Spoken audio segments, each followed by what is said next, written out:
Yo, what up, everybody? Howdy, hello. Is the mic doing the thing? You gotta tell me if it is. That's the law. That's what you've agreed to. That's the contract. Is the mic doing the crack? Are we crackling? Are we in the crackle zone? Or am I normal audible? The mic's miking? Well, that could mean it's good or bad. I don't... Sounds good? Alright. I gotta buy a new audio adapter. I have plans. Normal? Yeah. Hello, everybody. Hi there. I don't know what the plan is today. Guys, I have to tell you something important. This is really important news. Exercise is a scam. Why is exercise a scam? This is a great question. When I didn't exercise at all, I kind of felt all right all the time. Now that I work out, I got sick. I haven't been able to exercise, and it happened to happen at the end of my break week where I was taking it easy. And because of that, I haven't exercised in too long, and now I feel terrible. All of my muscles feel like they desperately need to be moved. And when you're sick, Hello, that takes up energy for recovery, and that's a scam. am I Hello. here? Hi, Mama. You are here. Technically, yes, you are. You know how it lies to me all the time? It said Does I it? was here before. It said you were here before. I don't, well, Yeah. let me tell you. I looked at the thing and it did not suggest you were here. It's crapola. It's well, it said you were not. It said, yeah, no, Mama Drawk. It showed me, it showed Lav. I looked at the thing that says who's there, and it said that you weren't, is the thing. Big fat liar! Okay. Okay. Did you whoa, I'm calling people. I don't want to call people. I'm You just should call calling people. people. Here, we're gonna change No, this no. thing in the corner to say the right chapter name. Give me a second here. That's him in the corner. Do you know how bad we are? Do you know that we made Melonteee wake up at 2 o'clock in the morning so I that she could be did, and I apologized, and they said, "I'm used to it, I'm Australian." And then we had a brief conversation about, like, different cultural standards because I brought up the fact that Australia, the internet made Australia first of all, I think time zones have been more punishing to Australians than anyone else. I have to change the title in the stream layout? Yeah, I'm doing that, don't worry about it. We're not gonna lie. Australian gets um, kicked in the I got stuck at the regulars. pharmacy. So, yeah, so Australia for time zones has a larger time difference than any other English-speaking country as far as, like, impact to your life, and, like, all of the countries with a significant population that share a language with them, South Africa, India, the UK, the United States, Canada, all those countries have an incredibly punishing time zone with Australia, which has a very, very small population. So, like, there's this punishment Australians get in the internet era, you know? Um, look, Europeans, I still think it's a less punishing time zone than Australians for interacting with North Americans, from what I've Yeah. seen. Yeah, it is. Yeah, it's bad, but Australia's it's just not. out here in the middle Yeah, of the world being like, "Hi, guys," and it's like, "Wake up at 2 a.m." Okay. But can I just say yeah. You can what say, you can just say anything. I think the punishing time zone was almost over. Okay, And can you then explain why? Australia gave us something that we decided to keep punishing them for. Explain why and what you mean, because what you've said doesn't make sense to me. How could a time zone be over? Yeah, we were almost like, "It's time to be kinder. Hey, Dr. Jack, it's time to be kinder to Australia." How? How could you can't change the time zone? And we're gonna That's just flip the the Earth. time zones. We're gonna flip them all around, and we're just gonna say everything is also on Australian When time. was that gonna happen? What do you mean it almost happened? That's not a thing. Yep, yep. No, that's not a thing. You can't just say yep. There was no point where we were like, "All right, everybody, we're gonna abide by Australian time." What do you mean?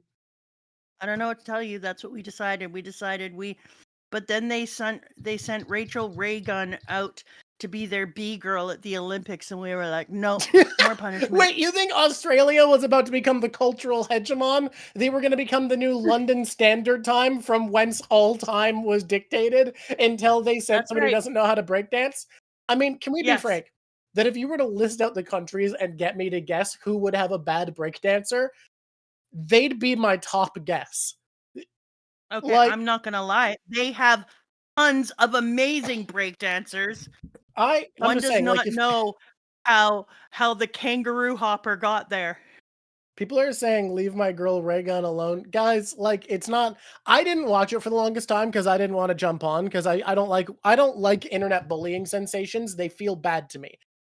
Hey, Raygun, if you're out there, you're a perfectly fine human being. You probably don't deserve what's come for you. Um, I don't like jumping onto these things, so I didn't watch it for a long time. I just straight up didn't watch it. And then I did, and I have to say, it wasn't it wasn't good.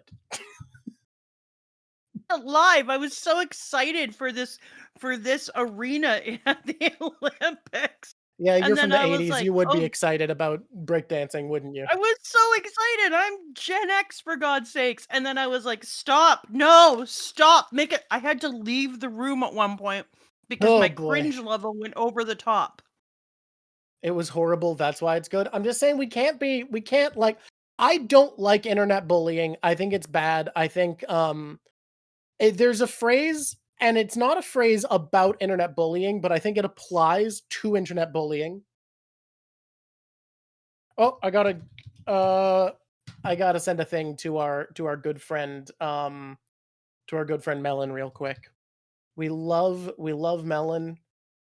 Straight up, actually, every time I talk to Melon online, I'm so glad that she is also, from what I can tell, ADHD, and that their friendship and your ability to talk to someone doesn't deteriorate at all if you don't speak to them. Because I'm really bad at keeping in touch with her. I'm bad at keeping in touch with anyone, but every time I talk to her, it's just a good combo. Like super, super cool person, just You know why awesome to you're talk really to. good at talking to me? What is it because you're my mom? What? No, lots of What's people up? can't talk to their mom. Ask the Squishies if they all have an awesome That's a relationship good with their point. mom. Hey, Squishy, how's it going? Oh no.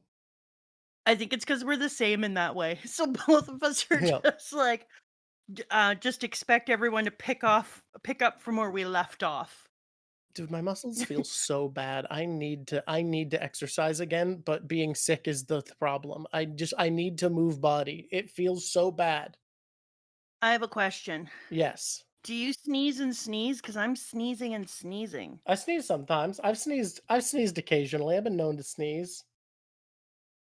Okay, that is not the question. Oh, right. I forgot what I was saying. I was saying that like there's the title of a book that's about how basically about how countries full of brown people are treated by the Western world as fully exploitable and violence is expected, and they are just treated as non humans when it comes to our ethical calculus.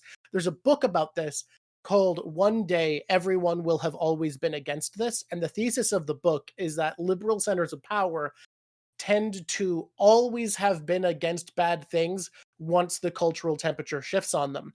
And that's how I feel like that same sentiment applies to internet bullying or large bullying scandals, where like everybody was against bullying Monica Lewinsky once we realized how much it hurt her. And oh, yeah, I wasn't part of this. And like, I think that's how it's going to be with Raygun one day, where we're going to get a No. tell all from Raygun where she talks about how it ruined her life, and everyone's going to be like, yeah, I was really against how mean everybody was. That's how I feel. Can I tell you a true story about her? You can do what you want. She went out there and tried out for it being the way she is, and Australia chose her, and I have on Yes, and but she teaches it Australia, as the Australian government's not getting the flack. Raygun is. You can't just no, point I'm out that giving her technically flack it's too. not on her as much. Let me cook. Let me cook. I'll let you Um, cook. Just don't cook this woman. no, let me cook. But Uh-huh. she went out there. She's also a professor of dance at a university, What? and like, yeah, you look it up, and Australia, what are you she doing? yeah, and she's really shitty, like very shitty.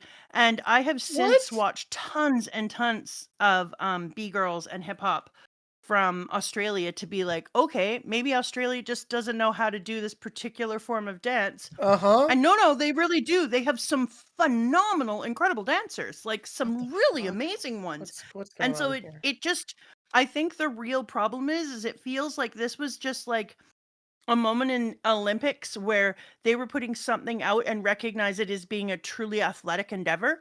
And Uh-huh. she came out and made it a joke with her pretending to be a snake and a kangi and just kind of kanga Uh-huh. hopped around and Uh-huh. behaved very oddly.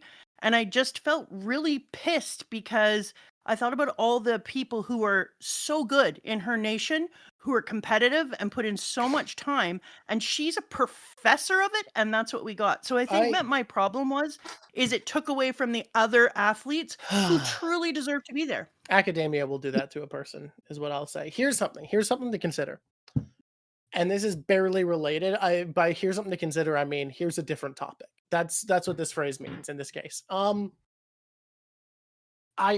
about Australia got me thinking about New Zealand, and it got me thinking about the podcast, The Worst Idea of All Time. I gotta get back on that shit. That's a good podcast. But in that podcast, I found out that New Zealanders have a culture that I think is really interesting, which is basically the culture that small towns develop, but for a country, where if anyone from the country of New Zealand, becomes at all world famous for anything, the country itself becomes more into that thing because suddenly it's important to them because it's where they made it on the world stage. So for instance, Yeah, that's exactly like small town. yeah. So for instance, I beg you to consider something else after you finish this thought. Yeah. That you have 45 minutes. Maybe we'll do it. Don't worry. We always dilly. So plus Melon said she might join for the live read, so I'm buying some time in case she chooses to. Plans. I see. Yeah, I'm leaving that open. Anyways, so for instance, New Zealand obviously are all really into Lord of the Rings because they're famous for that. But did you know that New Zealanders also, a lot of them know a lot about opera because there's a famous opera singer, like world famous opera singer within the opera community from New Zealand. And because of that, New Zealanders are like, yeah, man, opera's a big deal, isn't it? It's a really big cultural impact. You got to think of it seriously, eh? So that's what New Zealand. I'm not sure if that's fully New Zealand, but I gotta say, it's way more on brand than I thought it was going to be. And like, it's a little bit closer than you thought. Put your hand in the air. You didn't think. Put your hand in the air. I'm gonna high five you. It's not great, but it's not terrible. Drawk. Anyways, yeah. Hand in the air. Yeah. Do it. It was something. Better than I thought, but still not good. Is exactly the review my New Zealander accent deserves. That's exactly what I said. Yeah. Should we do it? Sounds like has anyone tried Amos? It's actually based off of one of the guys from Worst Idea. I don't remember which one because I don't remember their names. Has anyone tried what? Hey, I'm speaking here. Yeah, but has anyone tried the Amos Peelers mangoes? Everyone talked about, their candies and their little mangoes, and you peel them. Yes, 100%. Not once have I. Oh, if you haven't tried them, may I just say, you are missing out. They are the greatest thing since sliced bread. They are better than Australian fairy bread. That's how good they are. And yeah. Did anyone hear that noise? That was a weird, spooky sound. I think it was you ignoring me and crushing my soul. Oh, hello. Sorry, I couldn't hear Melon? It was Melon joining chat. We were trying to prolong our introduction so that you could be here for the read. Melon, do you want to be on camera today, or do you want to be a disembodied voice? You want to be on camera? I'm dressed up. I'll be on camera. Hell yeah. Yeah. And by the way, I'm so sorry you had to wake up at 2:00 in the damn morning. That's what I was about to say. We were just talking about. Yeah. Wait, hang on. Are we streaming now? Yep. We're on. We're on. We're live. We're talking to chat. We're doing the whole thing. Someone's shouting your name. I'm guessing Kier Doka. All the squishies are saying things like, "Oh, it's the beautiful Mel. Oh my God, she's here." Pin to top. I always, every time I go to lurk in your chat, every time I go to watch anything of yours, I always forget about the cat headphones. They somehow surprise me every single time. Which shouldn't be possible. I only use them for like this. I don't use them for editing. They're not good enough for editing. Okay. Before we start reading, we're going to do something really important. We're going to do something shocking. Yes. We need thumbnail faces. So you and me are going to take turns doing faces for our discussion of the Baratie. You're going to direct me, then I'm going to direct you after I switch you to be the big face. How does this sound? Yeah, I'm sorry, real quick, my camera Your camera decided did to freeze. shit its I pants. did just notice that. That's very funny. Her camera said, "I don't think so." Can I put this out there? I want to put something out there to everybody. I think in the entire online One Piece community, me and Mel are like in competition for an award. Okay, all right. Oh yeah, what is this award? The award is One Piece creator with the hair most like they would be a One Piece character. Huh? Oh. Yeah, I I think agree. Mel and I are in competition for this award of One Piece creator with the most One Piece hair. Yours is cheating because you just definitely like you and Marco went to No, the but same Marco doesn't barber. have curly hair, which makes it like my One Piece version would look ridiculous. Can you imagine Oda's version of curly hair and Marco's gut? Like, I'd Yeah, I do would my like own to thing see for that sure. actually. Yeah. Now that's all I want to see. Now I feel sad it doesn't exist. Then I have to study well enough to do Oda's art style better so that I can draw myself as a One Piece character. But I'm gonna Yes, I'm you do gonna do need some to more do that. trap exercises first so I can get the triangle neck. Did Mel send you her tattoo or their tattoo idea? No, Mel, I think I forgot to tell you a thing that we do for this series. And we'll get to that after. Actually, we can do it right. I think I should let you figure out your webcam first, actually, because that feels like a thing I should let you do before I get you thinking about a different thing. Do you see how Mel doesn't have a ton of technical issues and they come on our show and immediately their tech shits out? Yeah, clearly we're cursed. Like, guys, you have to understand that clearly we're not doing something wrong. Our show is cursed. The same thing happened to Volume 1. Like, Volume 1 Their run a sound smooth shit. was insane. Yeah, they come on here and their sound exploded. Like, clearly we're not the problem. It's this show. This platform is Look, it's Mel. Mel is waving. Oh, Mel is here. I promise you it's a Discord problem. My Discord's been acting up lately. All right. It's nice to hear, but honestly, we kill everyone's technology. So, here's what we're going to do. First of all, I'm going to tell you the thing to think about that you don't need an answer until we start talking about Baratie, which should be at 1:30, but if we wiggle the time a bit, that's fine. Second of all, sorry. So I actually have to say what that thing is, not just the time limit. That's how things work. The thing is, we do tattoo designs for each arc. So you can either come up with something specific or just throw elements from Baratie at me, and I will figure out how to conflate them. So far, Volume 1 showed up with like 3 separate complete ideas as well as a honorable mention. Everybody else has shown up with like, hey, here are like 5 things I want included, figure it out. Your call. I should have told you ahead of time, but I'm bad at remembering things, is my excuse. Now, the second thing is, please direct me for thumbnail face. Show the examples for Mel of what you've made so far. I can't do that because I've covered up everything. We can do that when we can do that after we don't have big faces on screen. All right. I sent them to you in the chat. Oh, hell yeah. Interview chat. See, we have a Cassie Kickspot. Thank you, Lav. Thank you, Lav. All right. So Got Mel, what thumbnail faces should I make? What should we try? Well, you can do the classic, like, oh, that's a good, yeah. You know?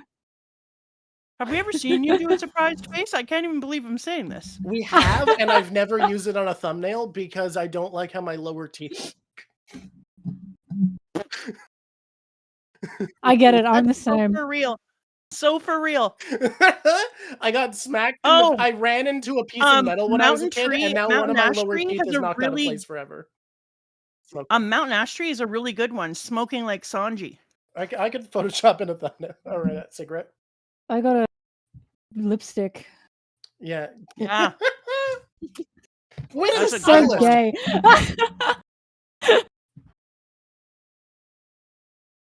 Oh, we're both doing it? Yeah. Yeah, you should do it together. Smoking on opposite but I have to switch Mel to Big Face for the thumbnail, or it'll be all pixelated. Let's give me Sometimes one more, and then I'll switch Mel. Yeah, sometimes he holds it like holds this. It like that. He does. I like that better, Mel. Yeah.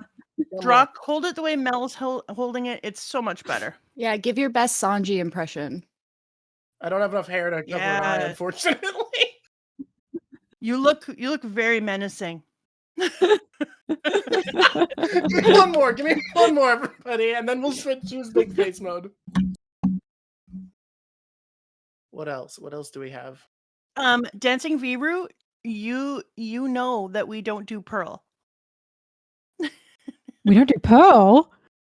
Oh yeah, a I hate meme in Pearl. chat. A meme in our whole community is like fucking a third of our very first video is just Mama complaining about Pearl. And how much she hates Pearl.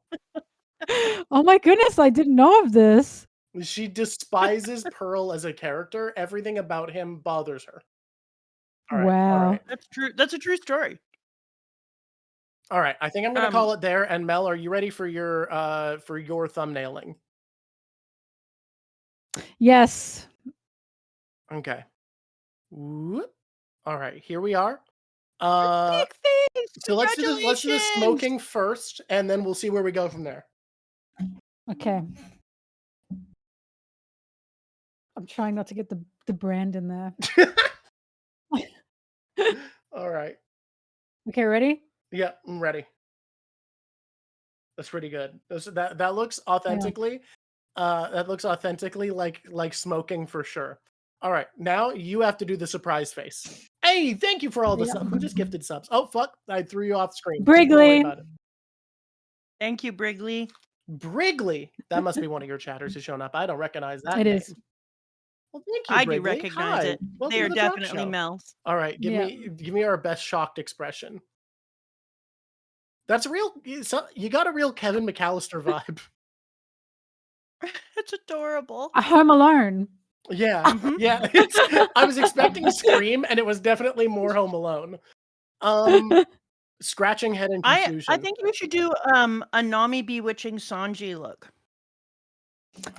Oh, that is good. Oh, fuck, what does she do? She like grabs his chin. What's great is I got scratching head in does confusion just for Yes. that was good. Yes. Yeah. Thumbnail pro. Melon. All right, I think we can move on to chapter review now. See, this originally was just to make my life easier, but it becomes a weird icebreaker because it's hard to not be in a goofy mood after doing that. All right. I took that very seriously. Yeah, no, those were great. Are we ready to read? So Mel since more you're time. here. Because you just said to Mel, and I wanna just put this out there. So just give me a sec.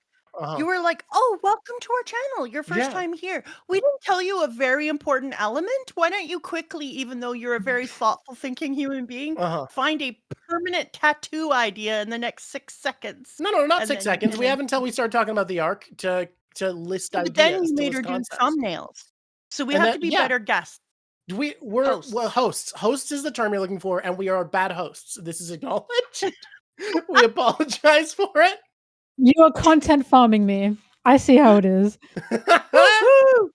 Oh my goodness. So we should go to the new chapter. We should go to the new chapter, and Mel can listen because Mel, you already just reviewed it, right? I just read it. Yep, it's a good one. Mel, so we'll read it out loud now.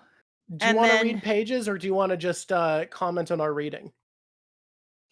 I'll just sit. I'll sit and let because I had to do the reading in my own stream, so I'll sit and be read to this. Valid. Do you want first real pair of pages, or am I taking first real pair of pages? Where are we today? Question: Are you counting the title page again? Like in the title page? I'm saying real pages. Whoever gets a title page is not getting a real page. I will read first 2 real pages today.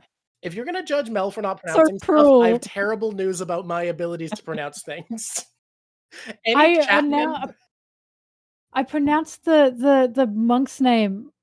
Arouge is his name. I pronounced it as Oroge, and everyone was like, "Who?" I had no idea that's how you say his name. Yeah, you know Uruguay, the One Piece character. To be fair, when you are reading things, you say them how you say them in your brain. I am a Dark Souls fan, and I read a chatter's name Artorias as like Atriois or something over and over again until they were like, dude, it's just the name from Dark Souls. And I was like, oh shit, it is. That's true. English is a stupid language. I hate stupid language. We've borrowed too much. We've taken too much from other languages. We have to go back to our Brigley. Oh my goodness! Thank you so much. They keep dropping the subs. Yeah. We steal, but we not only steal, then we bastardize. We're like, what if we take this and we just fuck it up? So Yeah. I am fine with the stealing. That's just cultural exchange. That happens. I'm What I okay with that. despise, I'm the not f- okay with fucking it up. well, the thing that I hate about what English does, the bastardization is just going to happen because you have different pronunciation tools in your language. What I hate is that we don't adapt the spelling in a way that makes sense.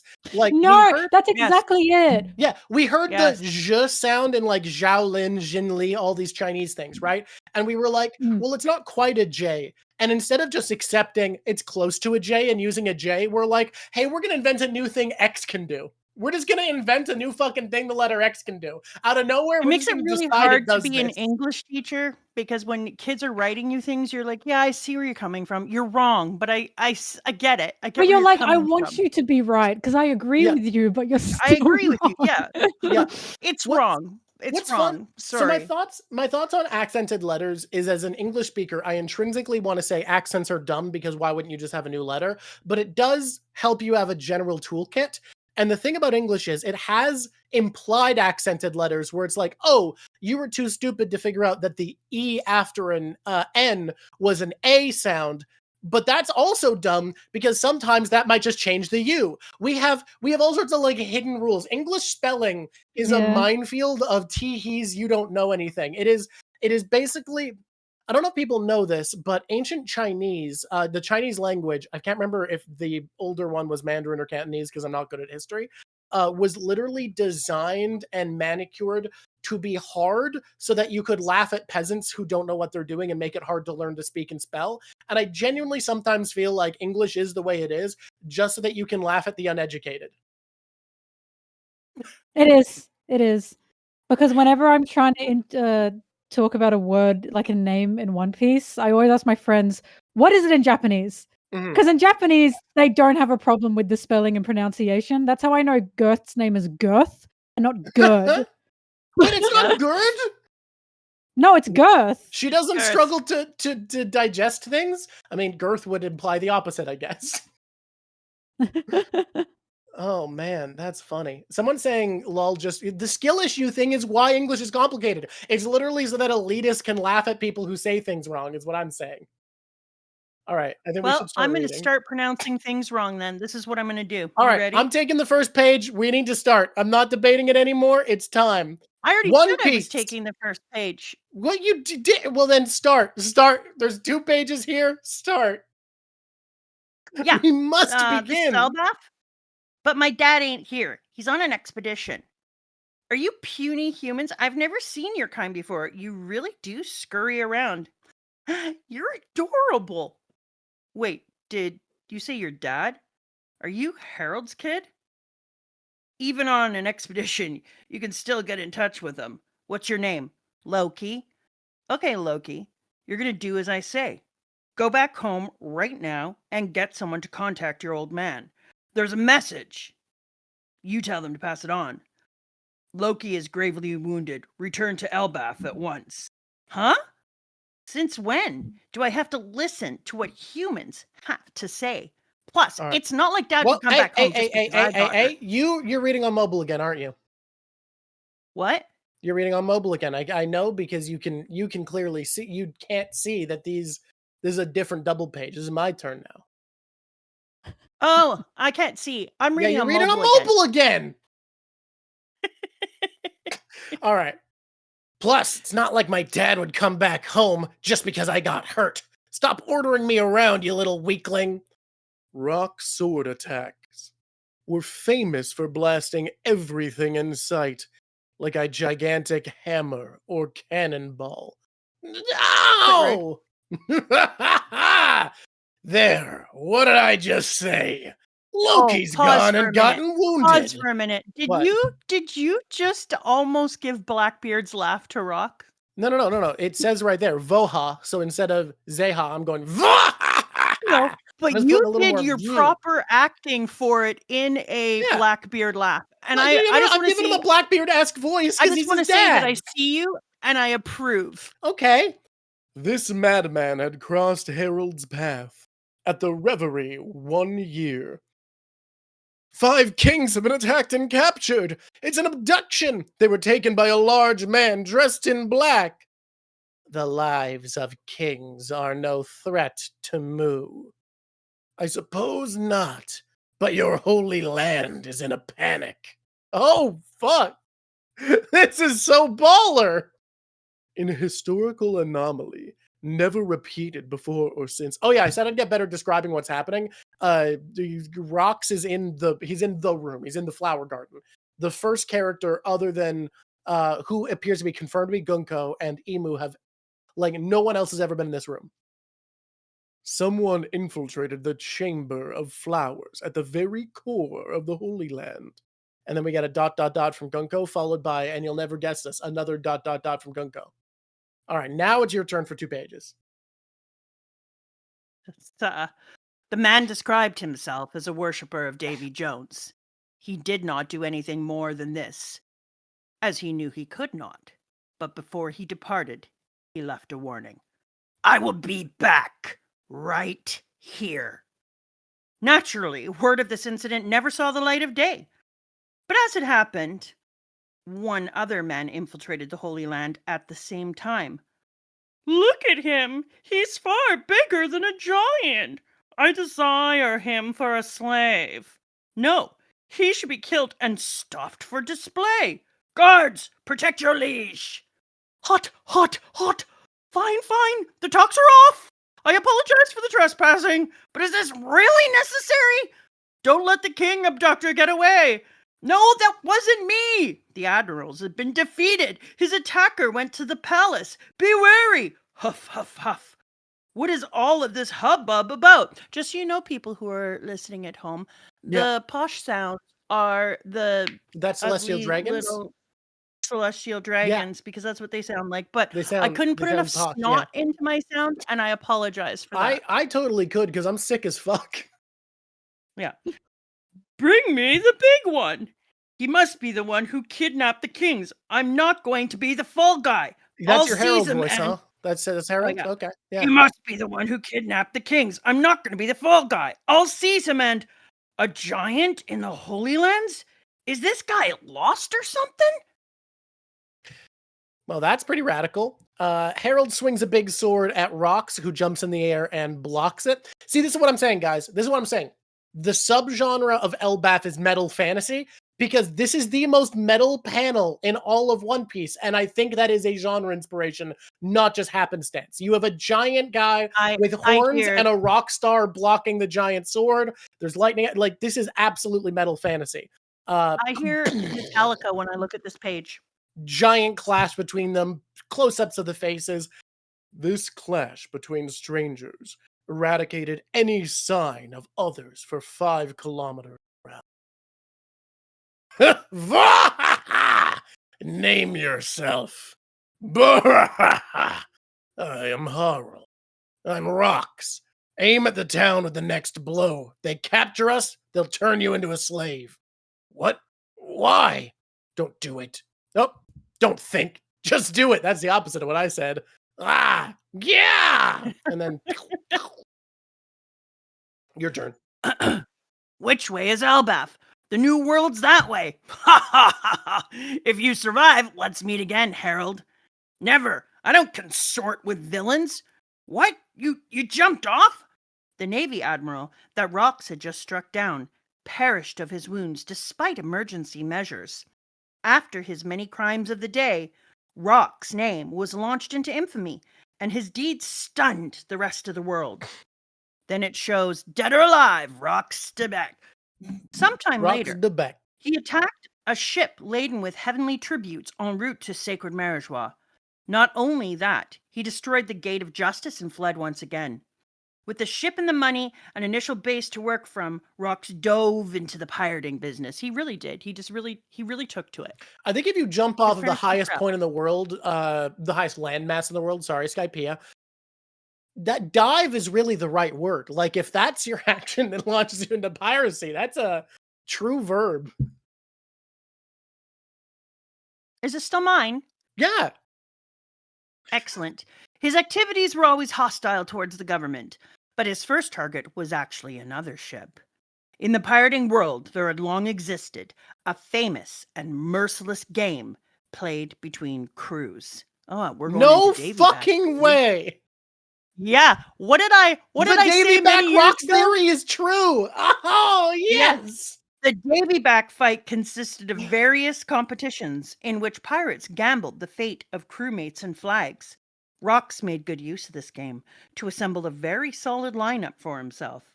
They've got someone amazing. You guys are going to be shocked. At this point, his motley crew, they even call it motley crew. I mean, that's a term, yeah. Yeah. Yeah, but it's a heavy metal band, so I think it's kind of a cool name. Fair. However, we don't know, like, that term probably wasn't used in Japanese. Fair enough, but I like it. Of miscreants flew no flag. And that was when, that's it, they arrived at Elbaf. All right. Oh, this double spread is fucking off. Dude, I love this.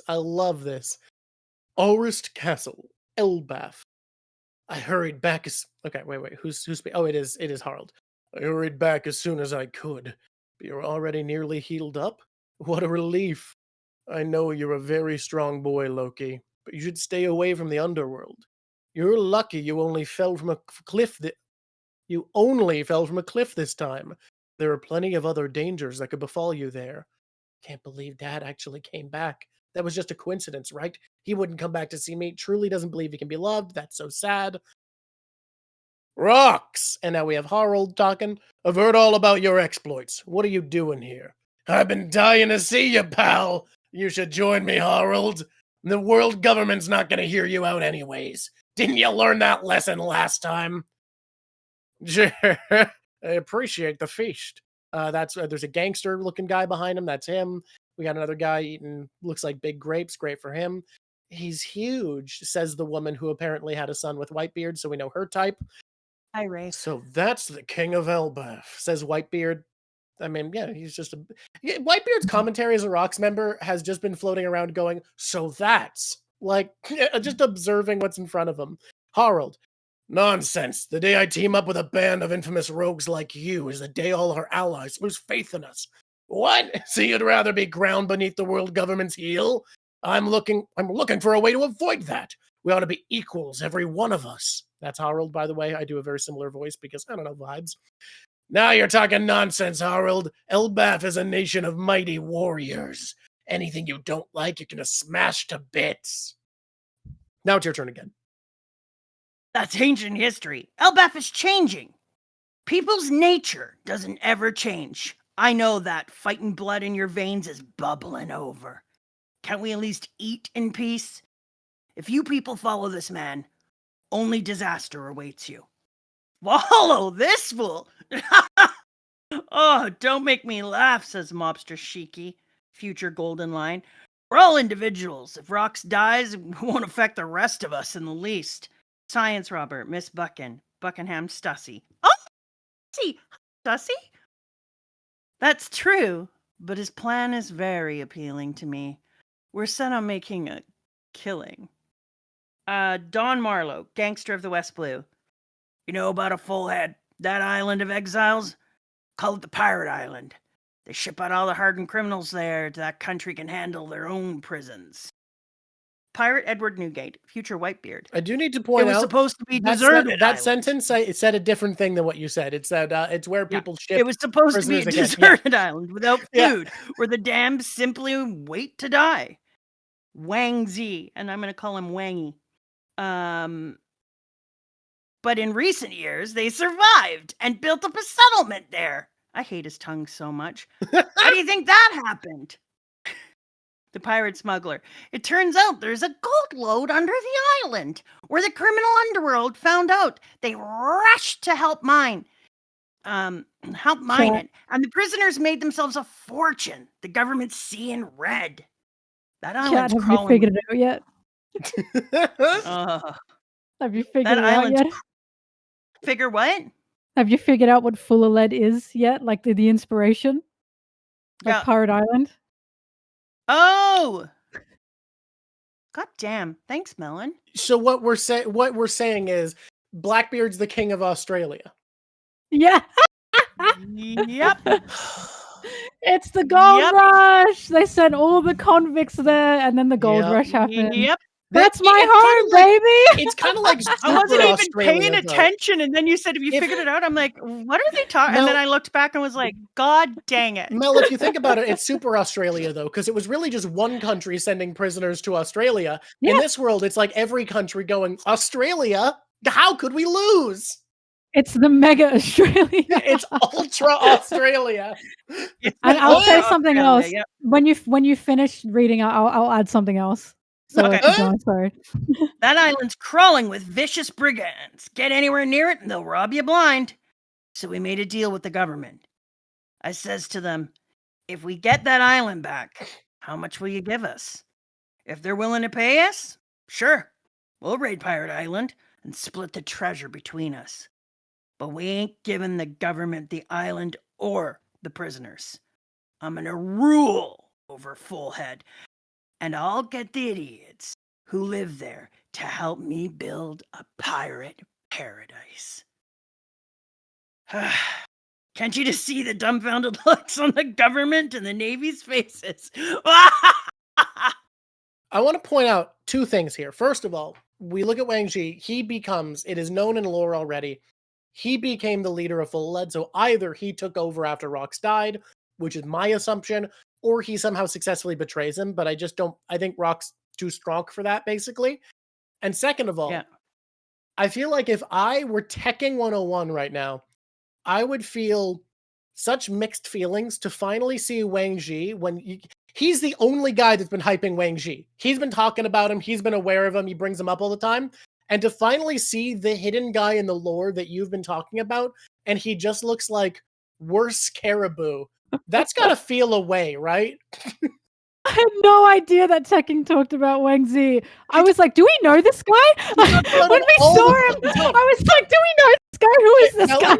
No, I would not know who he was if I didn't watch Tekken's content. Like, Tekken is the only reason I know who Wang Zhi is. Wang Zhi is One talked about professor so said that he fucking indeed often. felt very mixed. Oh my god. I had no idea. That was my 2 pages. God.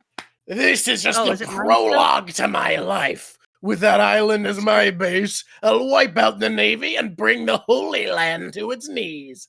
And in the end, I'll be the king of the world. Rock's being kind of crazy, going all out. Harold, I love his face, looking just like completely, yeah, sure, bud. If I was Right. Harold, I'd put the fork into rocks and just eat them. Like, it's just time. When someone's talking like that, it's time to eat them. You're making an enemy out of the entire world? It's too much to handle. Go ahead and doubt me. Sooner or later, someone's gonna do it. There's no authority in the world that lasts forever. Let's go, Harold. If we team up, we're unstoppable. Save your breath. I'm king. You think I care? Let's go and take over the world. And then Loki's like, the world? The next thing Loki knew, his outlook on life had been saved. 4 years later, after Harold ignored repeated invitations, Rox finally carried out his plan.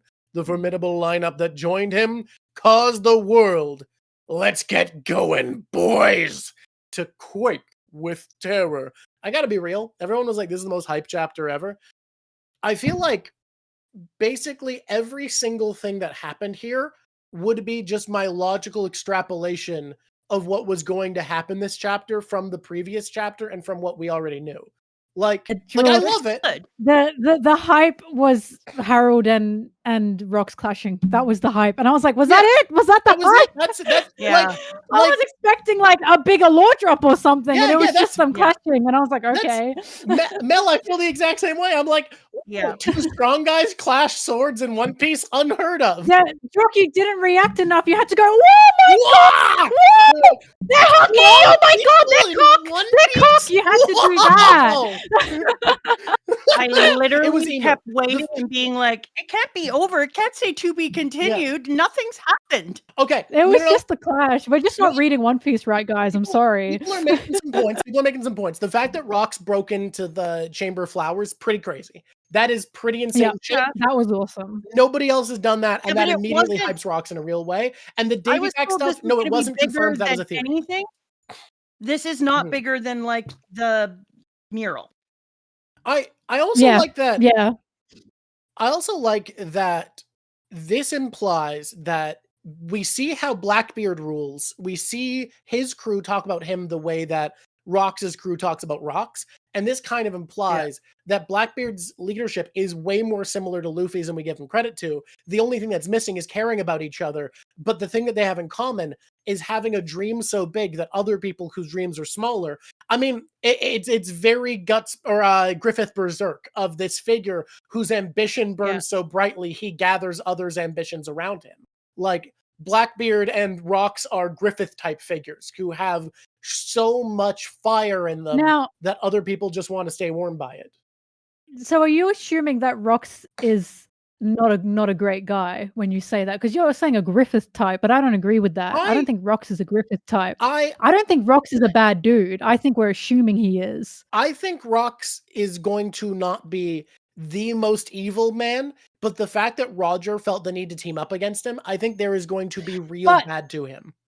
But that's we don't actually know what happened. That's is the true. Thing. We don't so you're know. saying that like know. we know, but we have to remember. I don't think Roger, because there's an assumption Roger doesn't like Rocks. We don't actually know. I think Roger was chill with Rocks because when I went back and reread Kuma's story and read God Valley, there didn't seem to be a maliciousness between Rocks and Roger. They had one interaction, and it's Roger saying, "Wait, Rocks," and Rocks saying, "Get out of my way, Roger." And remember, we now know that Imu can take control of people. I think we are being led to believe Rocks is bad, like evil. I don't think he is. So I think Roger was chill with him. So when I say Griffith type figure, I do mostly mean about the way both of them lead. For Blackbeard and Rocks, I think the way they gather followers, the way they gather strength is similar to Griffith, where it is just that their ambition burns so brightly that others who have ambition, who have strength, are going to crowd to them.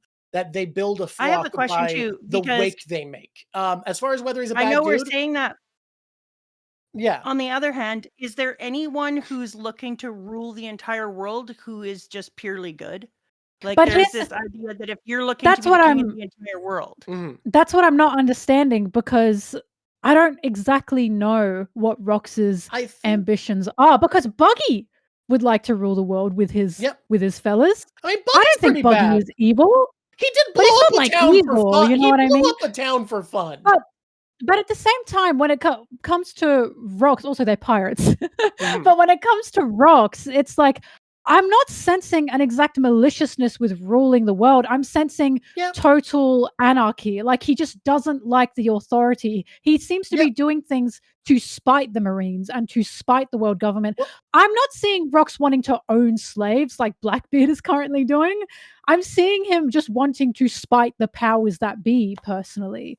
I'm not exactly sure I'd call that like a super bad guy. You know what I mean? I think we're heading to an era in One Piece of ethical complexity. Like, I think straight up good and bad is kind of something we're leaning away from. Yeah. I think we're even going to lean into finding out what happened that makes Imu believe total authority and order is necessary. Like, I think we are going to see that as well. But I think, I'm questioning too, like, why did he choose to be in there with Imu? Like, why is he going in there? What are his To goals? Aura Farm. To scare him. I think to Aura Farm and scare him. He wanted Imu to know, I'm here and I'm coming after you. Yeah, but if there's an aura farming, then I'm still looking at his intentions. I'm not saying that I have full evidence that he's bad or good, and he can be a complex character, but we are being led to see him in a way for a purpose right now. Yeah.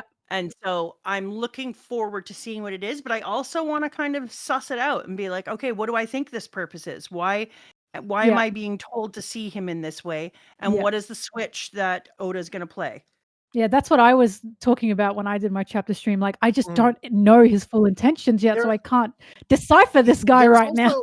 We're doing a political video soon. We've been talking about the plans for it, and something we just brought up, or that I just brought up to my mom, we've been talking about, is the idea that Blackbeard is not just someone who sees the world as a world where the powerful get to make the rules and get that power is all that matters.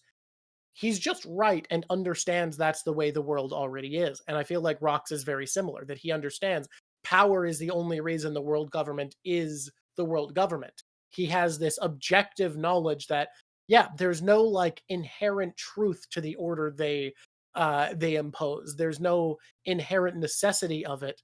It just is that they're currently the strongest. Mm. And I feel like that philosophy is one that leads to believing that that can be changed, that you have the power to shift that. I'm curious to see. I don't think he's going to be a good guy. I think that the fact alone that he is scheming enough, that he can think step by step enough and do cruel actions like beat a child to unconsciousness to lure his father back so that he can get him to join his crew. That type of thinking alone leads me into the position of like, I don't think he's going to be a good guy. But I also don't think we're in an era of One Piece where we're going to see people as just bad anymore. Luffy hit Momo, but he didn't hit Momo to trick somebody. He hit Momo to teach Momo a lesson, to help Momo be better. That's very, very different. Schemers tend to be in a certain position in One Piece, whereas people who are straight up forward, people who are like, I'm going to tell you my agenda, this is what's happening, are treated a very different way, which is really fun to mention because Baratie is so about that. Like, Baratie is so about the difference between the type of person who's upfront with their dreams and someone who schemes. Like, that is one of the core thematics of Baratie that I found while rereading. So I think it's fun to recover that here. It's also fun how consistent theming is in One Piece.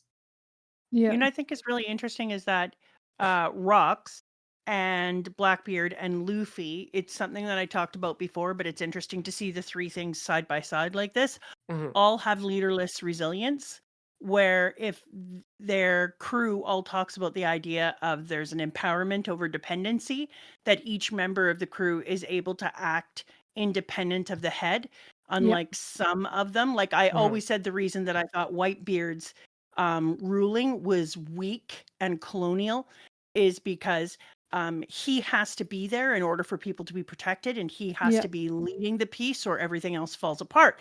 So his protection, quote unquote, of Fishman Island was bullshit, where he owned their safety and everyone had dependency. And theirs has scalability and sustainability to it, where you can continue to grow your crew and your people without worrying that it'll fall apart, as long as all of them understand that they are trusting the process, not necessarily the leader. So it's that shared vision for true that you were talking about, but it's a shared vision that if the person who's quote unquote heads it goes away, because everybody else had a share in the dream. And that's really interesting because that's how we meet Blackbeard. He was talking about a man's dream never dies. And in order to make that true, it has to work that if the man dies, the dream is still alive in others. And that's kind of how they lead. So Sinam, I'm just going to do a correction real quick. She's not saying there was loyalty, just sustainability in the fact that it is a system that encourages individual power. So if Rox dies, someone else has the power. And I think you see that in the fact that, like, how are the Whitebeard pirates doing now? He was the guy. He was the era. It was called Whitebeard's era. And all of his captains are in retirement, defeated, washed up. Whereas Rox's crew, all of them became legends. All of them became power in their own right. And I think that comes down to it being genuinely an expectation that you need power to be worthy of loyalty. Mel, something that she mentioned there is the fragility of Whitebeard's power. Something we've been talking about that before we move on to Baratie that I want your opinion on is we've also been talking about the fact that Oda likes to talk about what makes a good leader, what's a good power structure. The series is boiling down to, at this point, with the bigger figures, less and less things that separate Luffy from his opponents so that we can highlight on the specific differences. Most people agree that the plot is leading to a direction where Blackbeard will kill Shanks. So at some point, we're going to see Luffy beating Blackbeard as like the big decider on what the right form of leadership is.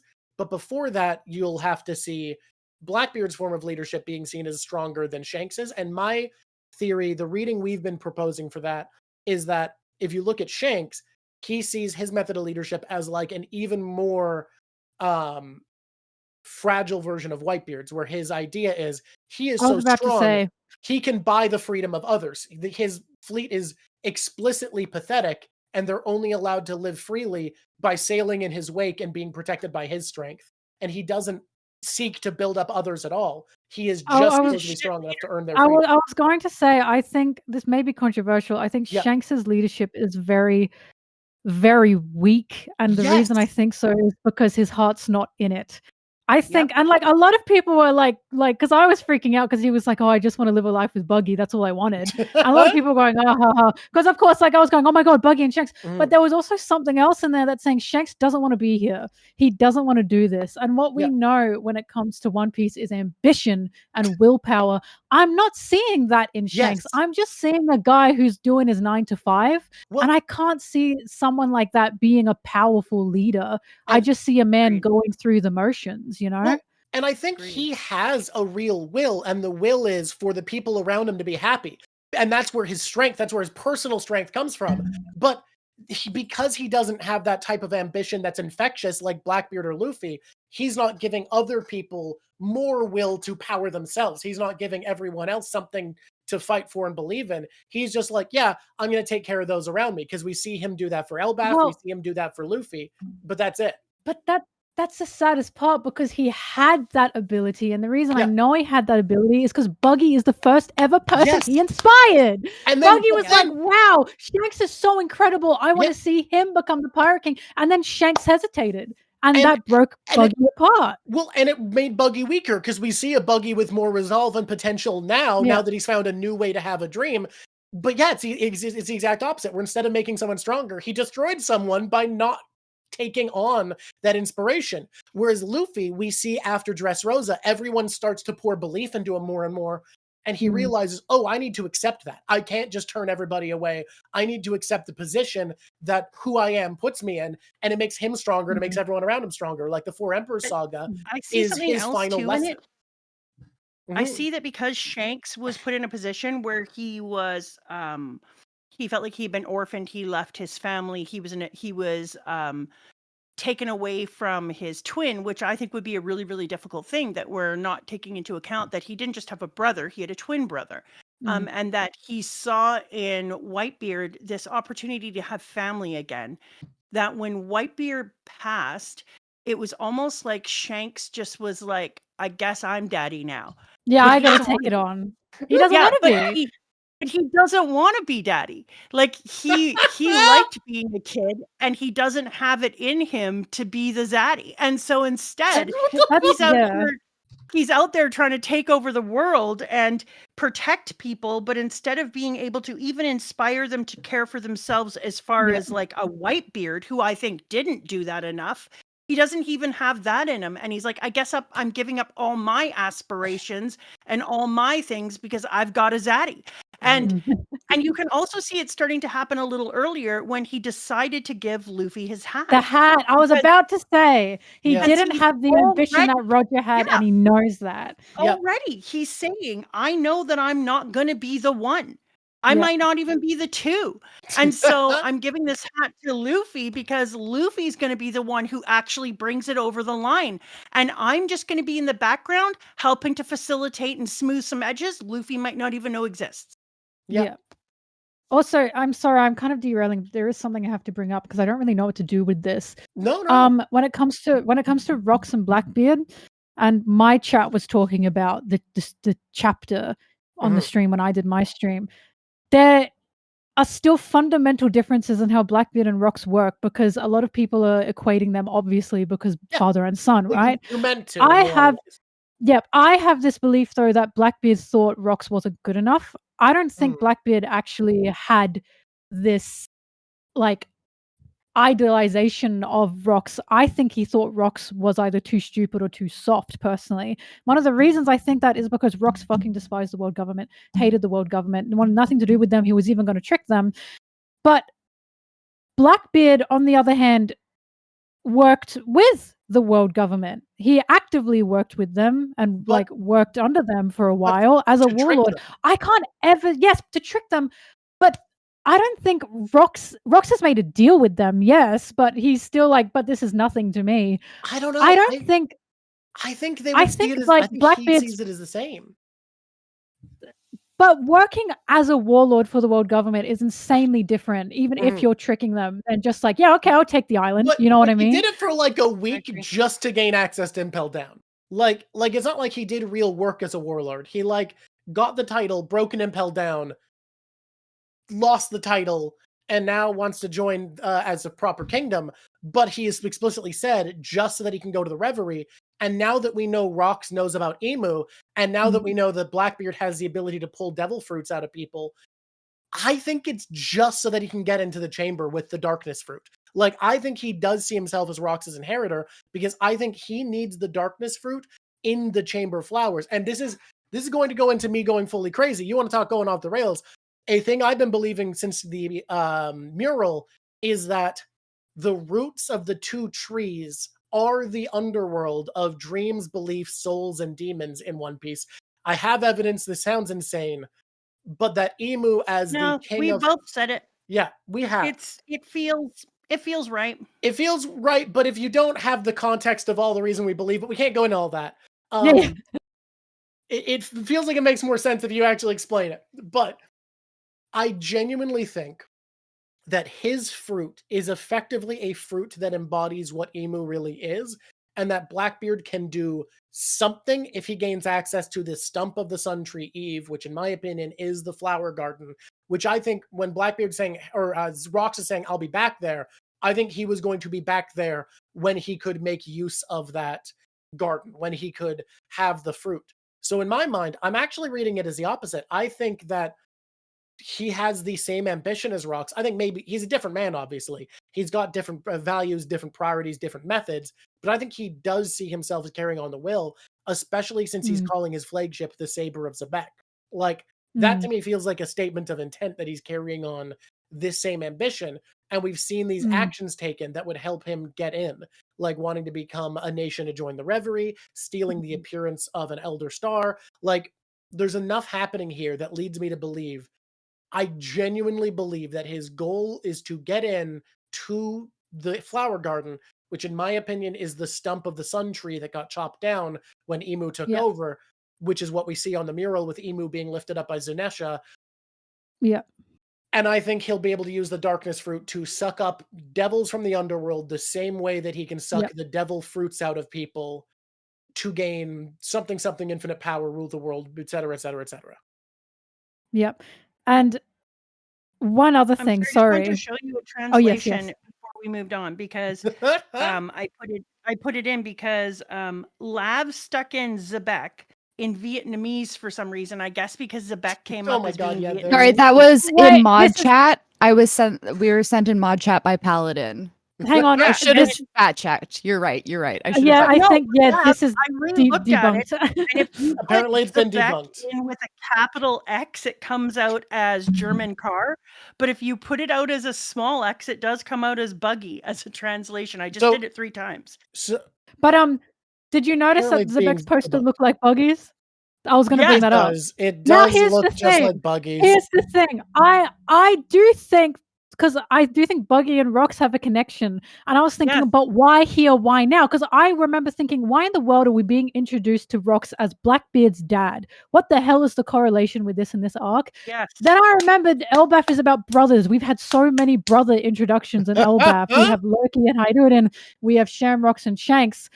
And now it's very possible that we might get another 2, which might be Blackbeard and Buggy. I honestly think it's very possible that might happen, and Buggy and Blackbeard might be 2 sides of Rox. I think there's meant to be 2 different sides of Rox. Because when this came out, it said, at first I put it in and I spelled Zebek with a capital X as a name, and it came out as German car. Then I made it a small X, and it does indeed come out as Buggy, and that feels like the most Oda thing to do. But also, sorry, I'm not fully on board, but I'm not against it either. I'm right in the middle. If it happens, neat. If it doesn't, fine.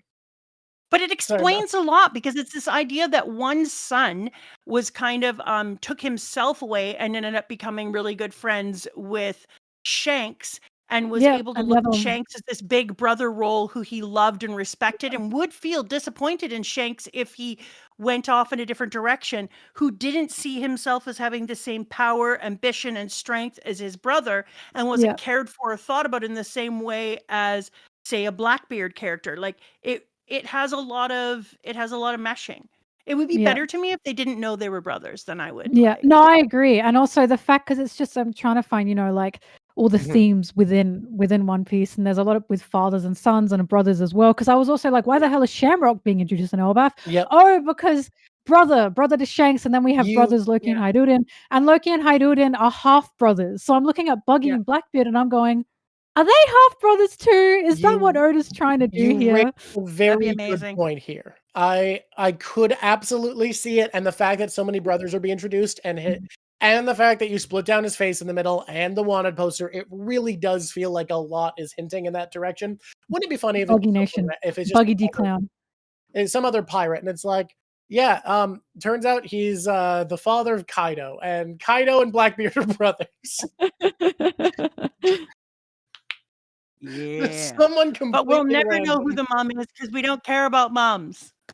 Unless they're evil, awful, horrible moms like Loki's mom. Or dead. They can also be dead.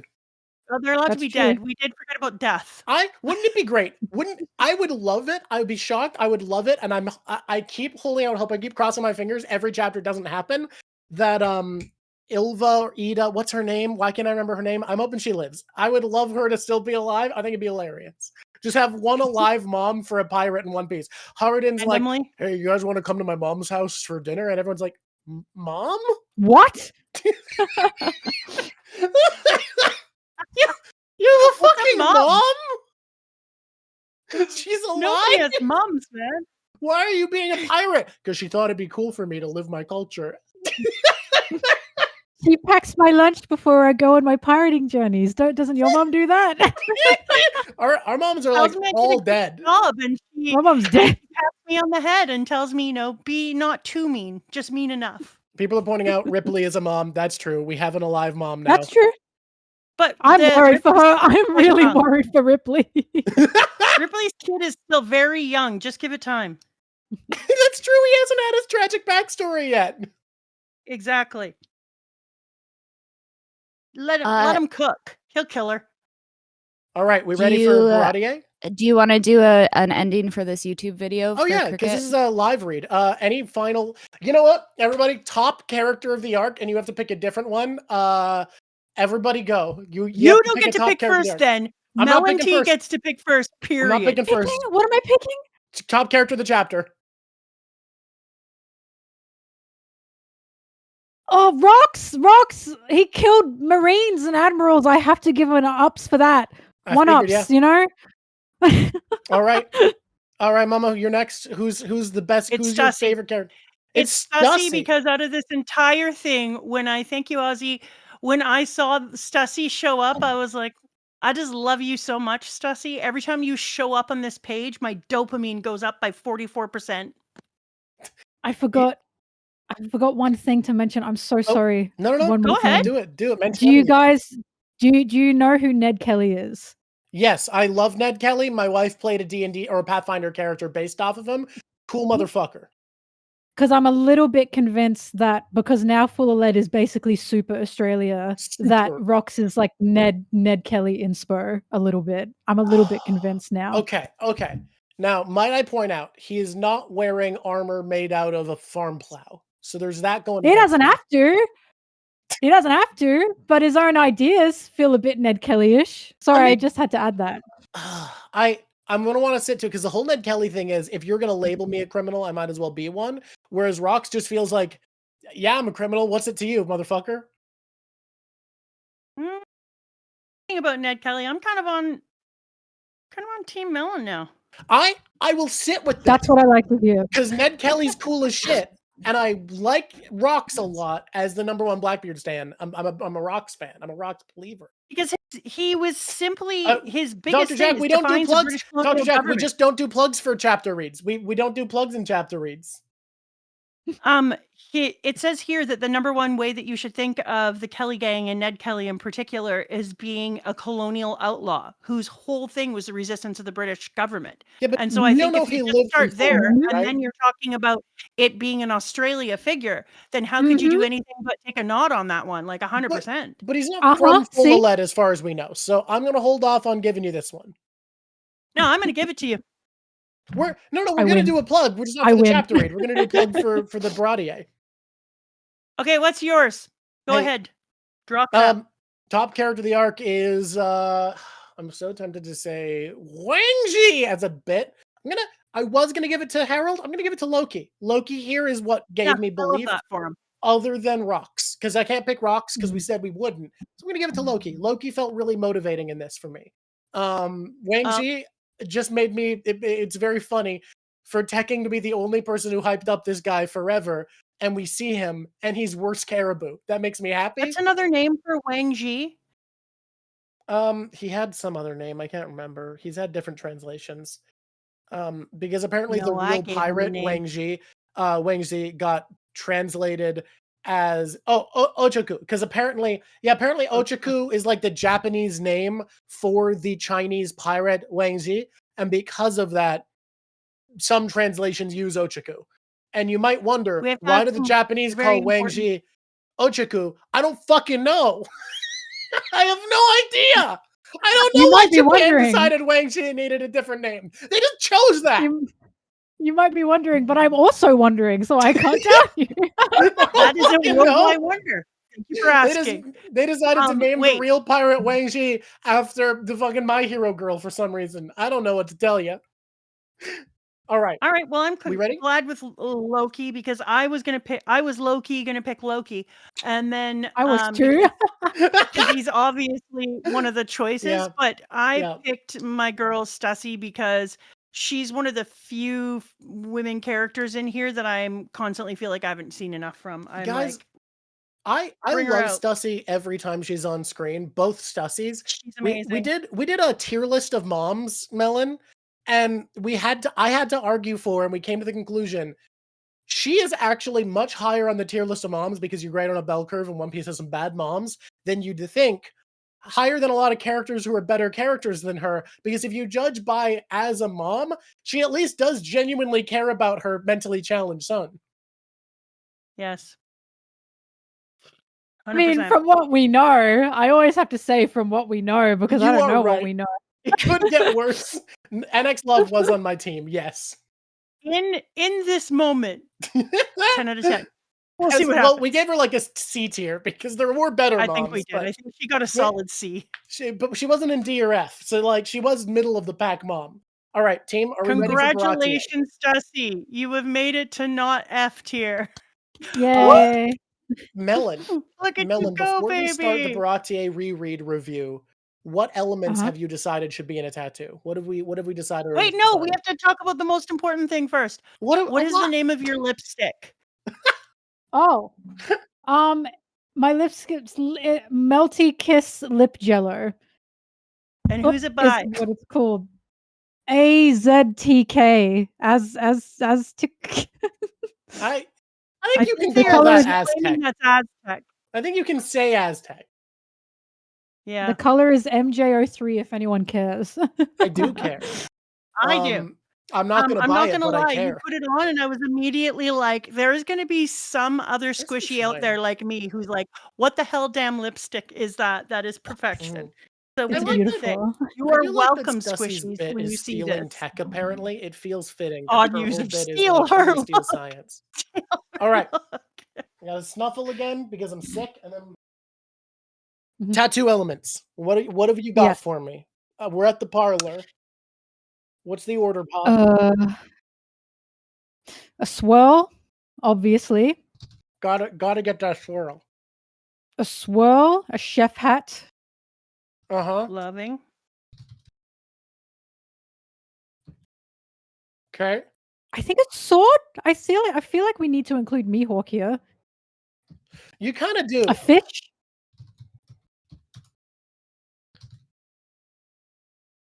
You're welcome, Ray.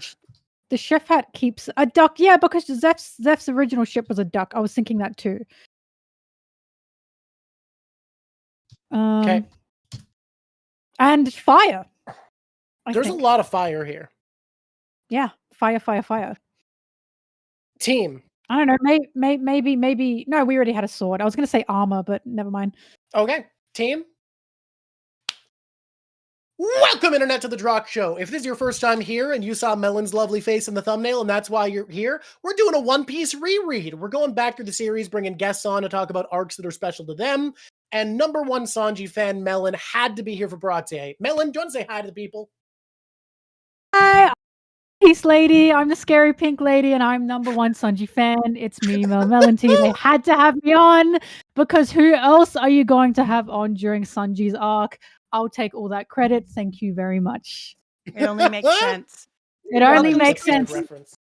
We're so glad to have you here, Squishies. We're so glad to have Melon here. When we were going back through it, we were like, I wonder if Melon would do one pre-time skip, because we know what Melon is picking post-time skip. Yeah, we know. It's been known. We all know. Goofy says it was stolen, but he expected it. Goofy was also incredibly upset that I also took Baratie from him too. He was screaming at me, and I said, realistically, who else is going to give Baratie the respect it deserves? And he said, okay, well, you got me there. No one else. I very much enjoyed that. Shit, I need another chapter. There we go. Do you need things to make your piece off of? Something that I found kind of shocking. The writing quality change, the writing technique change, it feels like a zone shift. It feels like a key change. Like the quality of how well Oda seeds future plots, how well he intertwines things, how well he brings themes into the combat, how well he brings themes into the character conflicts and motivations, how well he understands what's going to be important to him later in the series. Holy shit, it all just like, it clicks at once. There's not this slow transition. It's like, this is such a shift. Rereading Baratie, my very first thought is, oh shit, this is why I immediately fell in love with One Piece. It was this chapter. Exactly. I'm so sorry. Baratie, isn't that the one? Oh yeah, we do that. Hey, I forgot. Lav. Hey, Baratie, isn't that the one where a man raised in a jungle lights himself on fire because he got a nosebleed? Baratie, isn't that the one where you get so hungry you eat yourself? Baratie, isn't that the one where you throw away your dreams because a child has a dream? Help me. Oh my god, what?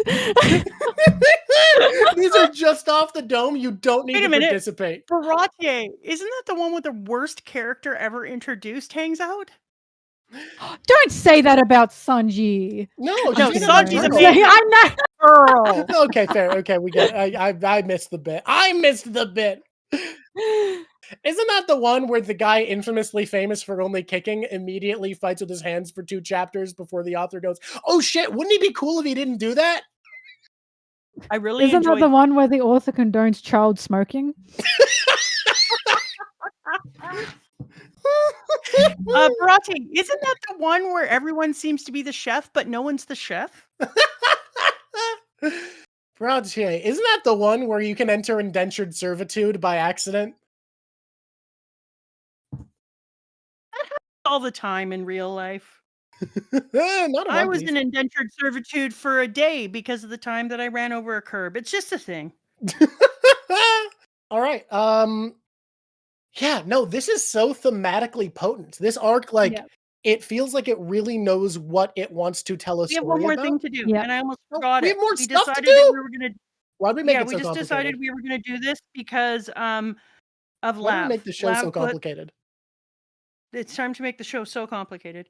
But it was just because Lav said that they really enjoyed seeing what my predictions were at this time when we were reading it, back when I was putting in all the effort.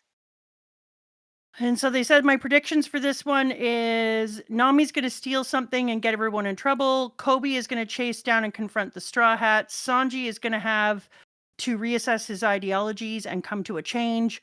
Buggy will go to the Grand Line, might be friends with Luffy eventually.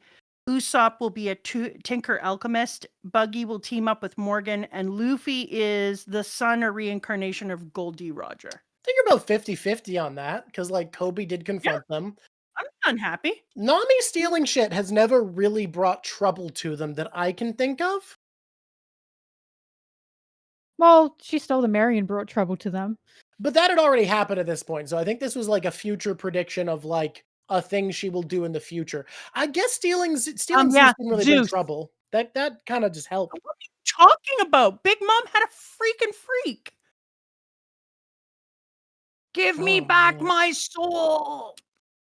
Yeah, and then he just went back, and that was fine. Oh my god. Melon, what do you think? Drawk. Does that count? Does There's that a count? when you need one. You get to, as a third party, deliberate if that counts as correct. What, Nami stealing Zeus? Does that count as bringing trouble to everyone? That 100% counts. Big Mom was pissed. All right.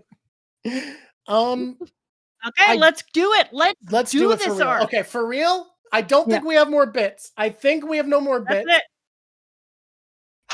it. This arc starts with Johnny and Yosuke, and I don't know, it's fine, it's cute. Introduces Mihawk before we meet him. I like Johnny and Yosuke, I just want to add. And I like Johnny and Yosuke because I like the idea that Zoro actually wasn't a lonely bum before he met the Straw Hats. I like the fact that he had connections and had friends, and he wasn't just aimlessly wandering around without someone We're so there. real for that. Because when they called him brother, I was like, oh, that's a nice feeling. Because every single time Luffy leaves now, Zoro immediately is like, oh, I think I'll start drinking and wandering and get alone. So it's nice to know that. It's nice to know he had connections. Yeah. But you guys were talking about the Baratie has such like a shift in the writing. Which of course I totally agree. And this is one of the reasons why I get so frustrated when people say One Piece gets good at Arlong Park. Arlong Park is fantastic, but the reason Arlong Park is so good is because of the build-up of the prior arcs. Literally, Arlong Park is a culmination of everything we have been taught about Luffy and the gathering of his crew before we get to Arlong Park. And Baratie is the biggest like snowball roll of all time to crash into Arlong Park. Like, it's just a fantastic arc that really shows Oda's writing capability at the beginning of One Piece. Hear me out. It's almost unfair to hype up Arlong Park only because it was the first arc where the issues of that arc and what would connect us to it was seeded in the arc prior, which Baratie couldn't be because it was the first to start seeding ideas. It was the first time Oda realized this is going to go on long enough that I need to intertwine these. I need to have everything connected. And it's a weird thing of like, the Baratie can't be the first one that set up because it was the first one where he started setting things up better, started pre-planning and intertwining everything. Yeah. Now he did. Sorry.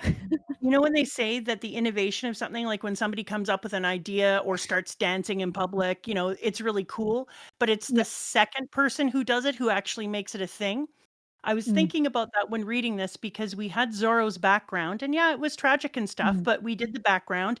It was here when we did Sanji's background, and we saw the Sanji beginning. Do you and mean the story backstory? Of starving on the island. Pardon? Yeah, the backstories.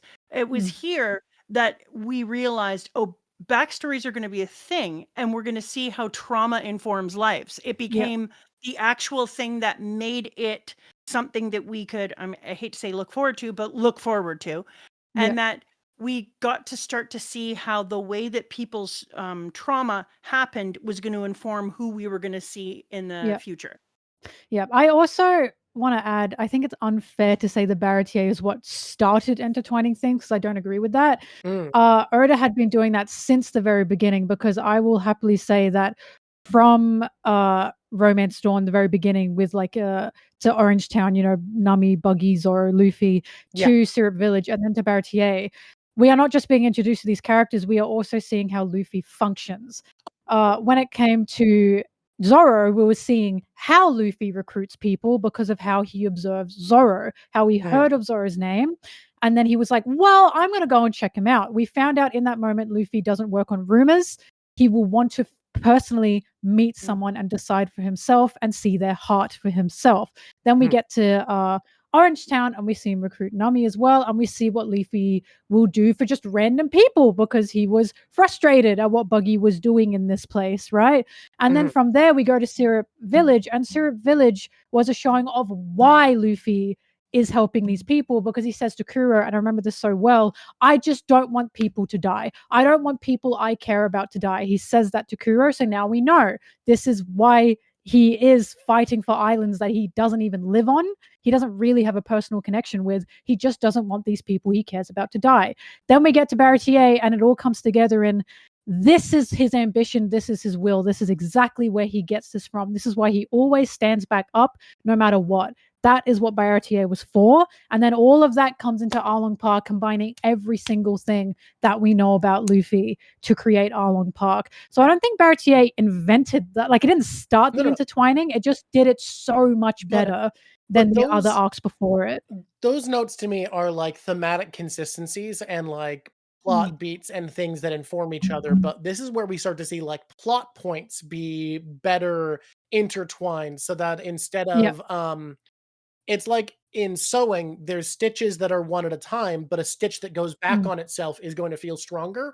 This is where Oda starts being the author whose stitches go back on themselves, so that the thread is making multiple passes and reinforcing itself. Sewing in a lock stitch, and that's great, but I never would have ever.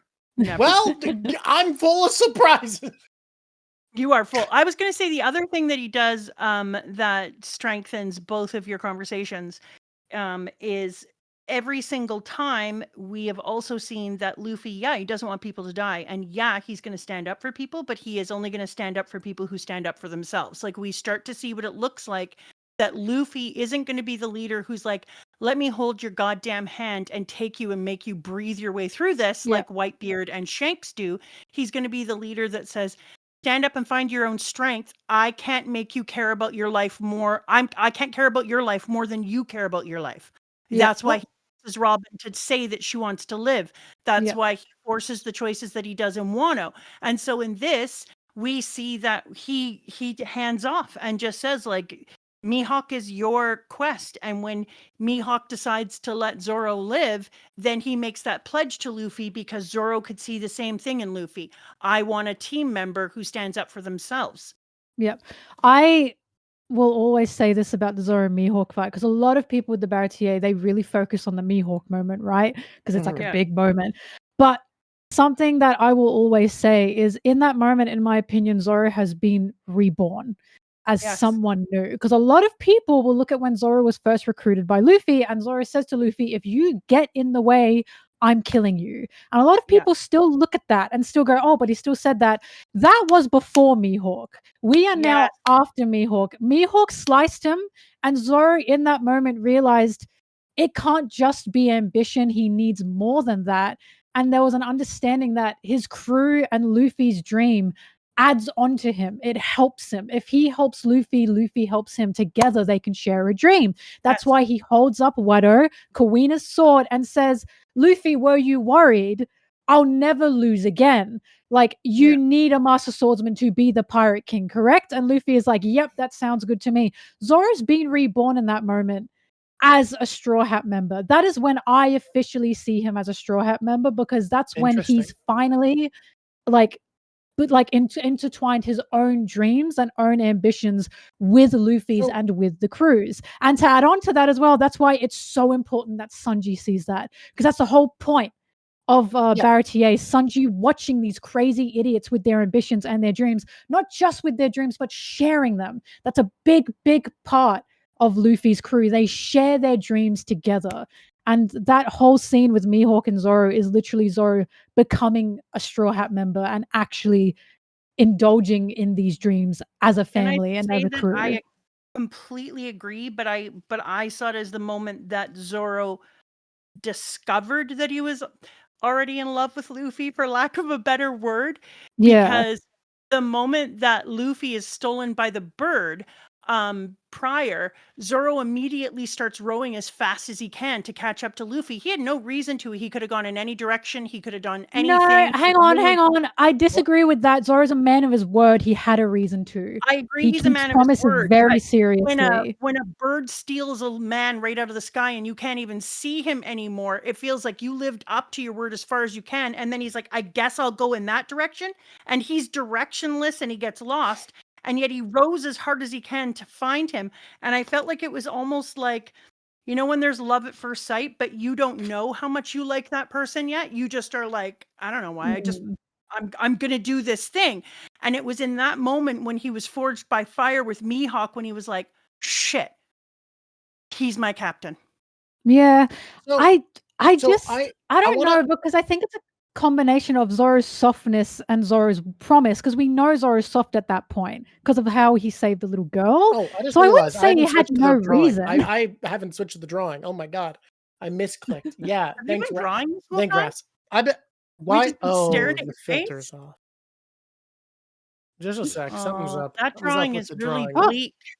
Oh, and Mel is Such a bleak tiny. drawing. It's We have black. Oh my god, my we have a lot of problems with the UI actually.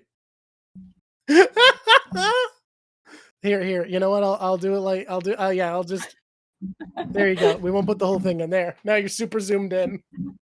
I don't know why the drawing isn't visible. Actually, I'm gonna have to figure this out. Wow. Hey guys, it didn't count as a tech issue in Melonteee issues. This one counts. Damn it. It's a Why isn't it secret drawing. visible? Potato. And Guys, then I all of a sudden actually it'll don't be like, know why it's not reveal. visible. It's on. There's no filters on. Oh, it's here. Why did that? What? I don't know. I didn't do anything. Why did it fix itself? Good job. give it a slap. I was wondering. Well, no one had commented on me putting a fish hat, hat on a fish. It says chapter 1055. It does too. It does. Wow, I'm so bad at UI. Here, let's fix this. I thought I would remember to I'm not fix gonna that. lie to you. I'm so good at this. I trust the process because I've been here with you for a long time, but I did not know that that was a chef's hat. At first, I was like, why is Drawk drawing a butter knife through that fish's skull? You just let the fish happen. Hey, man, I told you I'm trusting the process. Wow. Turns out I can't think. So what I want to do is there's some observations I made that kind of like unify. Actually, you know what? I'm going to finish typing this. Wow. Melonteee is here I should probably to deep dive into Sanji's debut arc. Wow, that's Mr. not Sanji, Bean, that's but Kanji. Dutch? I really Deep like dice. that. Kanjis. So here's the thing that happens to dice? me. My muscle memory shifts out of writing mode and goes into drawing mode, and then I can't type whenever I've been drawing. It is a thing that happens consistently. Okay. All right. I'm going to unify what you guys have been saying because I've had some observations that go between them. To me, a huge point of this arc, it's something that I brought up in our chapter review just now, is this thematic divide between people who are schemers, people who are upfront by their word. And in One Piece, the strength you get from being someone who is forward about who you are and what you want, honest with yourself and honest with others.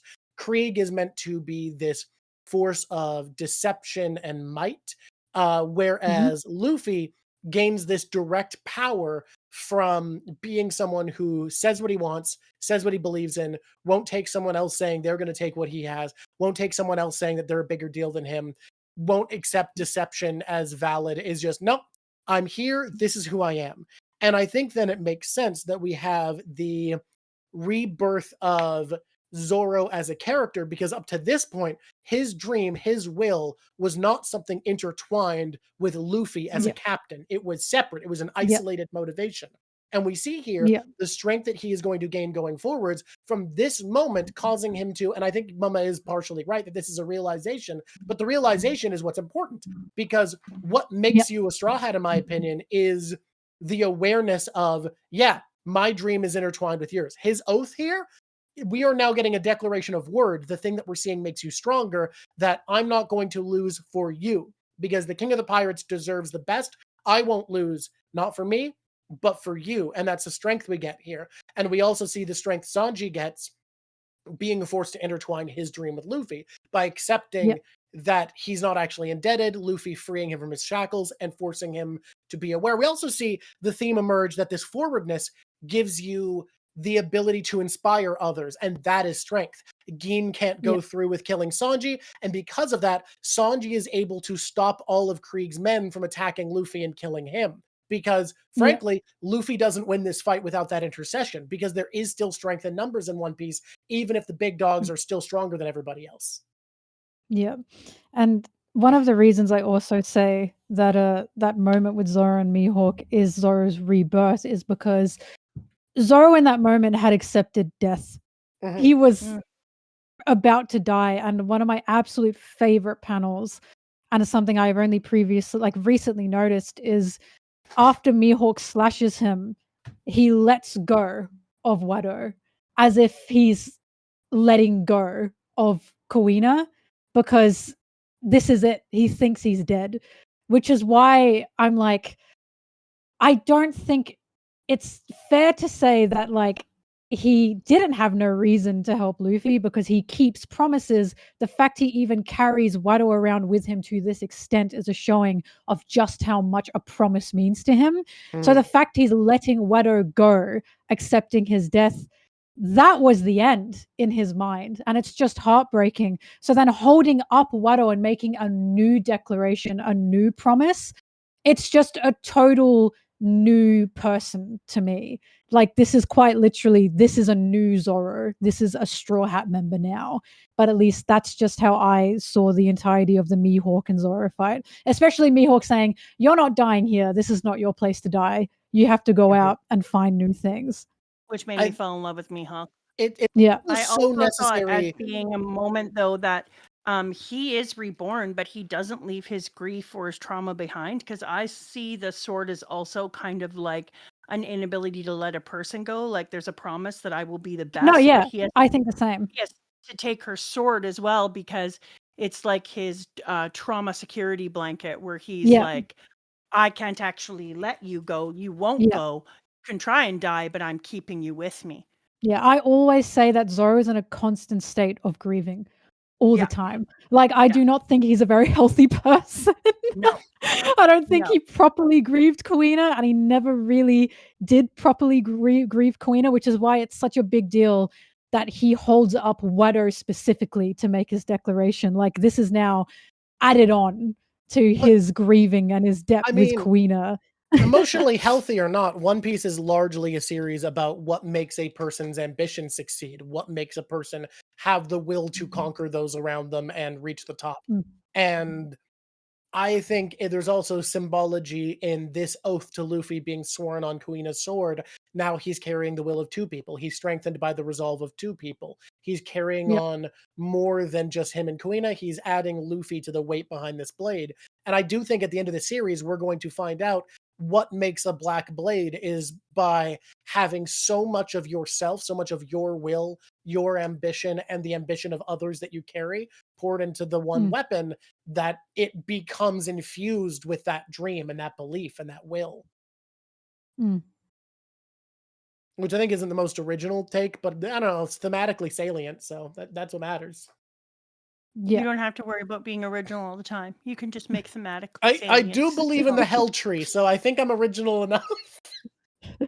I telling you right now, you're about to see yourself somebody with a patch on, and it's gonna be Odin. You're fucking crazy for that one. I so much of the insane shit you've sold me on. You're still crazy for insisting Yamato Odin is going to be the eye patch pirate. You're gonna see. The They're evidence, gonna have to give up the an eye evidence, in the Melon, well of for knowledge this as they go from is that they go from Wano underground through the roots, coming up and right where we are, crazy. and You're they are going to crazy. have to give up an eye. You're crazy. Just like in the Idrisil things when Odin had to give up an eye at the well for knowledge. I can't with this one. I can't with this one theory. You're wrong. You're gonna see. You're wrong. The no such thing as a curse sword. You know who I hate so much, and I liked Pearl? hating, and Yeah, but that one's obvious. I mean, who doesn't hate Pearl? Pick some lower fruit. You know what? You know why Pearl is dead? Because I am a pescatarian, so I boiled that biatch and just was like, Yeah. nom nom nom. Yeah. Iron Fist full body. But here was something that was really interesting for me when I went back and I was reading this again. I felt like I said that he gave us somebody at the ultimate end of the scale immediately with Mihawk. We were like hanging out and we were like, oh, we're all at this level and these people are this much stronger than us. And then Mihawk comes and is like hilarious. Oh, let me take out my little tiny mini sword and just kick your ass. Well, and I was like, oh shit. I think- but Iron yeah. Fist full body, when I was looking at him this time, and I used to just hate him, this time I was like, oh, sweetheart, you're like the monster under the bed. That's all you are. Nothing. And I realized that he so scaled the people who were monsters and what monsters looked like and people who were evil, because this guy is like an original G racist. He's not something that is, he's not like Trump level of takeover. What the He's kind of just like a bad mayor. What? And so when I was looking at him, I was like, it's so interesting to see the people for whom I had deep hatred before and thought were so bad, and then watch the way that Oda scaled up the bad. And I was like, it's super interesting to see, Yeah. because now this guy, he's nothing to me, but he's kind of Yeah. adorable. And God, this is like, sorry, speaking of Zoro again, but also because Full Body and Mihawk, because all of Baratie is about strength in like multiple different areas, right? Strength of character, And strength of military might. strength of character, strength of military might. God, Don Krieg says it over and over again. I even asked Arthur, the military. Does Don Craig say military might in Japanese? Is that actually what he's saying? Yes, he is. I just had to double check that because the original Viz translations can be a bit like weird at the beginning, at the very beginning. Older Viz translations are not as reliable, Then they're not as good, right? So I had to double check on some things, but he definitely says military might over and over and over again. But this also goes into, because sorry, like I'm talking about Zoro first because Zoro's really, really important for the arc. It's like, but of course, everyone knows I'm about to get into the bombshell. I'm about to get into the bombshell of Zoro Sanji. has a way of having like 3 chapters that take over that conversation. Like that's his. Well, because Zoro doesn't get his own arcs, but he gets different forms of growth per arc, and this is why it really frustrates me when people don't pay attention to him. Anyway, Zoro, I really, really, really like Zoro's idea of strength because it's so childish. His idea of strength is so incredibly childish at the very beginning of One Piece, especially at Baratie. And I always, always, always think about how he's in the East and in Syrup Village, he got 2 of his swords taken from him. And he says, oh, I'm not very good at one sword style. And I was like, you're aiming to be a master swordsman. You're aiming to fight Mihawk, and you can't even use one sword to its full extent. And you think you're big enough to be able to take on Mihawk. And then later we see Lion Hunt or whatever become one of his best finishing moves, a one sword style technique. We see the development of like broadening his horizons, not going, well, I can't fight if 2 of my swords are gone. Yeah, right. And it's just the biggest thing with Zoro is, and I really, because at first I'm like, why 3 swords? What an idiot. What a stupid thing to do. Because it's childish. He's literally doing the Don Craig thing of, if I have more, I'm stronger. 3 swords, that's 3 times the strength, right?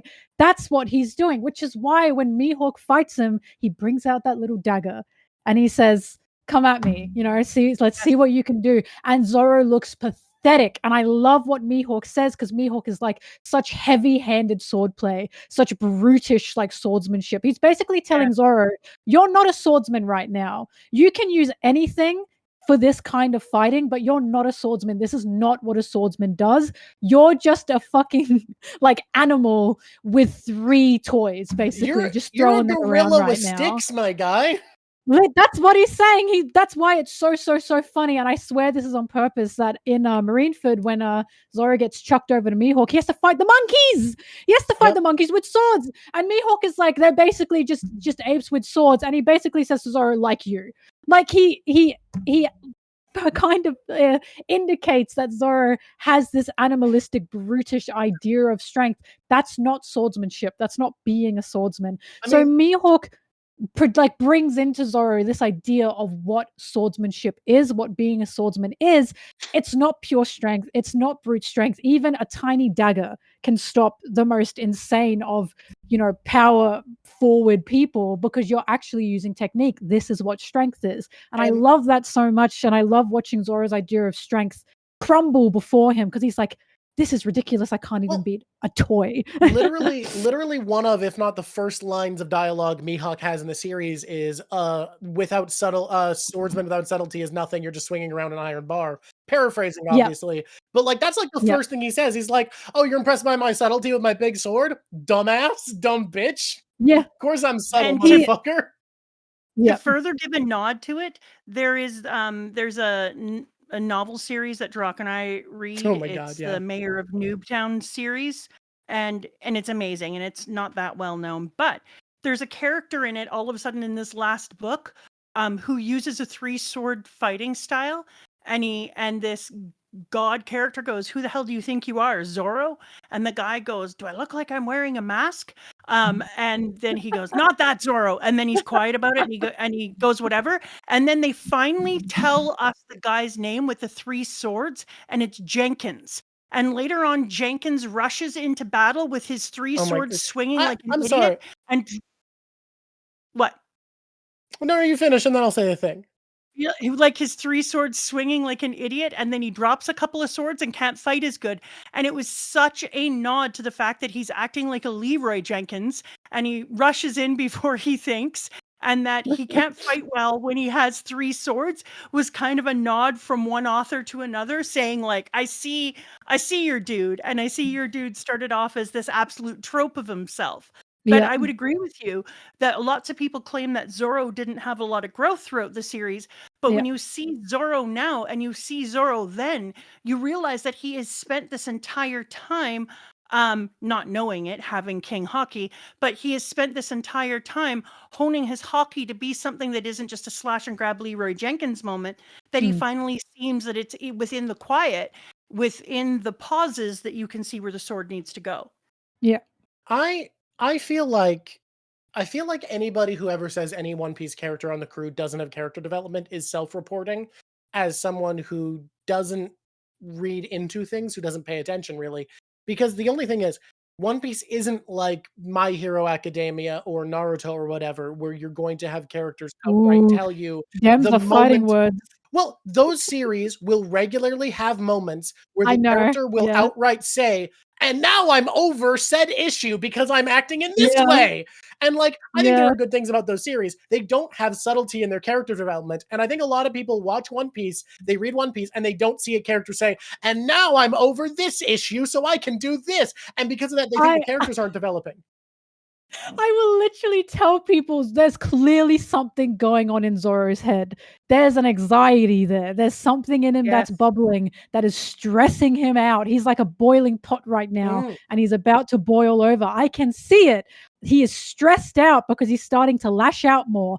The beginning of Elbaf is an idea of that. He's lashing out like crazy right now. There's something wrong with him right now. There's an anxiety, right? I will tell people that and they'll say no, because they're expecting Zoro to look into the camera and say, I'm feeling anxious right now.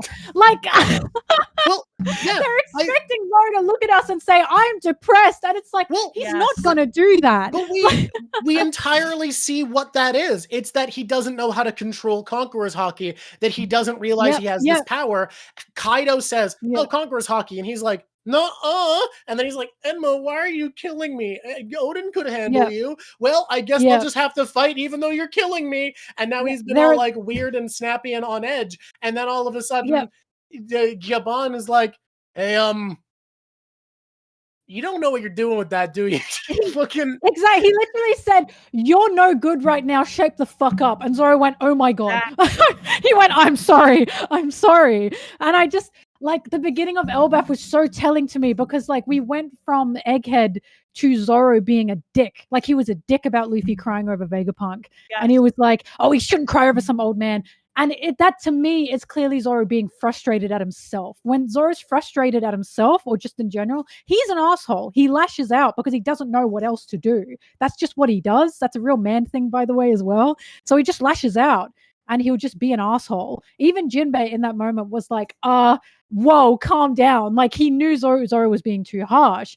And now we get to Elbaf, and something that was really, really, really telling for me at the beginning of Elbaf was Zoro wasn't believing in Luffy. He wasn't believing in Luffy's read of people. He thought he had to baby him. Like, oh my God, Loki could be taking advantage of you. I'm going to believe the rumors over my own captain, even though Luffy's own instinct is what saved Zoro from rumors and recruited him back in the day. And watching Zoro not believe in Luffy's own instinct in people and instead believe in rumors was so telling to me that something's going on. He's overcompensating. He's going where he thinks he needs to go in a very harsh way, and he's acting out, like kicking Loki when he was injured, because he's like, oh, I have to make sure everything's fine. And it's like, calm down a little, mate. You have to put a bit more trust in your captain right now. What's going on, you know? And now he's been called out by Gabon. And Gabon said to him, you need to be better than this. And that is so telling to me that he knows he's got a problem. And he's acting I'm out. hoping this is another rebirth then, that he's going to have this moment. Gabon is going to point it out. He's going to leave something else behind. I'm hoping he leaves behind some of his trauma, fixes some of the grief of loss, and says to himself, I have to lean into this calmer part of me. I have to learn hockey. Because it's funny that we forgot. Because I said back when I didn't know about hockey, but I was predicting that each of them had something going on inside of them. I said, I don't know what it is, but here's what I'm seeing. Then when we have the 2-year gap, Luffy trains his hockey. No one else is training their well, Sanji is training it, and I believe putting hockey into his cooking, which everyone said was stupid, and I was wrong. Everyone said was crazy until the knot happened, until the knot inside Emmett, and then everyone was like, "Oh, if it can be in a knot, then I guess it could be in the cooking." Oh, wow, okay. So he was training it, but unaware as well. So everyone else has just been.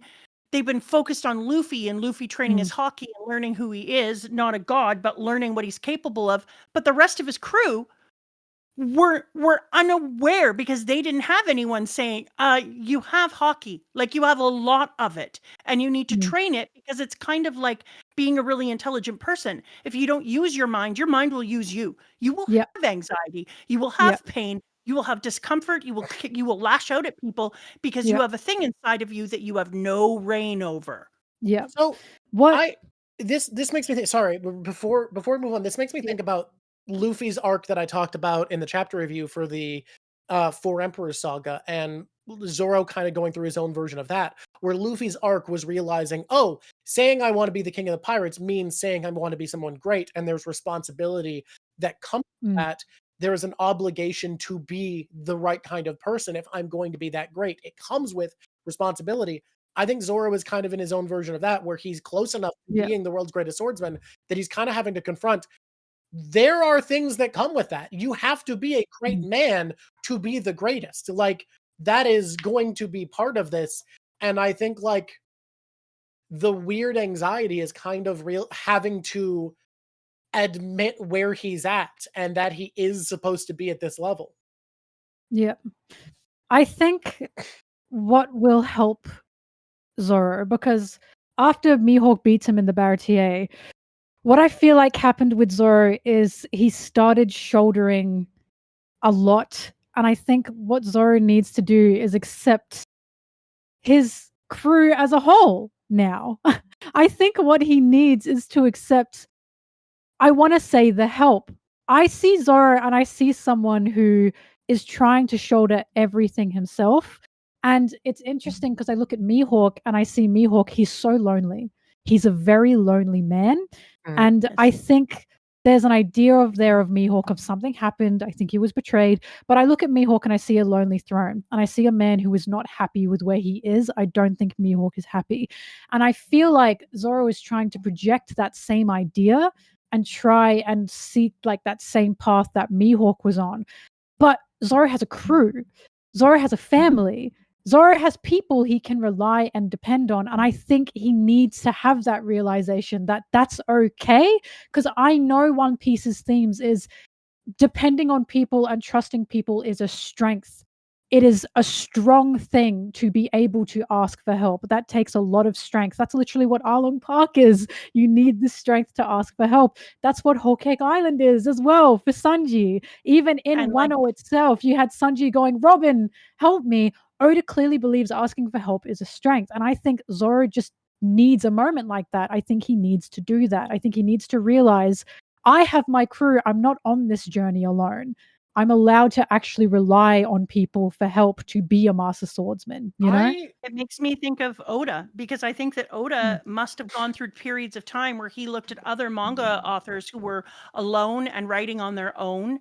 And there were the lone Mihawk kind of people.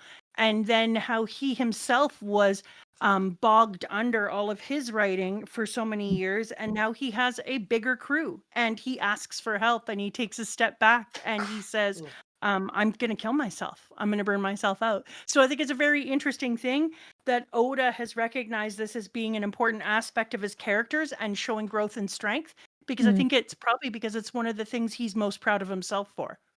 So something in here, it obviously can't be the same situation as Sanji, because Sanji's was also realizing that he can't both accept the weight of his virtues, which, by the way, is a huge aspect of Baratie as well. You see this throughout, that you see Gin can't keep up on his virtues because Don Krieg is not someone who is enough by their word to earn that commitment, and he betrays his oath as much as it hurts him because of that.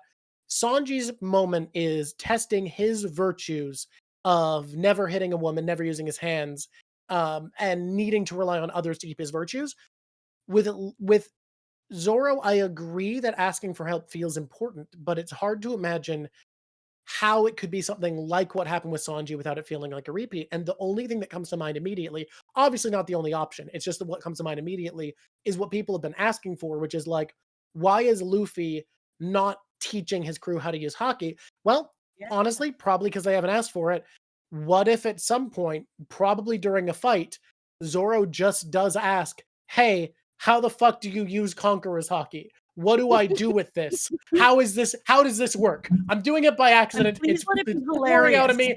I'm literally dying from it. Luffy, what am I doing? My theory, my current, I don't think this is going to happen, but I was saying it would be so funny if, because we're kind of derailing, but you know how the Holy Knights, you need Conqueror's haki to be able to do something against them, because Gaban obviously has it. Like, I think anyone who says he hasn't, they're coping, but Gaban clearly has it, and he needs to use it to be able to take out the Holy Knights. Zoro and Sanji are currently both heading up to the Sun World right now to take on the Holy Knights. One of them currently has Conqueror's haki, and I was like, it'd be really, really funny if the way Zoro like unlocks it is he has Sanji going, hurry up, get it out already, you gotta get your Conquerors out, because in Egghead, the reason Zoro used Conquerors again is he heard Sanji say, oh my god, he's a liability, what the fuck is he doing against Lucci? So I'm going to crack up if what happens in Elbaf is Zoro's like, oh my god, I can't use it, and Sanji essentially kicks him in the ass and says, hurry up, get that haki out, we gotta kill these guys, So, you know? People pointed out that there's this moment where Sanji reacts to something Gibbon is telling him, and they are assuming it's him being like, oh, you have Conquerors or you don't. But what I think we're going to see is, I think why people are upset at the idea that Gibbon has it is because they're like, no, Sanji can't have it. He doesn't have an ambition big enough. And I think he's not the special chosen one. I think what we're going to see is Gibbon telling Sanji something like, kid, you don't have it yet. But that whole thing where only a certain type of person can be born with it is bullshit. If anyone pushes themselves to the point that they have put everything out there for whatever they believe in, that's what it is. Look at what your captain can do, and that cuts back to Baratie. That cuts back exactly to the moment of Sanji having a mentor, an older version of him, point at Zoro and Luffy and say, look what it looks like to put everything on the line for your dream and believe that that's enough. Look, you're not doing that. When have you ever done that? That's what it takes. And I genuinely think that Gibbon whispering in his ear was literally the exact moment we see with Zeph here, of someone saying, those two know what it means to think all they need is to put their dream on the table, to risk it all for their dream. Do you? Because he doesn't. That's Sanji's thing holding him back at this point, is he doesn't know how to say, my dreams matter and I will risk it all for them. But I think there's also some telling of who can have Conqueror's haki. Like, keep in mind what Sanji has done with his attacks, being able to run on air, all the different things that he's come up with on his own, like those are great moments that an average person can't achieve with an average hockey. And so I think we've already seen that he has the greatness inside him. He too is going to discover more in himself. But I really think, like, my greatest worry now is that we're not going to get to see the crew fulfill themselves the way that we got to see Luffy fulfill himself. They're having to do trial by fire with hockey, whereas Luffy literally took 2 years and strengthened himself. And I'm not taking that away from him. I'm just saying, are people trained without knowing the one thing that they could have trained? It'd be like not knowing you had the greatest weapon in your bag. And then you get into battle and you're like, well, shit, I don't know how to use this amazing weapon. And they're like, oh, well, start using it. And so I really hope that we do get to see our crew come into their fullest them in the time we have left. In all fairness, although that's not Conquerors with Luffy, that is what happened with Gear 5. That is something that he unlocked in the heat of battle. Gear 5 for Luffy is like Zoro's Conquerors right now. Yeah. And so I think because he knew what he was doing with hockey at that point, he was able to gear up in ways that he wouldn't have been able to. And that's what I'm saying. Like, I hope our crew get that same option. Yeah. Yeah. They're And Gear 5. when it comes to the Baratie as well, when it comes to Sanji, there was something that I noticed on my reread that I didn't notice before. Yeah. When we are first introduced to Sanji, and when Don Craig is first fighting everyone, and when Gin holds a gun to Zeph's head, Sanji keeps saying, no, I'd rather die. I'd rather die than let anything happen to the Baratie. I'd rather die than go anywhere, blah, blah, blah. Then we cut back to when we first see Sanji as a child, and he's the opposite of that. He's saying, I can't die here. I won't die here. I refuse to die here. He has this like anger in him that is just so visceral of like, I'm not letting these pirates kill me. And then of course, after he meets Zeph, and Zeph sacrifices a lot for Sanji. Sanji believes Zeph sacrificed everything for him. Sanji then loses that same ambition to live. It's just gone because now it's been turned into, I must give myself up for someone else. I can't just live for myself anymore. And of course that can go into Whole Cake Island, but I'll leave that out. But when it comes to like Sanji's like ambitions, what he's missing is like Mama said, to live for himself. He doesn't have that right now. And I really do think that's going to be the trigger to help him get Conquerors, because I agree. Well, I think he's got the ability. I think he's got the power. I think it's all there. What he doesn't have is his own inner workings of himself. He doesn't have that figured out yet. He's not living for himself. He still isn't. But I think there is this theme of carrying on others' will. So part of how I see that is, and I don't know if it'll be spelled out like this, because again, what I've said, One Piece, a lot of its building is through implication. But like, is it just enough for you to be okay dying so Luffy can have his dream? Don't you want to see him be king of the pirates? Don't you want to be by his side when he's king of the pirates? Don't you want to see your captain reach Laugh Tale? Like, and I don't think it'll be spelled out, but understanding that he should value that, like, because sure, he learned a lesson that he needs to ask for help from Whole Cake Island. But, and for the people in chat who are saying they're talking about Elbaf, the point of this reread is to see how this all is carried through the series. We're doing the reread to see how these themes are paralleled in the future. And in Whole Cake, we don't see him actually, I think, ever appreciate what Luffy said, that I need you to be my chef. I need you to make it. We see him willing to leave because he's like, oh, thank you for believing in me. But I still don't think he's internalized, oh, this matters. Also, if we're talking about Whole Cake, I have another bookmark I want to get to, but you seem like you want to reply, so I'm going to bookmark so I don't forget it. What I was going to say was, for those who don't know, when I reread Baratie for this stream, I took like screenshots of all my favorite panels to be able to talk about them. When you said that we don't really like, what did you say? Like, when it comes to Sanji, like, with like, don't you want to see him be king of the pirates? Like, that's not really spelled out. In a way, I kind of disagree, because in Baratie, Sanji is telling Luffy, you cannot possibly understand like the weight I have on me. You cannot possibly understand the debt I have to Zeph. And then Luffy grabs him and says, getting killed is no way to repay your debt. He didn't save your life so you could throw it away. It's being spelled out to him. But the issue is in relation to Luffy's dream, because I think that is going to be part of it, of like dying for Luffy's ambition doesn't matter. Oh, you're right. But that's it. Yes, He's you're right. I saying, get it. yes, He's saying it that's about what he's Zeph, but saying. that does apply to once you're on Luffy's It crew applies too. to everyone, exactly. So Sanji has been told, when people are saving your lives, when people are helping you, Luffy included, don't die because they saved you. You live because they saved you. That is such a powerful message, in my opinion. But Sanji is he's so self-hating that he still can't figure that out. He has to get there. Like, Oh my One God. Piece is a slow burn. So we're figuring out the crew have to slowly heal. They have to slowly learn and they have to slowly heal. Sanji's still figuring that out. He still hasn't gotten there yet. But Luffy, more than anyone, is trying to tell him this. I just realized something that I love here, and hear me out on this. Who is it? Who on the crew is it that always sees Usopp as useful and reminds Usopp that he has a place in the crew? Sanji, right? Sanji, yeah. We've all faced the fact that Sanji doesn't value his life. Who is the person who on Wano tells the suicidal samurai, cry and piss yourself if you need to, fight to live, be alive? Usopp values, he's depressed, he's struggling, he's afraid, and he values his own life more than anybody. And yet he'll risk himself, but he always tries to live. And it's kind of fun for the one guy who always sees the value in Usopp to be the guy who's lacking what Usopp has, the willing to give everything to survive, the willingness to keep going no matter what. Yeah. But can I say something about Sanji that I've been thinking, especially since I read Baratie again? I was like, I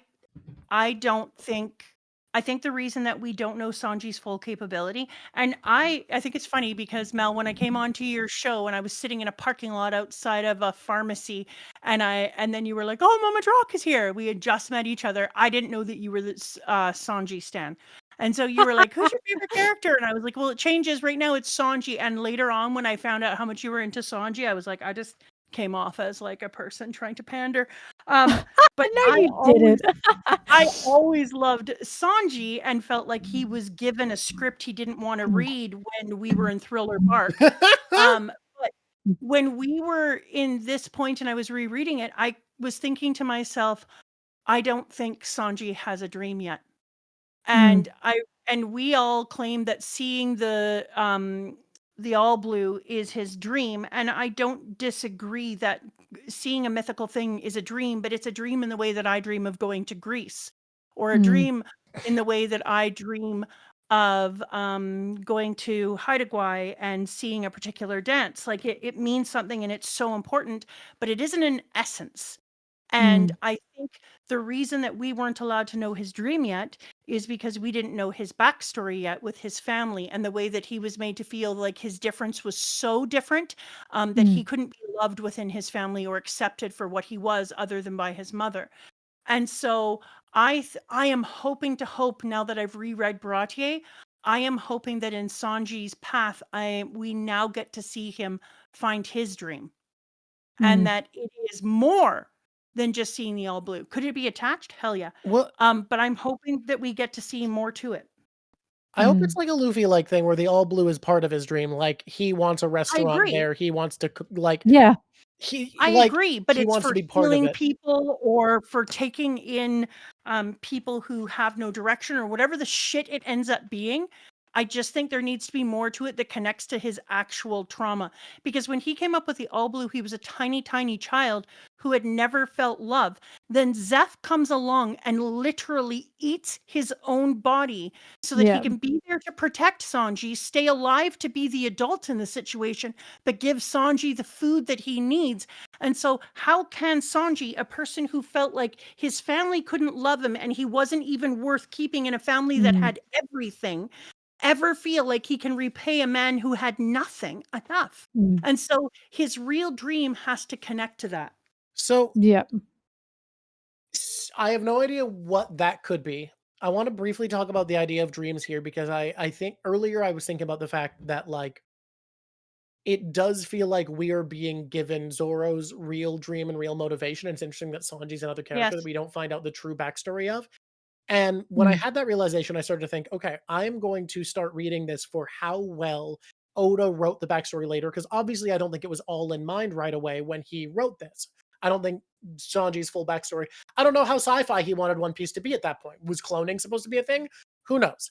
But I don't think he had it all figured out. So I wanted to see how well did it fit in. And what I realized is you can't really judge how well it fits in because we don't know anything about Sanji from before the moment we first see him in the backstory. But the backstory later, everything later, was written with this in mind because Judge is just Dawn Krieg. He's a man in gilded armor who believes in weapons and numbers and military might, who believes he is everything, who goes to have dinner with someone who he intends to betray for power. Like, Dawn Krieg and Judge are just the same guy. Yeah. That's the reason I love Whole Cake Island so much, because it makes me go back on Baratie and read it and go, oh my God. Like, little Sanji before meeting Zeph saying, no, I have to live. I have to live. And if you read that scene just like after he got like pushed out by Reiju, and Reiju was saying, you will meet people on the sea, you'll meet them. Little Sanji has this ambition. I have to live, even if it's just to spite the man that disowned me. I have to live, right? And then he meets Zeph, and then he meets someone who gives everything for him. And then at that point, exactly. And then at that point, Sanji just, because I always say there's such a scene in Baratie, and it breaks my heart, where he says to Zeph, but why did you do this to me? I gave you no reason to be kind to me. And I'll always say, it's such a tell that a child is saying, why are you being kind to me? Only a horribly broken child will ask an adult, why are you being kind to me? Like, so it's like watching these two scenes back to back. It's like, it's no wonder why Sanji threw everything for Zeph, away everything for Zeph. He gave everything to Zeph because he couldn't understand just anyone caring about him to this extent. He just didn't understand why anyone would ever give up anything for him. So why would he chase his own dreams when his dreams feel like nothing? They feel like they're useless for who he is. Like, he just feels useless overall. Well, and there's something interesting to that, where it's like seeing what Zeph gave to him, gave for him, puts his dream in perspective in a way that he decides, oh, that's childish. Those guys were right. Which is very funny compared to what you were saying about Zoro having a dream and a method of pursuing it and a belief that is objectively childish and still fully believing in it with everything. And it's kind of interesting to think then they're sort of learning opposite lessons in a way. No, Sanji, I love Sanji. It has to happen. I love Sanji.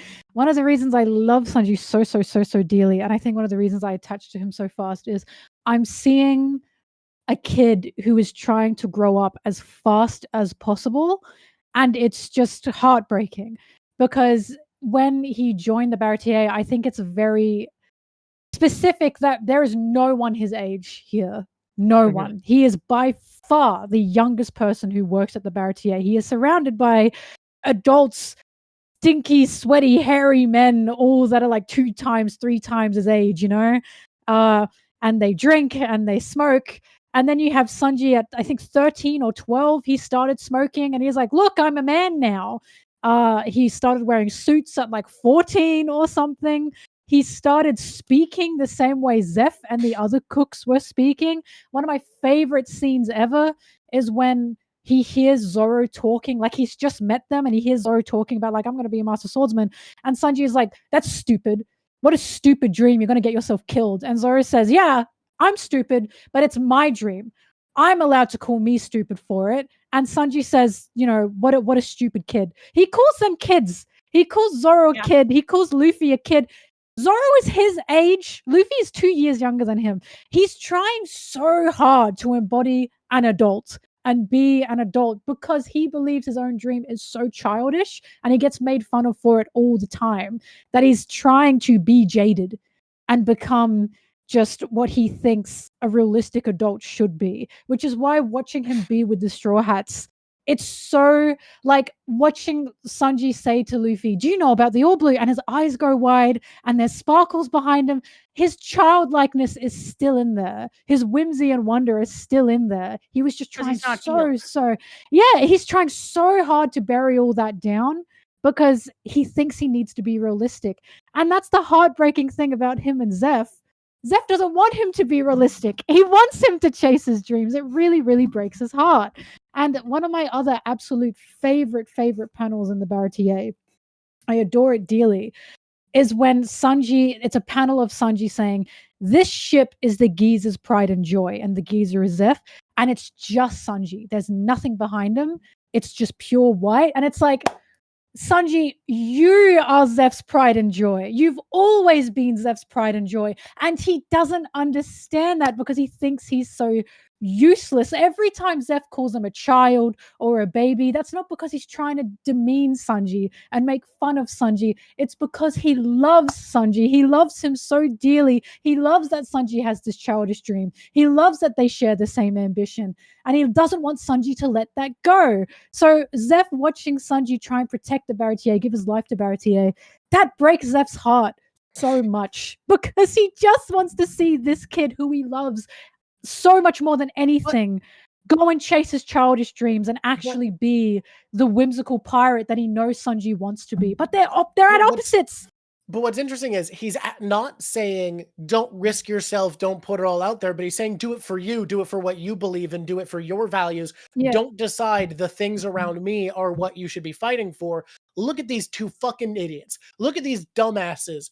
Yeah. They are fulfilled. They are doing it for them. They have their beliefs and they are putting everything on the line for it. You call them stupid? Be like them. Why can't you be more like the neighbor's kids?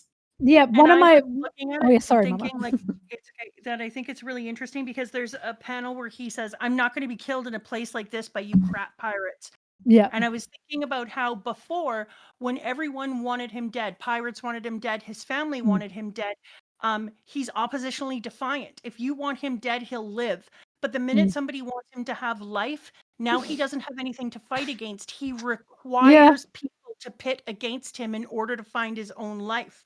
And so the minute somebody is like, I love you and I want you to have life, he's like, no, that's not a real thing.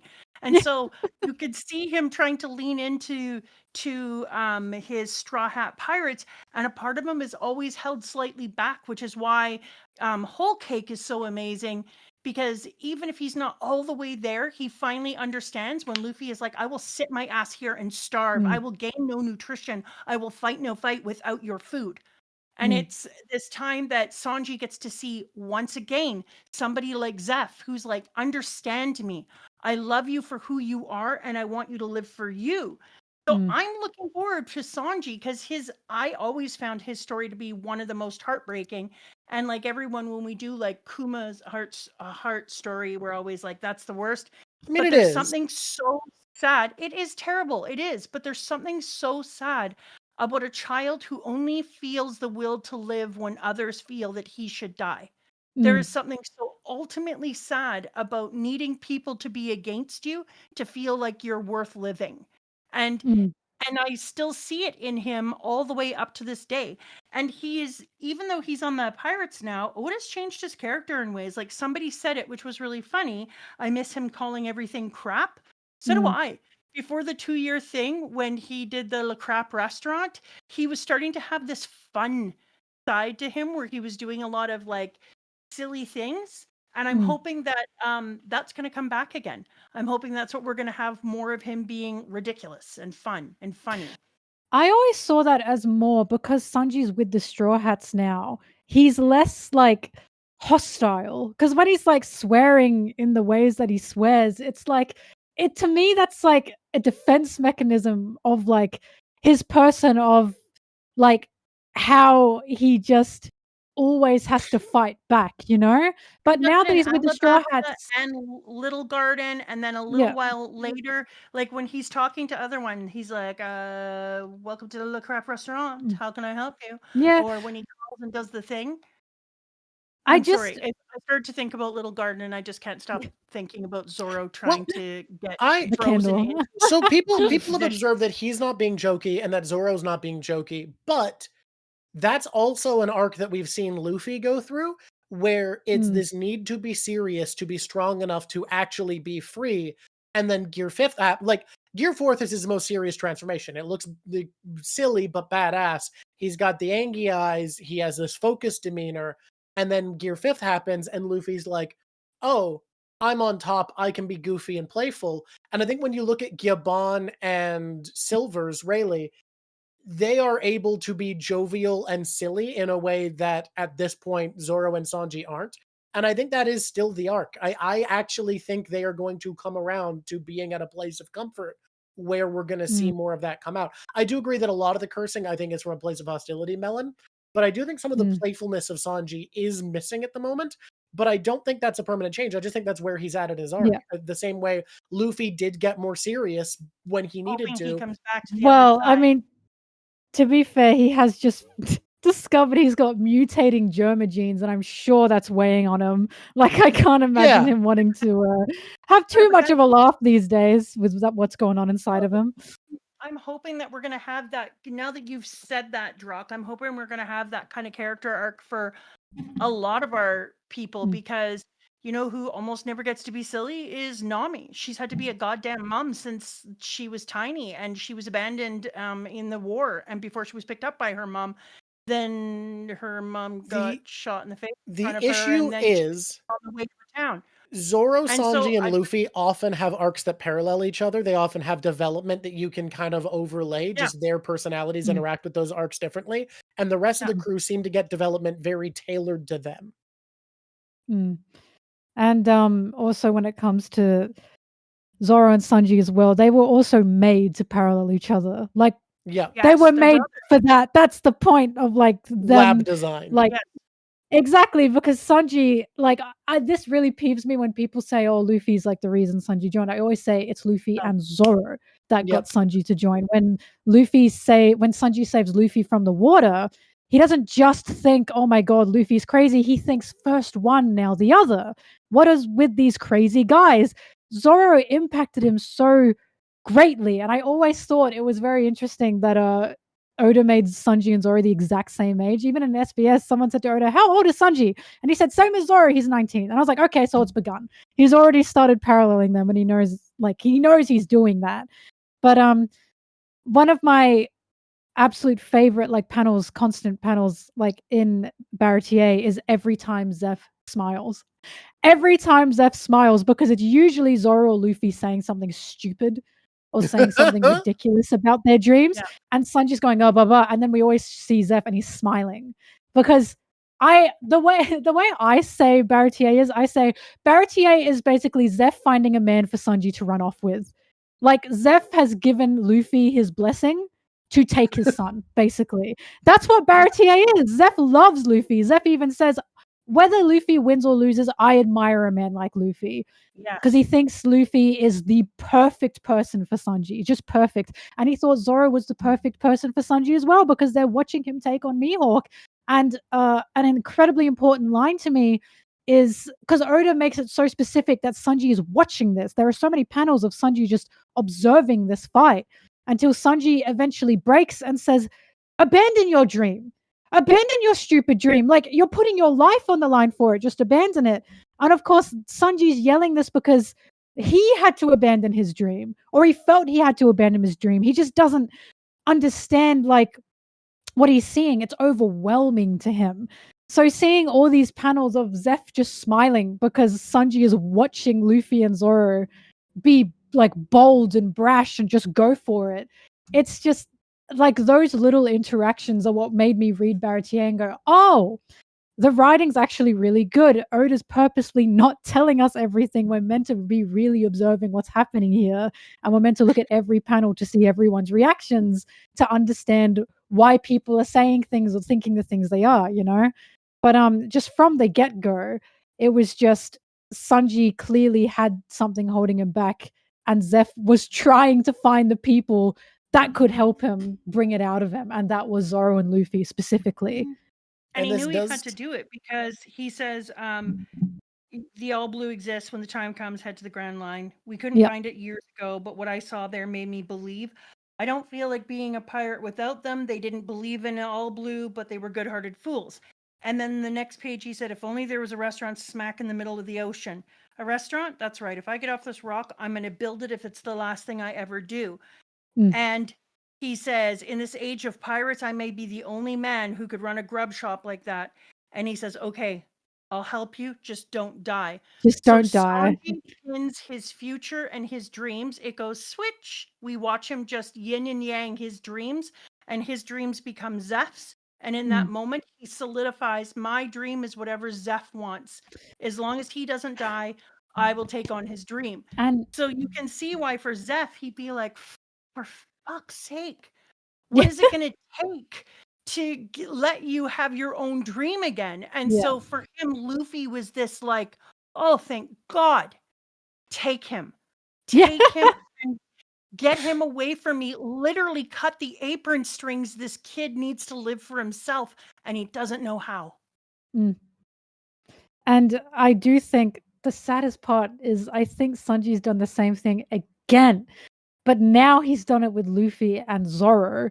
And the reason I add Zoro into this is because, and I always think about the scene in Thriller Bark when Zoro's like giving up his life, right, for Luffy. And then Sanji pops in and he says, what about your dreams to Zoro? What about being a master swordsman? And it's like, and I feel Zoro's anger in that moment because, of course, then the question is, what about yours? Like, why are you putting Zoro's dream above your own life? What in the world are you doing? He's doing the exact same thing he did to Zeph. He's now doing it to Luffy and Zoro because one of the reasons he even left in Whole Cake Island is because he didn't want to get Luffy and the crew involved in his mess. He'd rather die. But it's which says how little he values himself because he was part of Luffy being like, I will declare war on literally the entire world, and somehow thinks an emperor is worse than that? Somehow thinks Big Mom is worse than literally everybody? Yeah. It says how much Sorry for talking over you. Sanji. Just wanted to add. It says how much Zoro loves Sanji now when you look at Thriller Bark where nothing happened and Sanji tries to give himself up for Luffy. Sanji tries to take on the burden that Kuma is going to give him. And Zoro is like, no, be here for our captain. Your burden is to live. Your burden is to survive and dream. I'm the one who's going to take this on. And for Sanji, who has always been told your value comes only when somebody doesn't want you to live, it was this real brotherly moment between them when Zoro is like, too bad, I want you to live. I love that scene because I love the choice that Oda made to not show Zoro's face and to not show his expression because I feel that Zoro was just angry, just upset because Sanji said, find another cook. Like, it's that simple, you know, like, just replace me. Imagine someone part of your family who you love so dearly is saying, just get like another person to join the family, just replace me. You'd be infuriated, would you not? You'd just be enraged at hearing that. Like, why do you ever think you could be replaced that easily?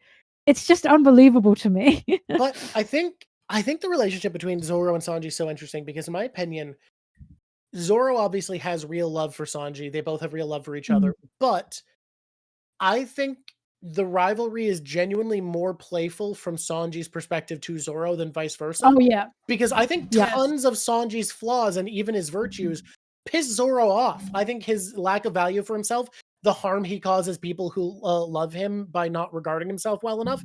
And beyond that, honestly, I think Zoro carries Kuina's sword in his mouth. He carries Kuina's will with him.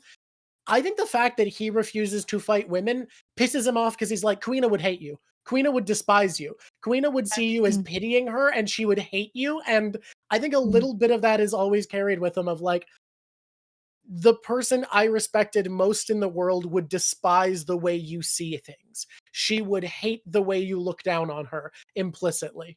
And there's obviously been moments like with Monet where Zoro does the same, but I still think he is able to acknowledge the contempt of like looking down on all women all the time. Except for the Robin moment when we have him call out, Robin, help me.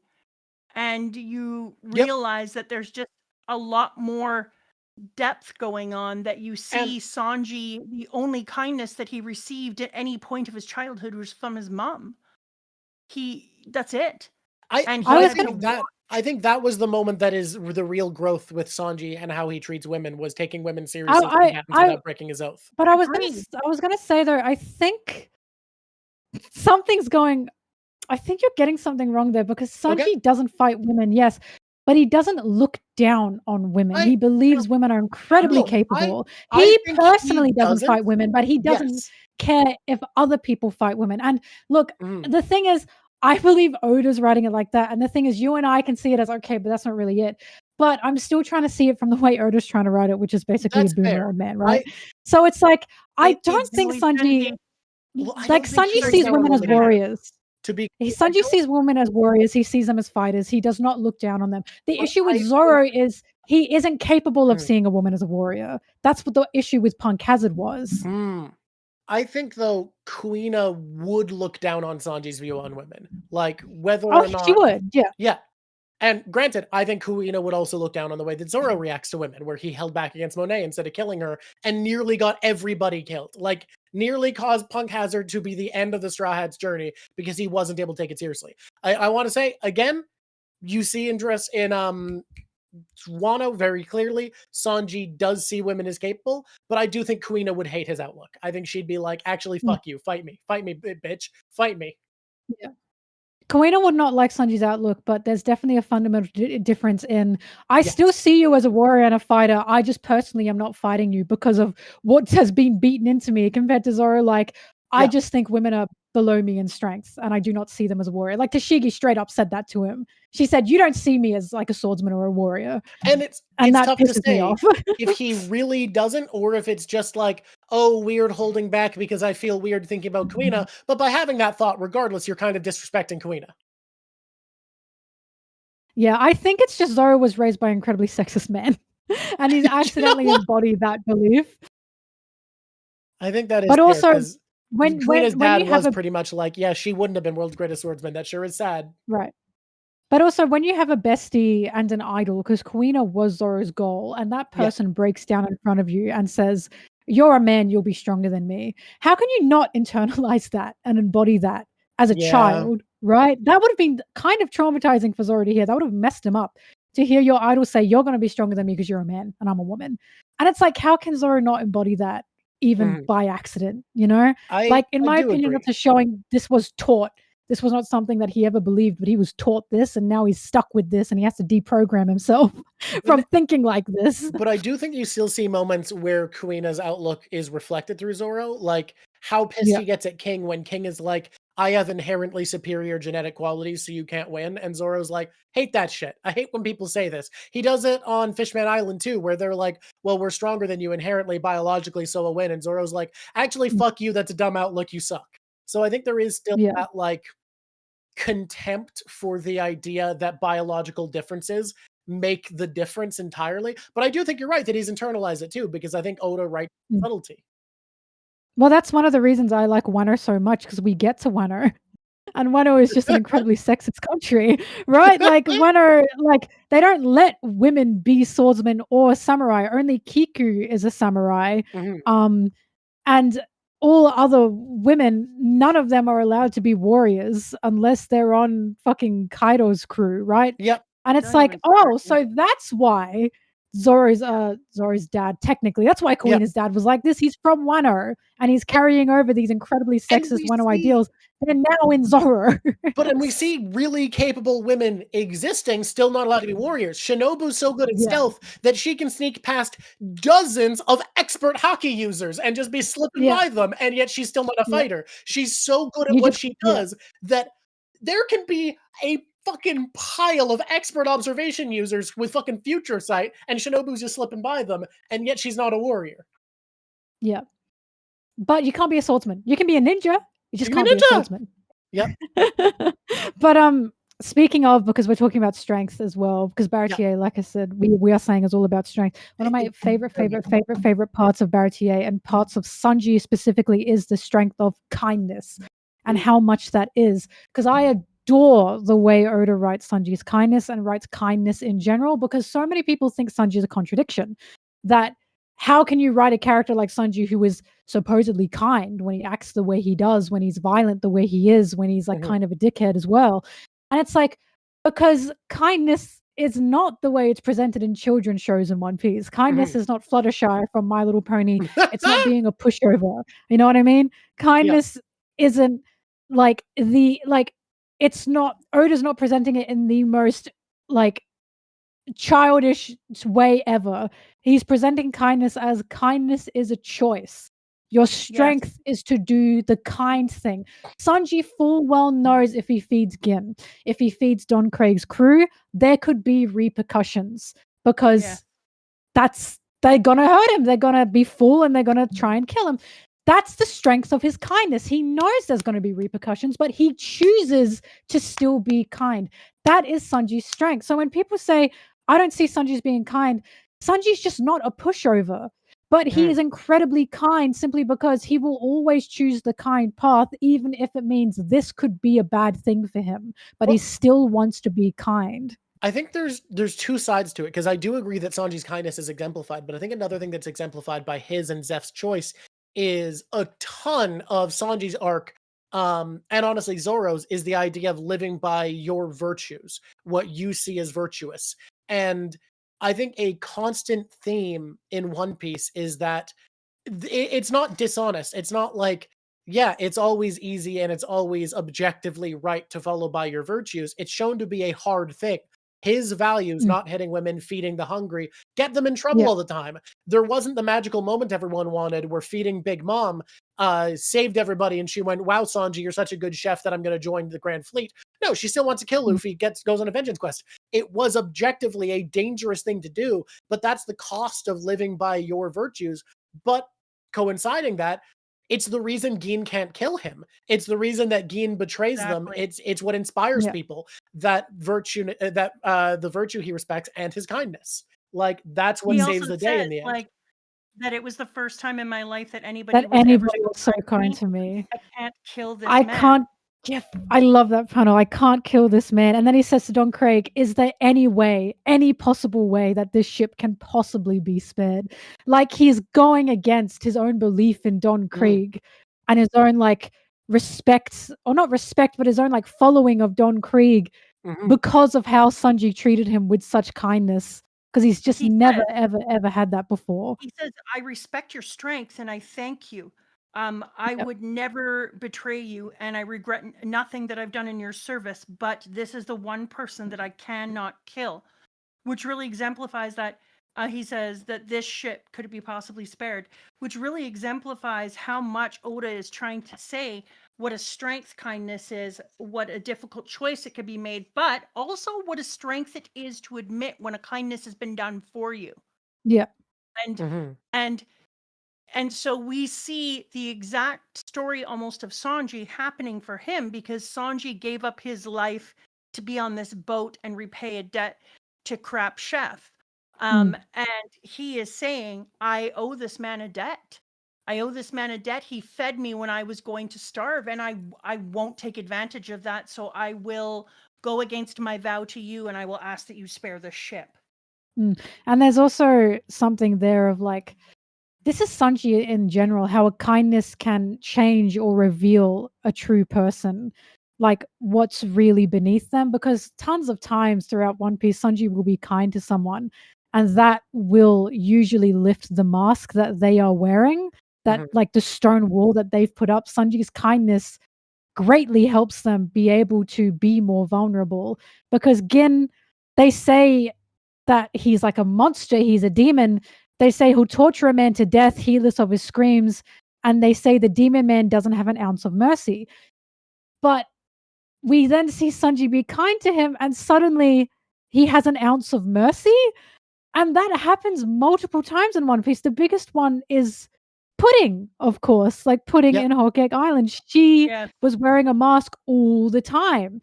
Then suddenly Sanji shows a kindness to her and the mask drops. The same thing happens with Viola as well. I was about to say, Viola, where they're like, she's cruel, capricious, she'd betray her own family, and then betrays the Doflamingo family because of the kindness.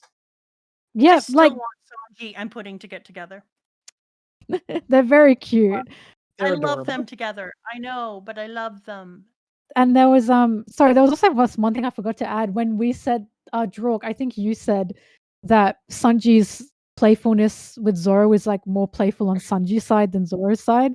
One of my favorite things about Baratie, there are so many favorite things, is we are seeing how Sanji is with people he cares about. We are seeing how he acts with people he loves. because when the Baratie starts, it's constant of all the chefs saying Sanji doesn't like Zeph. Sanji doesn't like Zeph. He always gets angry at Zeph. He hates Zeph. He tries to go against Zeph all the time. Then we get revealed the past, and I think is it Kane? Is that how you say his name? Patty and Kane? Or is it Khan? I think it's Kane. I think right? Kane is how it would be because it's French for meat, right? But Yeah. So Kane says, who knew that Zeph and Sanji, the two who like fight like cats and dogs, actually have this very deep bond with each other? And I'm like, gee, who else can that possibly apply to in Sanji's life on the crew? Like, who else does he fight with like cats and dogs, but he has such a deep bond with, you know? And that is Zoro. This does highlight that these chefs have an incredible lack of emotional intelligence. They show up for a job. The only two people here are the old man and this kid who's not his kid he's taking care of. And they assume these two hate each other. That's why he's raising his child. He hates him. And one of my favorite things ever is Zeph and Sanji's relationship is so similar to Zoro and Sanji's. They're just incredibly similar. The nicknames, the cat fighting, the sparring, it's all the same. And it's like, this is such a clear indication of how much Sanji likes this guy. That he's like treating Zoro the way he treats Zeph. Oh my god, I just had to realize they like each other. Zoro feels about him as well, because obviously we've already been given a template for this, so we're supposed to know that they have an important relationship because we have already been told that Zeph adores Sanji. Yeah, because one of my favorite things as well, when we get to Arlong Park, the second we get to Arlong Park, the first thing Sanji does is go up to Zoro and say, haha, you lost against me, Hawk. That's the first thing he does. That is the first thing he says to Zoro. He like makes fun of him. And it's like, you clearly like want to form a bond with this guy, but you don't know how because you're incredibly socially stunted. Hanging around all these old men. I just had a sad realization. So many people want Scop or Gibbon to have a good relationship with Sanji because they're parallels, right?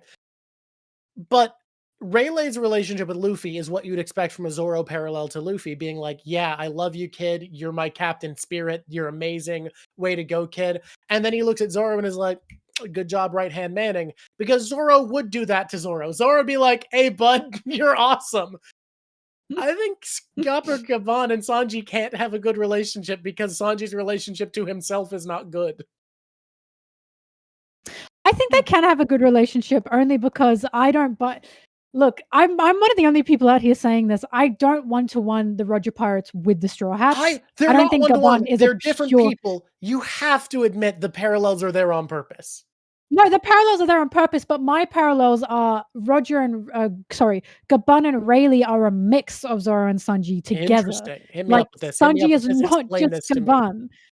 Well, because here's the thing, right? So many people say Zoro and Rayleigh act the same way. I totally disagree. I don't see it simply because Rayleigh's not an idiot.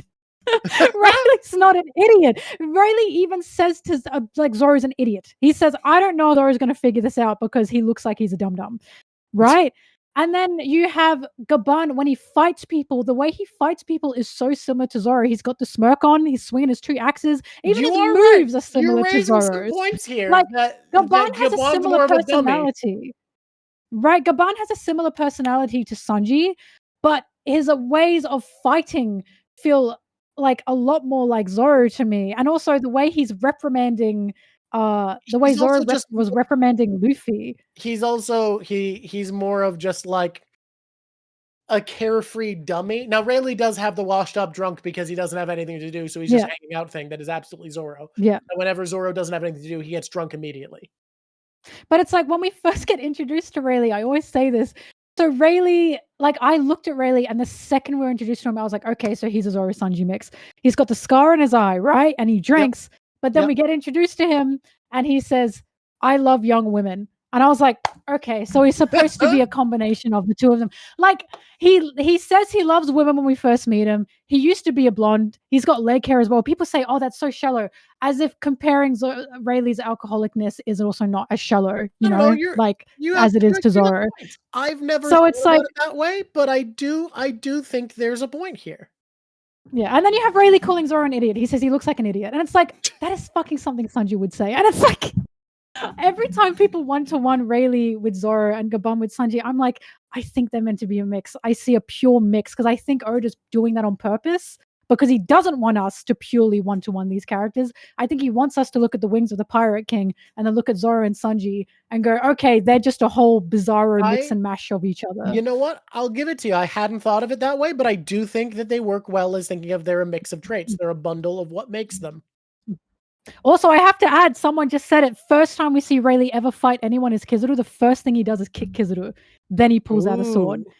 Like, it's just, it feels like it's all there to me. Okay, does anyone else find it weird that the previous era of pirates, everybody had like pretty practical, normal weapons? Like, the previous era was like, yeah, I'm here with a sword, I've got axes, I have a glaive, I have a sword, I have a sword, I have a sword, I have a sword. Like, that's the previous era of pirates. And do you think they'd look at the modern era and be so confused? Like, all right, so who's going on is a big deal.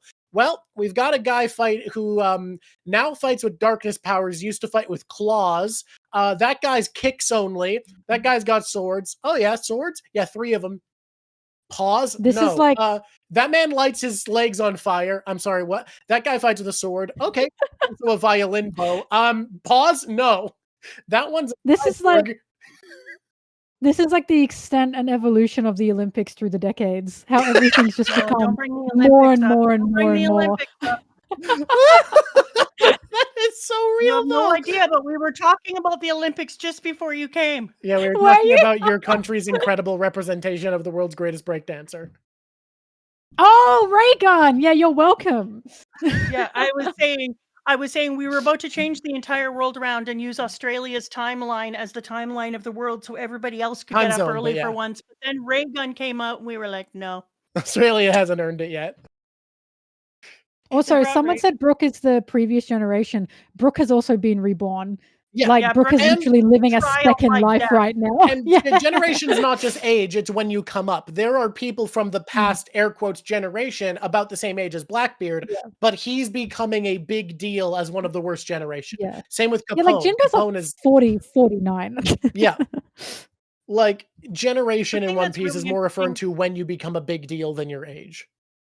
Something that's really interesting about Sanji too and Baratie, and when I looked back and started to, I realized, like, I think Baratie is when I fell in love. I thought that Arlong Park was really good. I loved when we went to Logtown, but Baratie, when they're sitting on the cliff, and the picture that you drew for me that time, where they're sitting on the cliff and looking out to sea, and looking at dreams collide and sacrifice and love, how can you not fall in love with this? And how can not Sanji not have a special place in your heart? But Sanji is the heart of the crew, because we always talk about how feeding people, that's the kitchen becomes the heart of a home. It's where you feed people and you keep them alive. And he tailors to each of his crewmates tests and tastes, and he puts himself between danger. He's kind of an emotional backbone, even though he himself doesn't get that emotional reward. He gets it from other people feeling strength. And I kept wondering what the Baratie was going to look like when Sanji left, because you can feel that he's also Zeph's heart, and that made Zeph go from being. He made Zeph from just going from being this pirate to, he met this boy, he saw him clinging to the food, saying that he wanted to live. He had the same reaction to Sanji that Luffy has to somebody when they have the will to live and want to self-actualize. He had that same reaction, but he made Zeph a father. And Zeph was a father figure in a way that he never intended to be, or a father that Sanji never knew that he needed, but Zeph became a father. And so when Sanji leaves, it's like he takes a piece of the heart of the Baratie with him. And I constantly want to see the quiet moments of Zeph in his cabin without Sanji. I constantly just want to read his journal and hear how he's moving through with his life without Sanji there. And whenever we do flashes around the world, the first person I want to see every time is Zeph. I always want to see Zeph. One of my absolute favorite things with like Zeph and Sanji's dynamic. And that's why one of my favorite panels is Sanji saying the Baratie is Zeph's pride and joy. And of course, it's focused on Sanji because Sanji is actually Zeph's pride and joy. Without a doubt, Sanji is 100% his pride and joy. And I love every time we cut back to the Baratie because the second Zeph found Sanji's wanted poster, got Sanji's wanted poster, he made it the Baratie's gate. He made Sanji's wanted poster the Baratie's gate. He loves this boy so much, he will let everyone know that Sanji is his son. Sanji, like, is his pride. And I love that so, so dearly because think of how, like, Judge was, right? Judge wanted nothing to do with Sanji. Judge said, never let anyone know that you are my son. Together. Exactly, right? And then now he's got an actual father who is doing the exact opposite and is doing all he can to show the world, this is my boy. You will know that this is my boy. He even did like the deal, I think, that was like, if you bring in Sanji's wanted poster, you get like half off your meal or something. and that goes back to Arlon Park and the I couldn't say that I wasn't your mother even to live and be there with you. I have to let everybody know that I'm your mother because it's my proudest thing. Something else too. I was thinking about how Robin called Luffy romantic and how stupid I was that I never saw Romance Dawn and put it together at the time when Robin said it. I was like, oh yeah. And so I started to look at the crew members in terms of those ideas of those monikers, and I realized that Sanji is graceful. And I had never really thought of him in terms of that, but when I started to think about like what term would I give for Sanji? Graceful in so many ways. He has the grace to apologize like he means it. Like he apologizes in a way that is so firm. He moves with grace. He forgives with grace. He loves with grace. He's kind with grace. And I realized that for me, one of the reasons that I love Sanji is his gracefulness. One of the words I would use to describe Sanji is hopeless. And I don't just mean hopeless in like a sad way. I mean, he's a hopeless romantic. He's a hopeless dreamer. He's just hopelessly in love with so many things, you know, like not just women, of course, but his crew, the world. He's got such a hopeless, like endearing hopelessness to him. That's just, I think is just so beautiful of him because it's like, I always said that Sanji, while he still has pervert gags, right? He still has pervert gags. I still will never say he's the pervert character because he's not. He is incredibly different to how a shonen pervert is written. A shonen pervert has absolutely nothing more to them than just being a perv, right? Oh yeah, Sanji, Drawk on the hasn't other read enough hand, shonen to realize how bad it gets out there. yeah, it's horrible out there, which is why I defend Sanji with my life. And I say, listen, he's got some issues, but it is he's still not the pervert character. I will never label him as that. He is no Mineta. He is Sanji, in my opinion, and I honestly believe this is what Oda was doing. He's so much more. He's like a shoujo boy in a shonen world.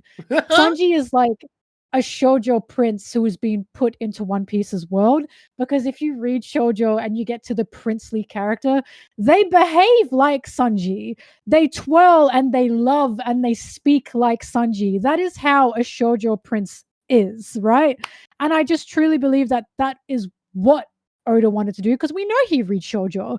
Oda reads and writes a lot, and I think he was truly trying to make this comically shoujo prince character with Sanji and place him within shonen, and that's kind of part of the joke. It's like, what the hell are you doing here? Because even Whole Cake Island did not feel like a shonen. Whole Cake Island felt like a fairy tale, a romance. Well, you know, this is a shoujo arc for this kid. I think for part of the reason why is One Piece's tendency to add a second genre, and that time it was fairy tale. But I do think you're right that it had a lot of shoujo, especially with Pudding. It's also, I just found it funny, I've never thought about it, that he's a shoujo prince in a shonen manga, because recently, I didn't use these terms because my mom's not in the manga world, but when we were going through Berserk, I kind of observed that Princess Charlotte is a shoujo princess in a seinen world. Well, Berserk you famously didn't use those terms, but you said something. Yeah, Berserk famously as well, the author said that he wanted to embody like the emotions of shoujo in Berserk. Like that was something that he wanted to do. So you're 100% right that there was definitely shoujo within Berserk, which is why I look at Sanji and I'm like, I'm pretty sure he's the shoujo boy I within think the you're right. shonen I world. think you're so right. Because even when he first gets introduced to Nami and he sees her, it's one of my favorite scenes. He's twirling around and he's reciting. He's like, "Oh, heart, be still, the ocean shimmer," and it's like, this is like, a did you get a shoujo witch prince. him? What the hell's going on? Like they're bizarre. Like they're weirded out. They're like, "What in the world is wrong with this guy?" And it's just he's just hopeless. He's just a hopeless man. He's hopelessly in love. He's got a big, beautiful heart. He can't help this. He's got hard eyes. He's got sparkles and flowers around him. He's just like that. He's just a sparkly prince who can't help where his heart takes him. That's what I'm saying. And I don't disagree. I agree with your thinking. But that's why I say, like, even in that moment, he's twirling around and he's fanciful and dancing. It's so graceful. And he doesn't fight with his hands, so he's flipping and kicking. And he's just this like graceful prince who smiles with sad eyes. And it's this is why in Alabasta his fight was with Bon Clay. Bon Clay was literally a ballerina. Yes, exactly. The two of them fighting together was so good for that. Exactly. So when people were like, he went to Kamabaka Island, Kuma threw him there, he already had a connection with Kamabaka through Bon Clay. Like he already had this idea that he does actually fit in here. As much as he doesn't like that he does fit in here. I 100% agree. Hey, just curious, are you going to give the fish Sanji's eyebrow? I wasn't going to because the swirls were the waves. Yeah, but come on. Can we let Melon decide? Melon, does the fish have Sanji's eyebrow? Yes. Okay, there we go. Now, then I demand it. Okay. Well, I'm going to finish the fire first, but then, very favorite. Like, I love it when the characters have little moments that are extra that just give them that little bit of depth and roundness to their character. My favorite one with Sanji is when he lights a cigarette with Diable Jambe. And when he just leans down and lights his smoke. I'm like, I don't know why, but every time he does it, I'm like, I know smoking kills. But can we be honest right now? That's like, I feel like Oda is constantly looking for ways Sanji can light his cigarette in fun ways. My personal favorite's always going to be the Anaru moment, but I feel like Oda's always on the lookout, like, can we light his cigarette right now? Does it make sense? One of my favorite things about Sanji and a cigarette as well is, and it's just now I'm like super confident about it, but Sanji lighting a cigarette is a stress thing.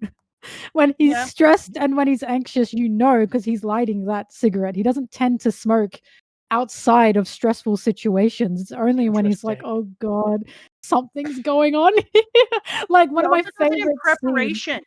Like he does it in preparation and reflection. Like he does the one where he talks about his mom. He's out on the deck outside the Sunny and he goes, my real mother was a kind woman. She gave me a name and love.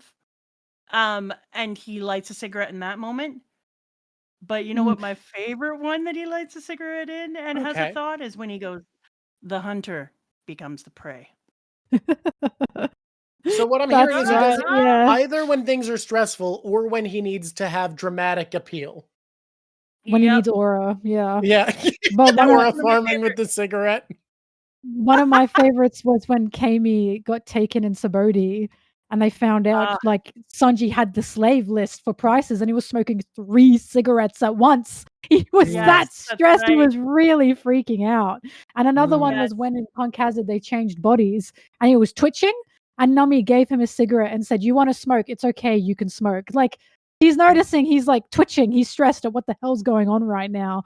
I just love that he has that like habit that he needs to let out. But sorry, I'm jumping around, but going back to the Baratie as well, because of course we're speaking of Sanji's character. Yeah. Something I really, really, really love, and this is something I noticed on my Baratie reread. Every time Zeph is around, Sanji particularly looks like a child. So when Sanji is talking with Luffy or when he's talking with the other chefs, he's got like the hooded eye and he's got the cool demeanor.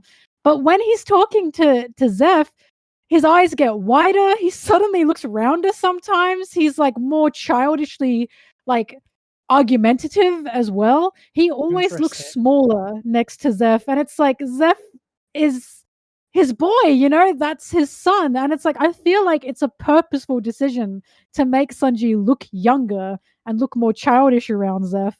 And I just love the moments of when his childishness comes through, and it's like in a good way.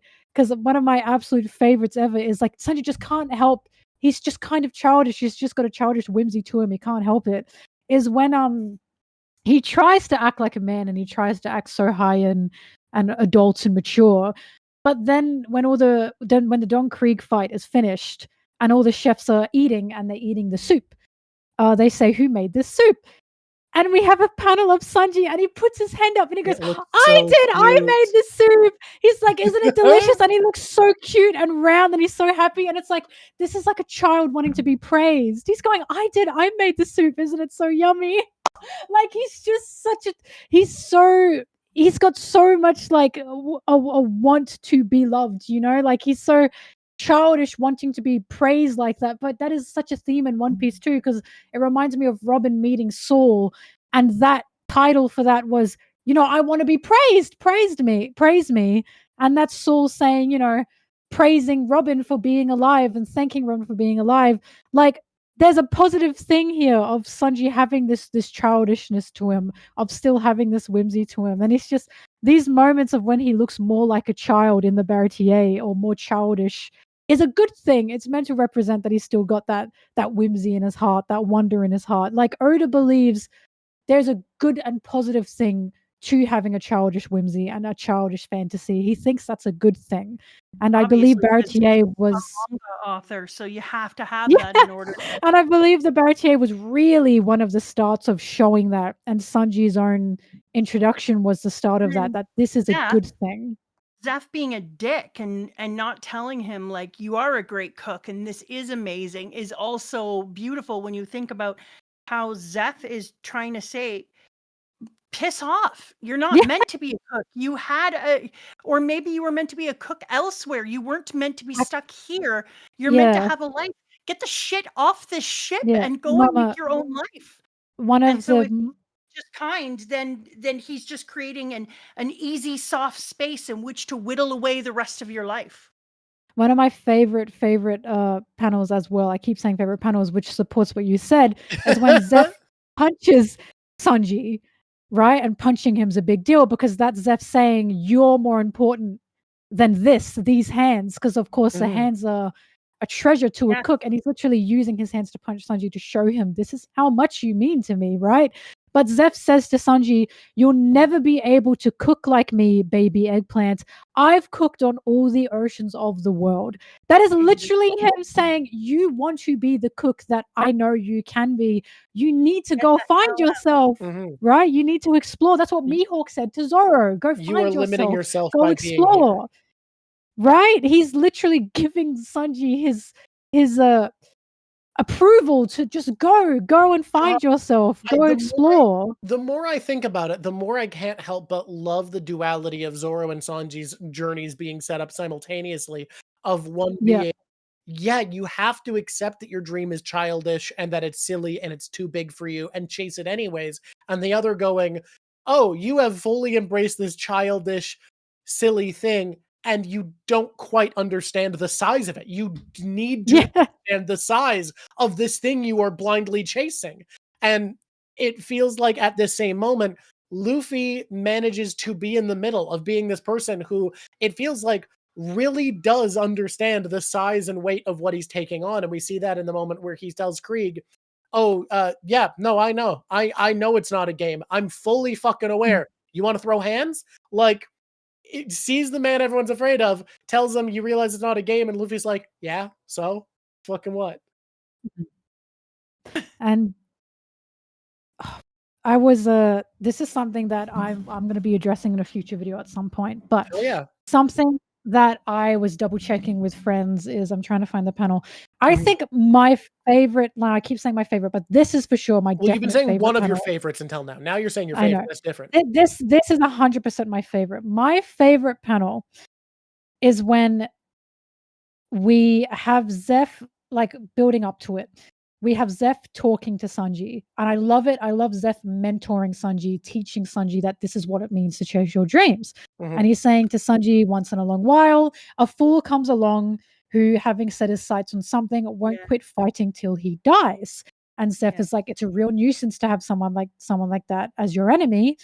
And Zeph is saying, watch him closely, Sanji, because I'll give Luffy this. There's no give in him. And it's in the end, it's not about weapons. Grit counts more than steel. Now there, Zeph isn't saying grit. Grit is just a very odd translation for early Viz. He's saying the word shinen. Shinen means, like, I have it written down here. Shinen means faith, conviction, or belief. And a better translation would probably be willpower. And shinen, that word is a very, very, very important word because it's everywhere when characters are talking about their ambitions and their dreams. So basically, Zeph is telling us a theme of One Piece straight to our faces. Luffy has faith, willpower, conviction, belief.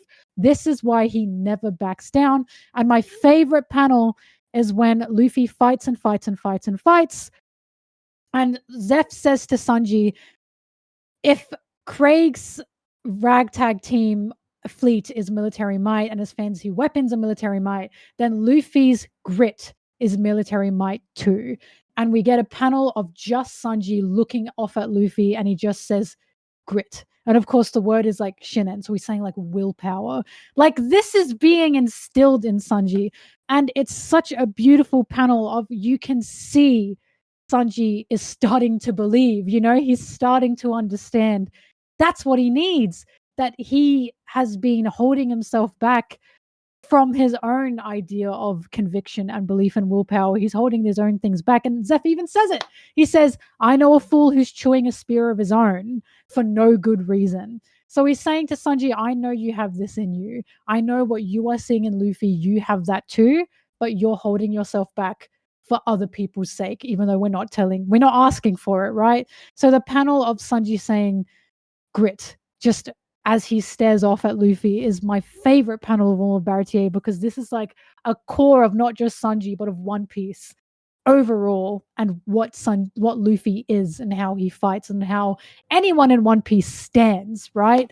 It's just such a powerful panel that I adore. And it I feel is so like greatly. you're massively right, and that this arc really leans into the idea I talked before about. There's a documentary about all the people who were lost in the tidal wave in Japan, and in it there is a phone booth that's on this person's yard that they just put there, and people started to go to it. They found it during the tidal wave. People started to go to it and pick up the phone and talk to their loved ones that they lost and were never found. And one of the things that the narrator is talking about in the documentary is how in a Japanese world, they won't say I love you, it'll be through action. And they won't say I owe you, it'll be through what is done. And that's why a bunch of people come up and say things like, I built your sunroom. It's very beautiful. You were right. I've put your plants in there. I am taking good care of them. And they're telling people this into the telephone booth. This arc to me felt like that acknowledgement from Oda that we were watching Sanji and Zeph tell each other over and over again, I love you. I love you, yeah. I love you. And they kept saying it on all these ways in the, I'm not going to praise your cooking. You need to leave. I'm never going to leave. I am going to do everything for you. Even if it makes my soul bitter, I'm going to suck it up. And then Zeph being like, there's something to admire in a person who has this grit. And Sanji saying, seeing finally, he's saying, I need that grit. And how all these actions are just them over and over again saying, I love you. And then how that extends into the Straw Hats for the rest of our story. How we see that exact same thing carrying out with our Straw Hats, and that their actions are a love story. Yep. It's all about love. I've always said One Piece is all about love. That's what it's about. It's about how much people love each other, and it just it's the action of love. Yeah. Which is interesting because I think you're right. Because of that Japanese perspective, we don't see the direct statement of "I love you." We see the word love mentioned, but we mostly see love between people through implication, through action, conviction, how they express that feeling instead of this direct statement. I think that's really interesting and compelling.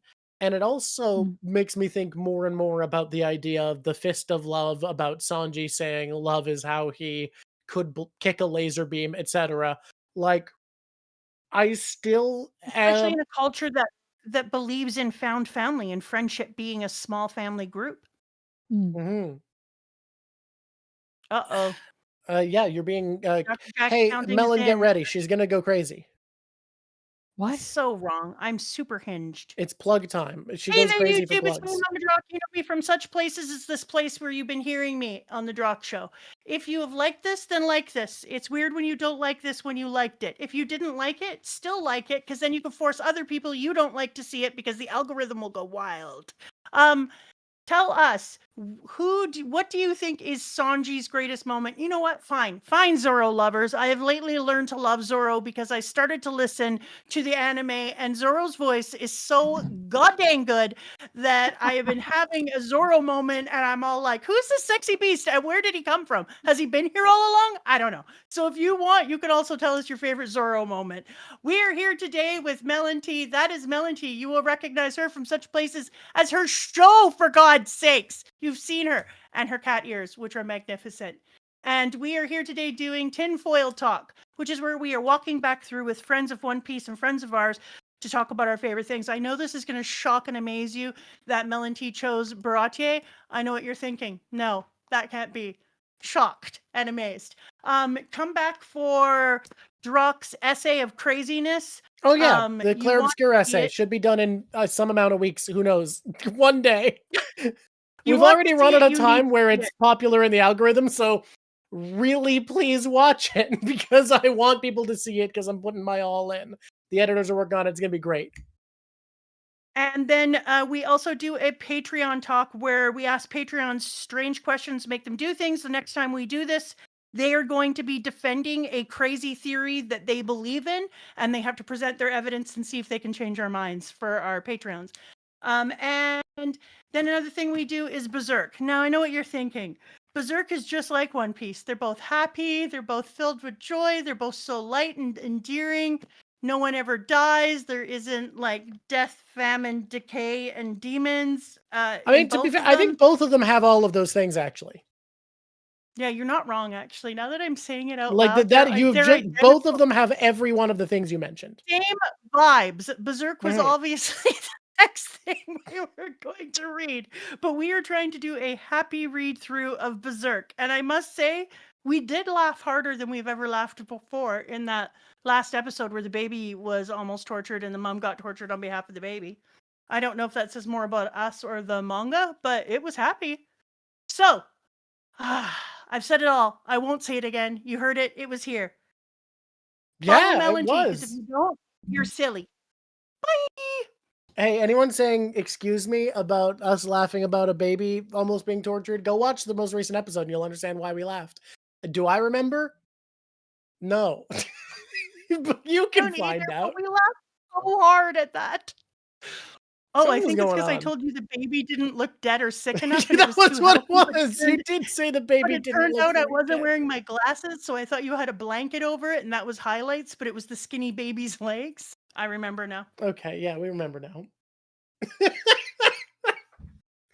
Oh Oh, god. everyone wanted Melonteee and Mugiwara no Goofy together in Whole Cake Island.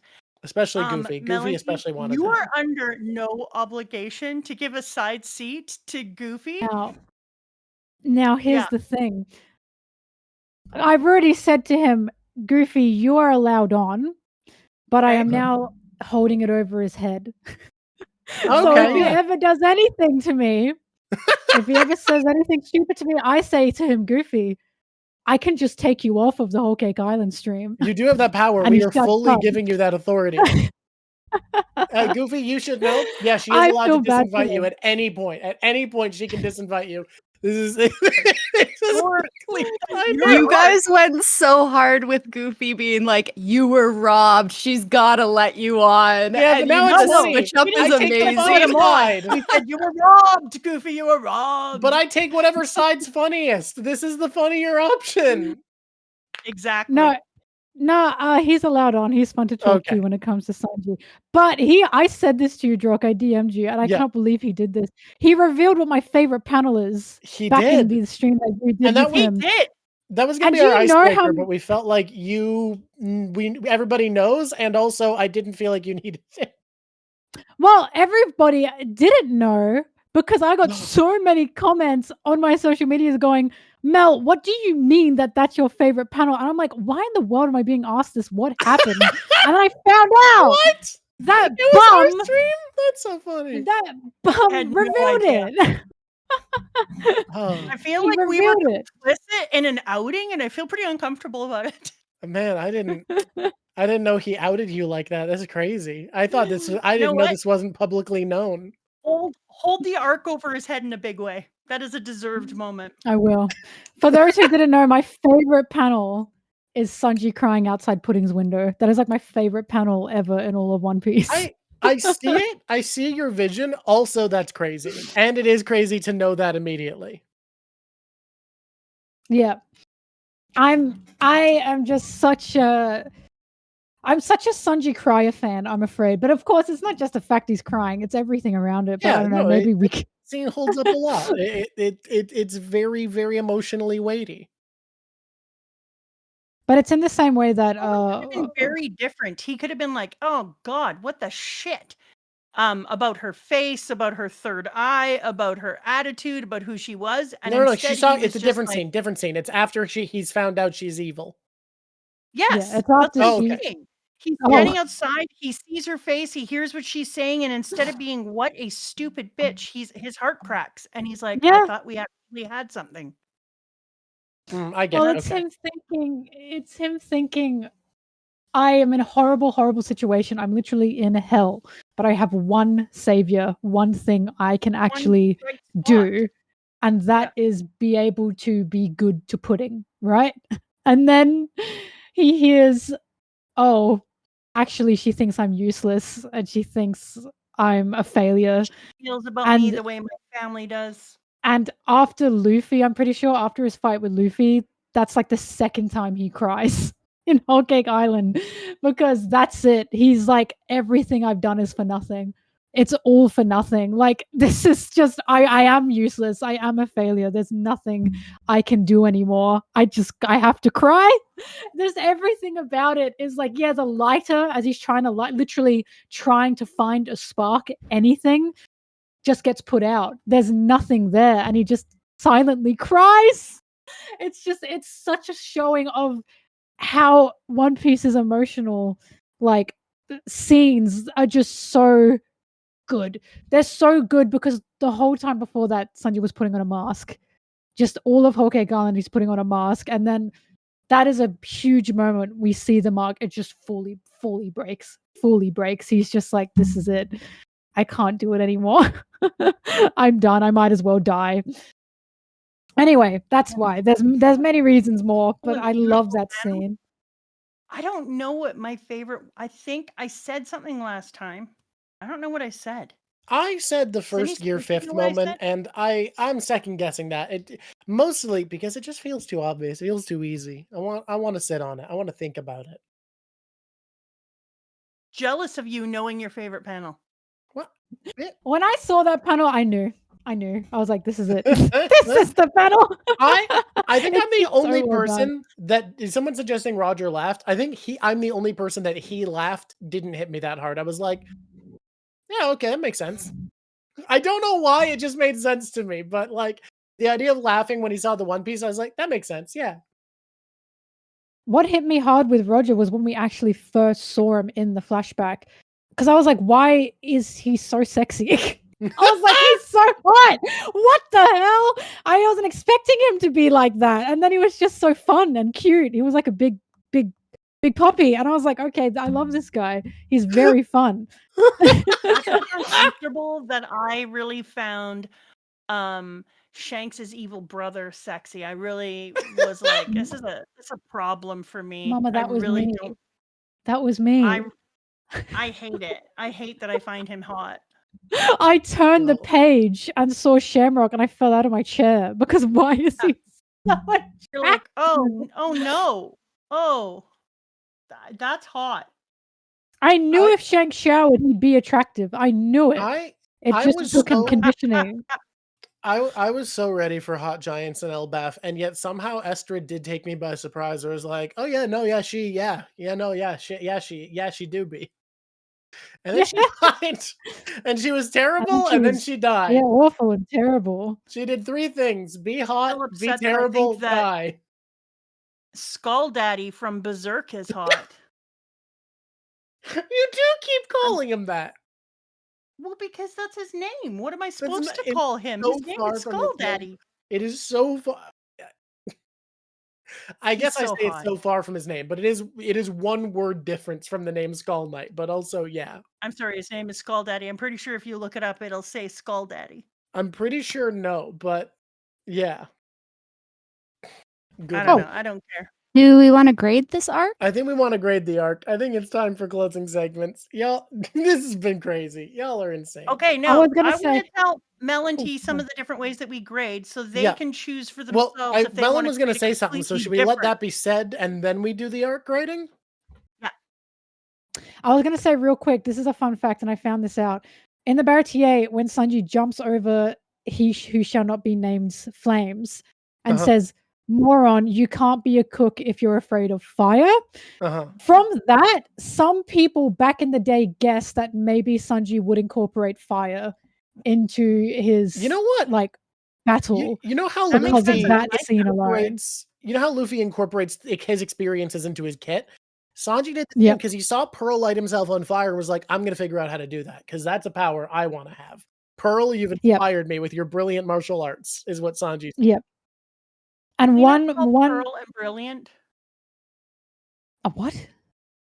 Let's not say Brilliant and Pearl in the same sentence. Yeah, but it I'm was sorry. his brilliant martial arts that inspired Diable Jambe. Yeah, It wasn't come even on now. me.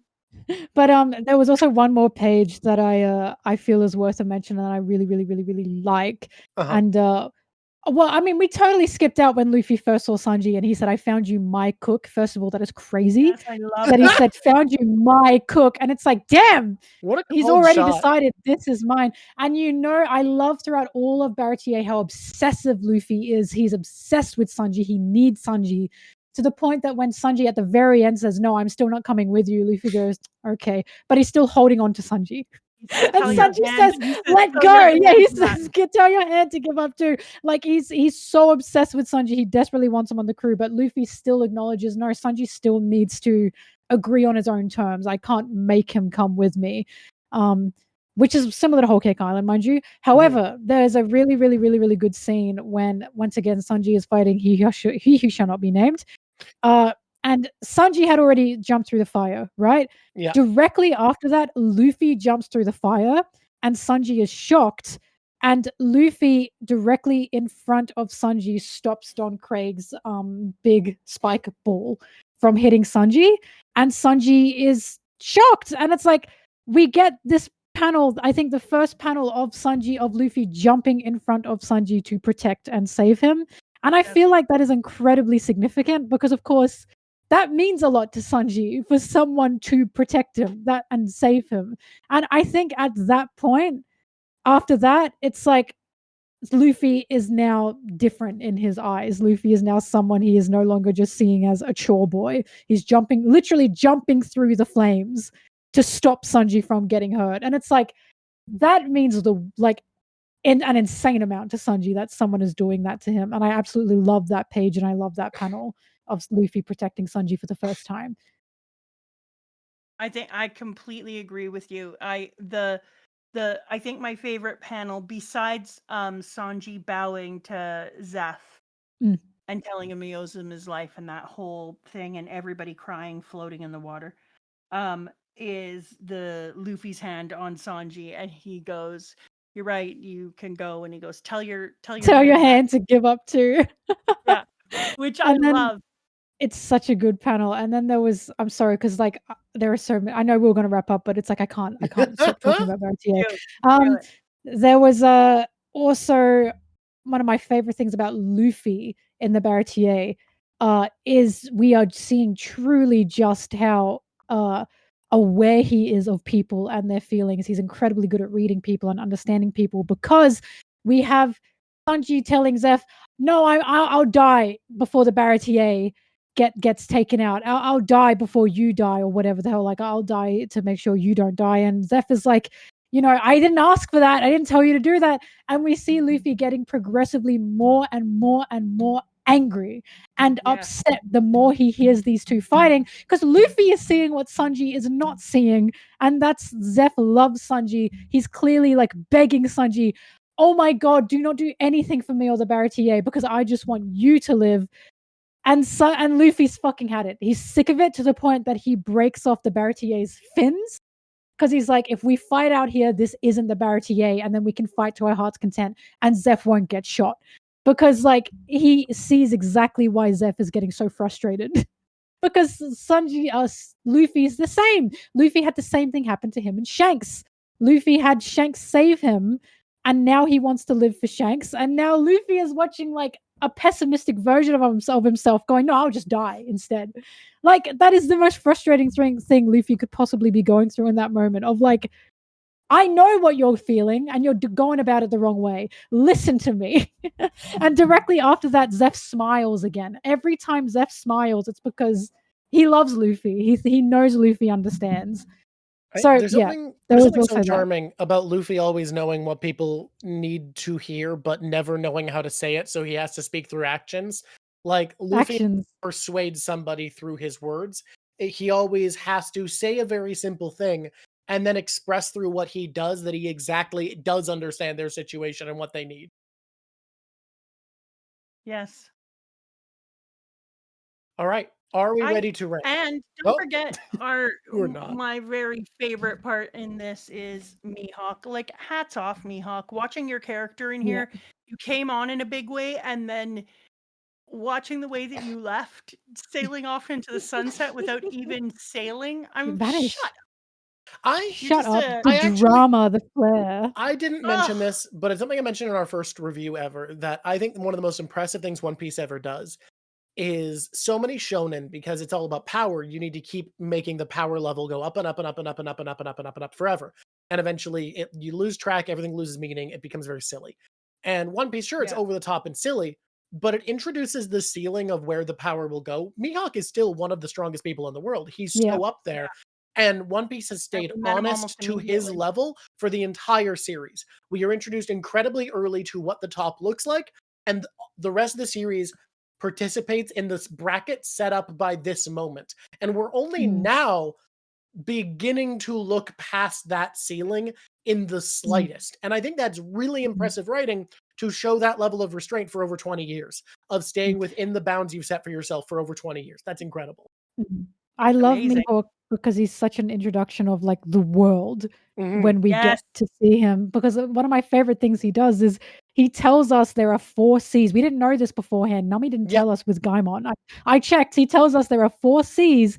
The East is the weakest. He's literally introducing us to this world in a big way, not by just telling us about the 4 seas and the Grand Line, but by existing as someone who lives on the Grand Line and fights on the Grand Line. Like, we are being shown the like beyond of One Piece by the Baratie, thanks to Mihawk, which is why it's just so funny that Zoro's like, "Yeah, I can take him. This is it. I can take him." And then he gets his I've done it. His world, because he's like, "I cannot believe I'm this, like, we're this far apart." And it's like, oh my god, like, Zoro was way too big for his britches. It's like he was way too big for his own ambition in that moment. Luffy and Zoro are in the same boat right now of being the big fish in the small pond, where because Smoker and the Marines in general have done such a good job at keeping pirates from getting too big in this area, they're kind of the biggest deals going on, and everyone they're fighting is no real threat to them. And that, I think, is so necessary. Introducing Mihawk is so necessary. Expanding the world the way you say he does is so important, because for it to feel believable that Luffy and his crew can take on figures like Crocodile, they kind of need to be above the weight class of everyone else in the East Blue. Like, we need that for it to feel reasonable that he can start taking on these bigger figures, but you can't have him be bigger than everyone without feeling like, oh, so everything's going to be easy forever, unless you introduce something that's a hint of how much bigger the world can be. This is exactly why I thought when it came to Egghead, because after Kaido was beaten and Luffy unlocked Gear 5, I was like, what now? Like, what next?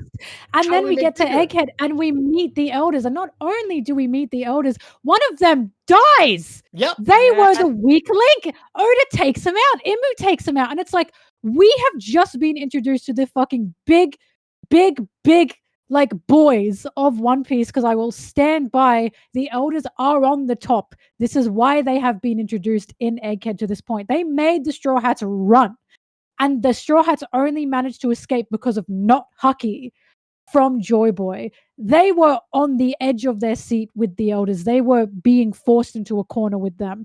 And not only did they have to run, the one that was determined to be the weakest link, who was still a problem, was taken out. And now we have a whole new threat level of now Figurland being part of the elders. And it's like, Oda has started, in my opinion, Act 3 of One Piece by introducing us to the new big bad boys. Now the Holy Knights are part of that as well. And he's just totally thrown them immediately out of whack by now removing one and adding a new one. And it's like, he's now once again added made the ceiling go further up, and he's not going to get to them yet. That was just an introduction to them. So it's That's why I think we're going to watch the Straw Hats move up, because with their Haki, because we had the not Haki being so much stronger, like much stronger. And so we're going to have to see, our kids are going to have to move up. They're going to have to conquer their conquerors honky, because otherwise we'll be screwed. And we know that we have so much further to go, because that knot proved it. That knot said, oh, we're not at our limit. We need to run. I mean, stick and stay and die, or run away and live another day, but we're gonna have to fight eventually, so we need to up our Haki. The other thing I was gonna say is, he set up the most incredible moment. I know one of my favorite panels ever, I don't know because I haven't put enough thought if it is my favorite, but when Mihawk later on meets Shanks, and Mihawk is telling Shanks all about their meeting Luffy and all about what's going on, and brings him the reward chart wanted poster. I was just like, this is one of my greatest moments, because he says to him something about wanting to fight, and he says, even with my arm gone, I can still beat you. And I was like, how freaking cool that you put that there, so we didn't know it, but one of the strongest people on the entire planet has been with us since chapter 1. Yeah. We just weren't shown that. We were shown he was strong, but not how strong. Yeah, and not so Mihawk. Cool, not Mihawk not level. Like, and beat up Mihawk strong. Yeah. So how cool for us to find out in that moment that he had laid the ground, that on day 1 we were meeting one of the strongest people in the story. I have to ask then, when it comes to Elbaf, do you think the Straw Hats are going to suffer with the Holy Knights? I think there's going to be struggle. I think there is going to have to be loss, but like, we're heading into the final saga now. I can't see, after we just ran away, this not being where we turn around and start to gain the ability to win against the elders and the world government. Like, stepping down so big from 5 elders down all the way to an Emu avatar and 2 holy knights, like, it feels like we can't 3. lose again and have the momentum for the story work out right, you know? I think it's more than possible that they could lose again. And the reason I think that is because I feel like this is kind of familiar to Subodhi. And I don't think the Straw Hats are going to be thrown everywhere. I don't think it's going to be to that extent. But we've been introduced to a Roger Pirate. They clearly have something to teach the Straw Hats. But to be able to teach them something, they have to fall down first, do they not? And I think this is an introduction to the Holy Knights more than anything, especially to Shamrock. Shamrock is clearly going to come back around. He's not going to be Yeah. coming back in Elbaf. I think the Holy Knights in Elbaf are going to give the Straw Hats a crazy run for their money. And I don't think it's going to be an easy ride at all for the Straw Hats. I'm on I the think we're place going to right now. bring Odin back into our Oh crew. my goodness. I think we have to have a loss, because I think they are coming back and we are going to need information they're going to bring in order to strengthen our crew. I will say, I'm of a place where I see so many places in the One Piece world, there are seeds planted of this is a thing that is happening and being developed and being worked on in this area. Those seeds are planted all over the world in One Piece right now. And I can't see us plot-wise having another time skip for the crew where they have a sit We're down not. and train session. Oh, I don't think there's going to be a time skip, So but I think this is going to be a what moment of we have to ask a bun for help, and they need to get any to that moment. any place that I see weird, wacky powers, my brain starts to see the weird possibility. No, not the Elbaf time chamber theory, because I think the math just doesn't line up. But like you see weird, wacky devil powers, and my brain is always looking for ways that the Straw Hats could somehow be trapped in time for everything else to progress. And that feels silly to say, but Emu seems to be able to do anything, and I'm always just a little bit on edge about it happening, just Mm. because there's so many things that people are working on around the world that I feel like Oda wants to show us.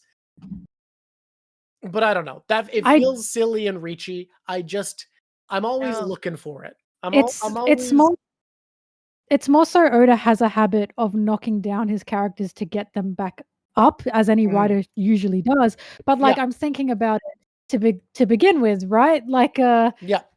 East Blue is kind of the lesser one, but Luffy was still kind of knocked down by Arlong and he had to get back up. This is all happening in the same arc. Crocodile, Luffy fought Crocodile. He got knocked out. He had to get back up. Skypiea and now knocked Luffy out. He had to get back up. Yep. Water 7, Lucci knocked Luffy and Zoro out. They had to get back up. And then Sabaody well, through the bark as well. He got knocked back and he had to get back up. Like there's a constant of they keep getting knocked out, back in, which is why I don't think the Holy Knights are going to get beaten in Elbaf. I think they are going to get knocked out because I agree we're in the last saga. But just because we're in the last saga doesn't mean Oda is going to rush anything. Oda Like also likes people to not just learn by doing. He believes in teaching and knowledge. Yeah, which is why I can see the Holy Knights are going to be an insane struggle. I don't think they're going to come out of it well, and then Gabon is going to be there to help them, because when he introduces a Roger Pirate, that tends to be a sign of like we need to learn something, because Rayleigh is the big one for that. Crocus is probably the only one that didn't, but Crocus still taught us about Laugh Tale. I'm going to tell you a tiny thing before we move on. When I say tiny, I'm going to say mid-tiny. And you, Drawk, keep your eye rolls and sounds to yourself. Yeah, sure. I'll do it. Yeah, why not? So, in the original story of Idrisil, Odin goes under the Tree of Knowledge, and there's a bunch of different wells. And the third well is the Well of Knowledge. And in order to conquer and gain the strength and the information that he needs, he has to give up something very important of himself in order to gain that information from the people who care for the third well, the Norns. And so he gives his eye. And it's part of a great adventure that he goes on where he's trying to go on a pilgrimage where he moves from place to place, learning information and finding out who he is and how to gain strength within himself, which fits perfectly in line with Odin going on a pilgrimage and finding out who they are and their strengths and believe in their self. So we already saw the weapon that was in Wano in the in-between place with the fresh water tucked down inside of the island of Wano. And so I think that there is a possibility that, because I believe all the trees are connected, the Adam tree and the Eve tree are connected together, that Odin is going to go underground. The way that we are going to find out that the whole world is connected through the roots of these tree systems is because Odin is going to be on their pilgrimage. And I think there's going to be some sort, since we are at the Tree of Yggdrasil, some sort of moment where Odin ends up having to give up something important and loses an eye to gain knowledge, and then is going to come in and fight with us in the Straw So Hats. That's why I think we need to I do still something just that think happens here. mythology parallels in One Piece are never that direct, and I also But that think is just not assuming that Odin and Odin are the same thing feels wrong to me still. No, I don't think it's exact, and I don't think it's going to be done in the exact same way, but I think there's going to be a tribute and a nod. Otherwise, why bring the name of Odin back? Why have Because that E and person on a- I are I guess in Japanese Odin and Odin might be the same thing. I Why don't not? know. Why have that person on a pilgrimage that we watch them in our title pages at the same time? Like I feel like there is a connector going on, especially when Odin is the one who shows up I just out of think the there's a tree roots of dozen Yggdrasil, missing an eye, other with an eye possible patch. options. However, the fact that I do think the abyss is the roots of the trees does make me feel like this is possible. So Yeah. I still think you're Thank you. crazy. It's an idea, and I I'm still not think you're putting all crazy. my faith in it. I'm just saying it's a possibility. All right. I still think you're crazy. Yeah. We'll see. I guess some pretty right things. You have guessed some crazy things in the past and been proven correct. Yes. If I had told you that Luffy was the sun god when I told you that Luffy was the sun god and you didn't know, you would have been like, "You are wild and nuts." I would have thought you were crazy. Yes, that's true. And that doesn't mean I'm And not yet going to I was pretend right. I think you're crazy right now. It's just if you're You right, still I'll think be I'm like, crazy. well, fuck. Okay. Well, that was a good conversation. Yeah. We should You have a rank the wild arc. So theory, Melon? Melon, do you have a wild theory that you like that you lean into? My wild theory is Crocodile is the missing Amazon Lily Empress. Oh, I love. oh my And god. I think it makes sense. No. I am spreading this propaganda like crazy because you know how many people Do are it. like, but we've seen her name, we've seen her image because Oda showed that in the generational like thing, and I'm like, yeah, he's trans. We've seen Iva change gender. It We changes know your Iva has a entire secret. Yeah, we know appearance. Iva owns a It, secret of Crocs. it changes your whole appearance. So when people are like, but we've already seen her, you are so not thinking like Ivankov, and it's really frustrating. Man cruises with so many Ivankov has reptiles. Ivankov has transed Crocodile's gender. Crocodile is actually called Sir Crocodile. Like, that is not his original name. You know what I mean? There's no way that's his original name. It's Sir Crocodile. And then it's like, we find that he, like you said, like crocodiles, reptiles. Crocodile has an Literally named himself affiliation with after a animals. reptile. Yeah. He has affiliation with animals. We find on Amazon Lily, they have an insane affiliation with animals. They literally work together with animals. They even Wouldn't have that an be- animal keeper Wouldn't it be on crazy their if two of the crew. original warlords were Kuja? Right? So it's like, and my theory for why Crocodile is the way he is I think he used to exist on Amazon Lily, but there was the no man rule, right? But his love and his freedom was he was like, I want to be a man. I am a man, right? And that would get him kicked out. Crocodile being trans is something I have fully believed in. Like Iva having a secret of Crocs specifically, like making that who blackmails him and has a secret. That feels like it's too much of a thing.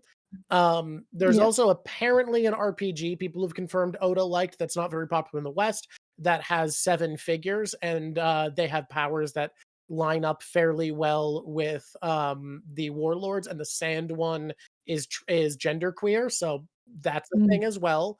That feels like way more circumstantial than the Iva thing. So I've been on board with Croc is trans.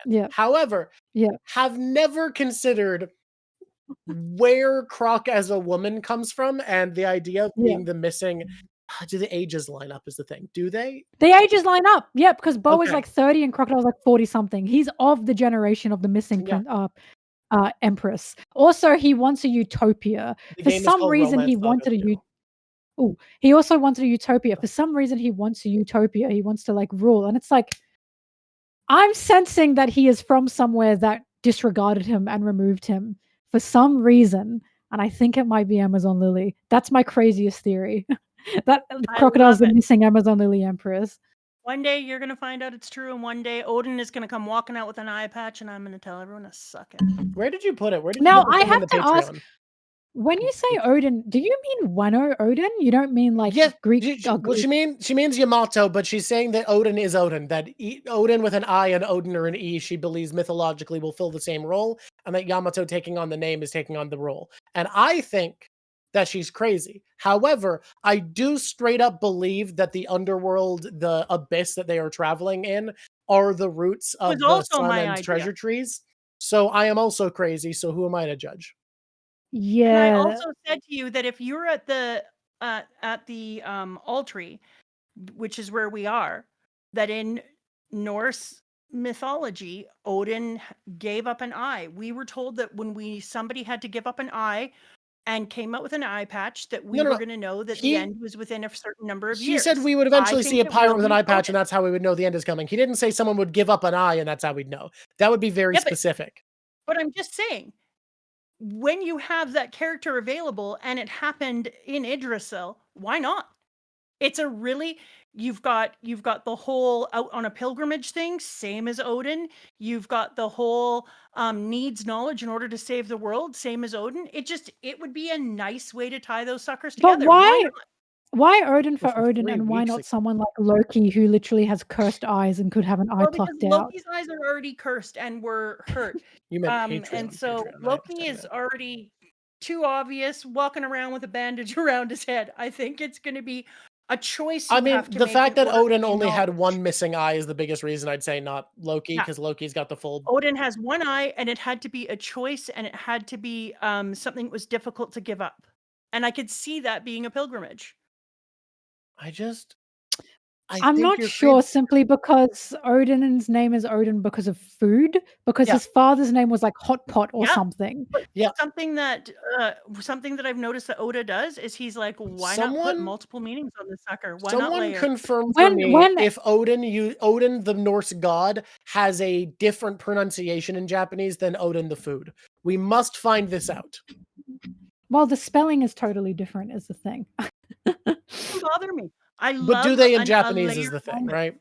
When I started to find out how ridiculously layered this man was and started to look at the way that he was using like two meanings of a single word in different languages and stuff, and he said two things and there was evidence, and you go back and you see the places that people have proved the different ways he has layered his meaning, I was like, this man cannot be trifled with. He layers meaning for fun. Like that's Can I his have thing. can I have examples of when he's done that?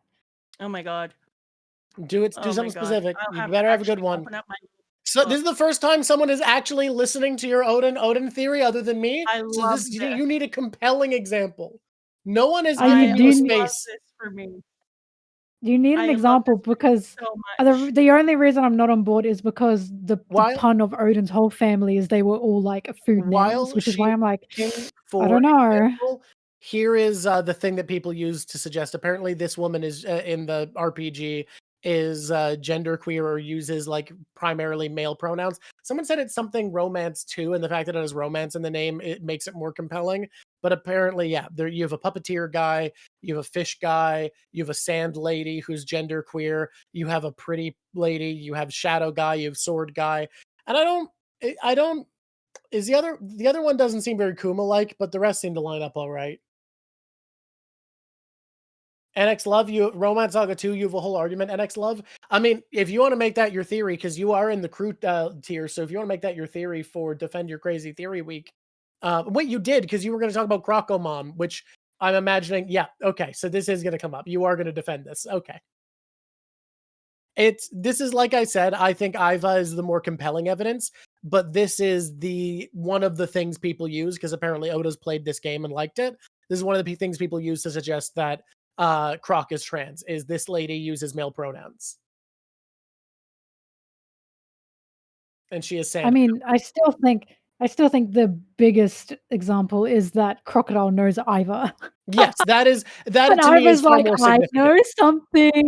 know something. Yeah, to me, it's like one is evidence and one is like, you might as well include this if you're doing the court case. Like if you're presenting it to the jury, you might as well bring it up, type of thing. That's how I see romance. What is it? Romance something? Romance Pals 2? Yep. Yeah. Also, someone has brought up in the chat that Odin and Odin are not the same in Japanese. So, Mama, I'm afraid you're falling a bit flat for me now. If you look at things like Zhao the elephant or Zo, it's to increase or to add, but Zanesha the elephant is an elephant of penance that sounds like an elephant who endures. So he has layered meaning of punishment, memory, and size all in that one name. He does that type of thing over and over again. So I was trying to look at some of the examples, but I don't have my funnest book because that's in my RV. But like shanks is a part of a sword or a shank or a leg or an animal shank, but it's also to shank or to stab. And he does that. Binks sake. Sake is both a literal drink, but also symbolic of shared joy and pain or a connection and a memory. And Binks in English is also rooted in bottle. And the song is about loss and legacy. Like he does it with people's names and with ideas all the time. Yes. Emu is my favorite because reversed it's mu, which is action or void. And then I am, is I am, which is a god complex in English, but it could also be a reference of Imhotep, the Egyptian god. So whenever you're looking at names of people, layering a name for meaning is one of his most But the fun names, things. those examples you gave me, those names don't have different spellings, though, is my Yeah, issue. like emu In Japanese? In Japanese is the one. Yeah, I he mean, sometimes does it in 2 different ways, and same with like if we can look Raftel, into that. which Raftel, which was later turned out to be Laugh-tail, and so he did it as a pun, suggesting that it was a tale worth laughing at, and it's spelt in a completely different way, and in Japanese it's said one way, and in English it would just be Raftel. Like he does this all the time. The same with the One Piece. That it's meta because it can be both Piece, P-E-A-C-E, and Piece, P-I-E-C-E. He played And around it with has that idea. the like 5 different Japanese interpretations or something, apparently, where Exactly. there's like a rope And he binding the uses world or homonyms and something in one homophones location. and multiple layered English and Japanese and other languages all the time. It's a common thing. I don't have it with me because I was just trying to pull up some of my notes from my phone one, and I can't find them all because it's in my happy little black book in the RV. But yeah, changing names and playing around with layered meaning and layered languages is just old hat for Oda. So I could see him using it both as the whole family is named after food, which is funny and which is totally manga worthy, but then also tying it into something he knew he was going to, because the man loved Vicky the Viking. He knew he was Vikinging. Well, we but knew he was did say doing it. specifically, it's been said that he wasn't planning on going to Elbaf. So whatever it would be would have to be something that did not necessitate Elbaf. The minute that Usopp said he wanted to go to Elbaf, we were going to Elbaf. Come the hell on. Like Oda has the said second otherwise. Usopp- I disagree, Oda, with you, because respectfully, sir, you do whatever Usopp tells you. Except for give Usopp a big moment so far in Elbaf. Okay, Come the Zintagi, that does not feel like enough further supporting Amama's Odin theory. Odin is the origin of Onsdag, which is your word for Wednesday, which is also a food pun. That feels like that's so many bridges apart that that doesn't feel like evidence. Yeah, I must say I'm Oda plays with words so much more than all moving this iron. means, Mama, your inability to convince us on this is all it means is if you're right, Melon and I both owe you an apology we have now to instead bow. of just one. We have to bow. We have to. We will But bow down to your supremacy. I do feel like I do feel like Laugh-tail is not a good example to use though, because that was Japanese English. Like that was Oda spelling Laugh-tail and then not revealing that it spells Laugh-tail. But Odin, I don't know. If this is Loketown, then this has to be Laugh-tail. I wonder, does anyone speak Japanese well enough to tell us if Odin is pronounced differently than Odin in Japanese? Because we've confirmed spelling, pronunciation. Do we at least have that? Because pronounced then you could have a pun. It's pronounced different? Okay. Odin and Odin. I don't know, Mama. I'm sorry. I don't think you've got me on this one. Only because everything you're explaining, I feel like Oda wouldn't give that to a character named Odin. They would give that to a different character, like Hyrule or something. I don't see that working for. I just really think one is Odin and one is Odin. I just really feel that one day Odin is going to come out. I'm comfortable with it because I'm comfortable with going in my own direction. But I think one day they are going to have an eye patch. A figure, I mean, we've kind of had the opposite where a figure has given up part of their body to lose the ability to traverse the roots already with Shanks. Could I see a world where someone accepts a disfigurement to gain the ability to traverse the abyss? Yes, I could. And I do believe the abyss is through the roots of the trees. However, this all being said, I don't think it needs to be based off of the name. It doesn't need to be Yamato as Odin. I think you can have someone fill that role without the name pun. You No, could, that's what- but I yeah. really think it's going to be Yamato as Odin. Hmm. And then what? Then what I will think Yamato they're going do? to have. I think they're going to have knowledge that I'm hoping it's knowledge of. I'm hoping it's the knowledge that Robin is looking for. I'm hoping. Here's it my gives next our question. Robin- Why not Momonosuke then? Oh, I don't think it's going to be a Momonosuke. Momonosuke needs to grow the fuck up. Like Momonosuke. But you don't think Momonosuke is also searching for knowledge as someone who was keeping Yeah. the poneglyph and must learn how to read No, I the agree, but I poneglyphs? don't think that we're going to have time to see that part of him. I keep reminding myself that he has been forced to grow up many years beyond what he actually is. And right I'm now, glad. what he should be doing is becoming a leader in his own place. I think Well- that Yamato wanted to travel the world and would have, but felt like they had to do a tying together of Wano first before they could leave. And then when they feel that Momonosuke is in a place where they can be left behind and that they've done the pilgrimage they need to, I think they are going to be the person who shows up with knowledge. Okay, I'll tell you what. If Yamato shows up with an eye patch, I say sorry to you. If Momonosuke turns up with an eye patch, you say sorry to me. And then the And world if can someone end. entirely unrelated to any of them becomes the Odin parallel, then No I, one then says I anything. Get, then I get Don't to say win because anything. I've just said it's someone else. I've just said it's not. I've just said it's somebody. I am fully on board. I think the idea of now that we're in Norse mythology mode, and now that I believe the abyss is the roots of the tree, and Odin traversed the roots of Yggdrasil, I fully believe was my someone idea. losing a body part. Yes, and I'm on board with you. And all I'm saying is, I think it'll be someone else. But then am I on think board. it's possible it's Loki. Why are we removing Loki because of his eyes? Yeah, because he's got think, two eyes covered up, not one. I Yeah, think but it could be you're elsewhere. saying he loses, so why doesn't he lose an eye? Why can't he lose an eye? They did tell Just him that like- they but I needed to don't go. think it's Loki. There was a prophecy made up for bullshit political reasons about him plucking out an eye. You know. Yeah. Well, it was both Well- of them, but he could do one. He could do half a prophecy. Why not? Vivi Can I will ask a show up with question? the eye patch. That'd be the best. It'd be I hilarious. All of a straight sudden up. we have I think 5 your pirates with an eye observations. patch. I think your observations connecting our theory based off the evidence from the mural that because we think the underworld is the connected roots, you connecting that with being in an arc based off Norse mythology and saying we might get our eye patch figure because of Odin, I think that's cool theorizing. I just don't think it needs to be Yamato Odin. That's the I don't think only it needs part to of be, I this just that think I it is. stop at. Listen, I don't think it needs to be. I just think it is. And Okay, I think fair. that the names are close enough together that I'm comfortable with him using those and just giving a little nod and a smirk. It feels like a nod and a smirk moment.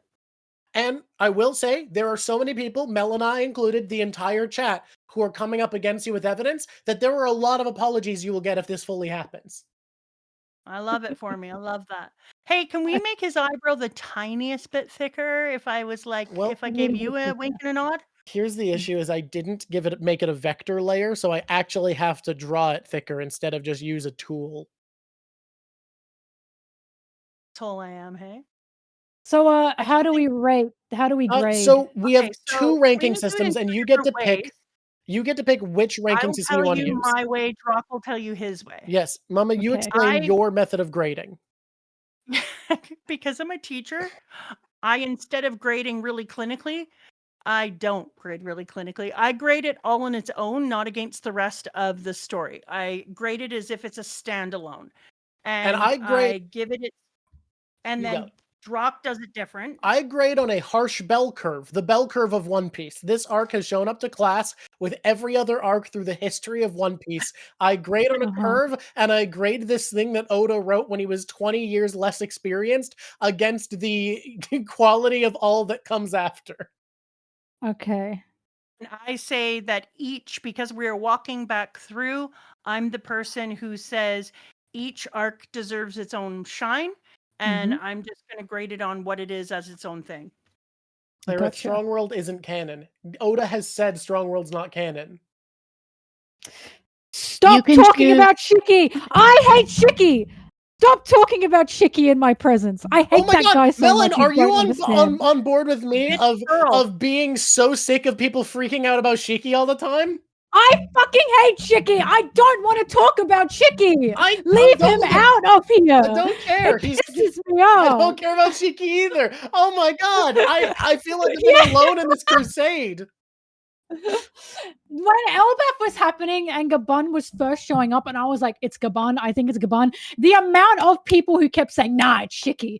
It's Shiki." I feel why so. would Laboon react to Shiki? What is your? That's what I said. That is exactly what I said. And they were so Oh my convinced it God. was Shiki because for some reason Shiki's so important to these people. So, Shiki's a my- bum. Shiki's my- gone. He's a bum. Who cares about Shiki? My number one at first, when we first saw from him from behind, was Yorkie, because that's who I always thought it was when we saw Laboon react, That's who because we that made wanted it sense to to me. be. Yeah. And my secondary was always Gabon. And then when Gabon was first mentioned on the island before we got his full reveal, I was like, okay, I take it back. I don't think it's Yorkie anymore. It's definitely Gabon. And so much of chat was like, you're going to be so wrong when it's Shiki.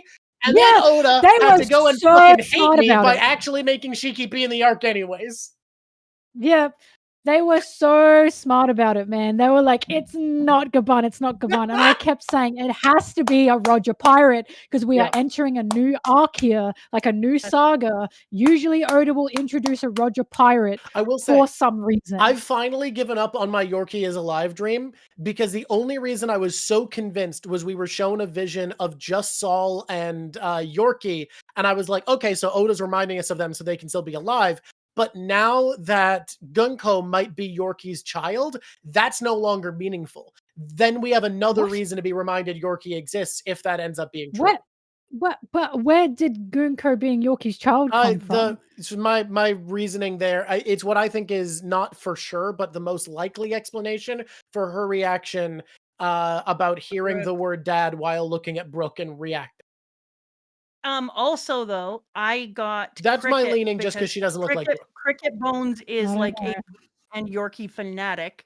So Cricket Bones gave me all sorts of evidence of like children that there was evidence were on the ship and all sorts of other things, because people are like, they didn't put children on the ship. And then Cricket Bone was like, yes, they did. Let me give you all the evidence, and like laid it out. So like, I'm not certain on that, but I think there was a reason we were shown Yorkie with Saul in the visions while fighting Black Maria is all. And I think if we ended up finding a child of Yorkie, that would make me go, okay, he's allowed to be dead now. We don't need him to still be alive. That would make Yorkie from the main Manor family, the Men Manor, however you say it, if that's the case.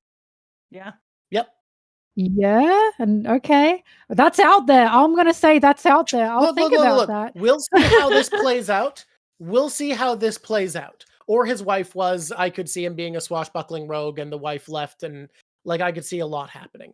The flashback where seeing Brooke and hearing the word dad makes her think of something is why I'm there. If I'm That's so that's because there has to be interesting, an explanation for it, right? Well, that looking the way at Brooke and hearing the word dad does it. The way I read it is Brooke was a soldier of a certain kingdom, and Yorkie was some kind of Gunko was some kind of royalty, she must be, and Brooke was looking after her. Something happened to her kingdom and to her father, but Brooke wasn't there because he'd already gone off to be a pirate. Someone pointed with something out that I Yorkie. didn't realize. I didn't remember the scene well enough.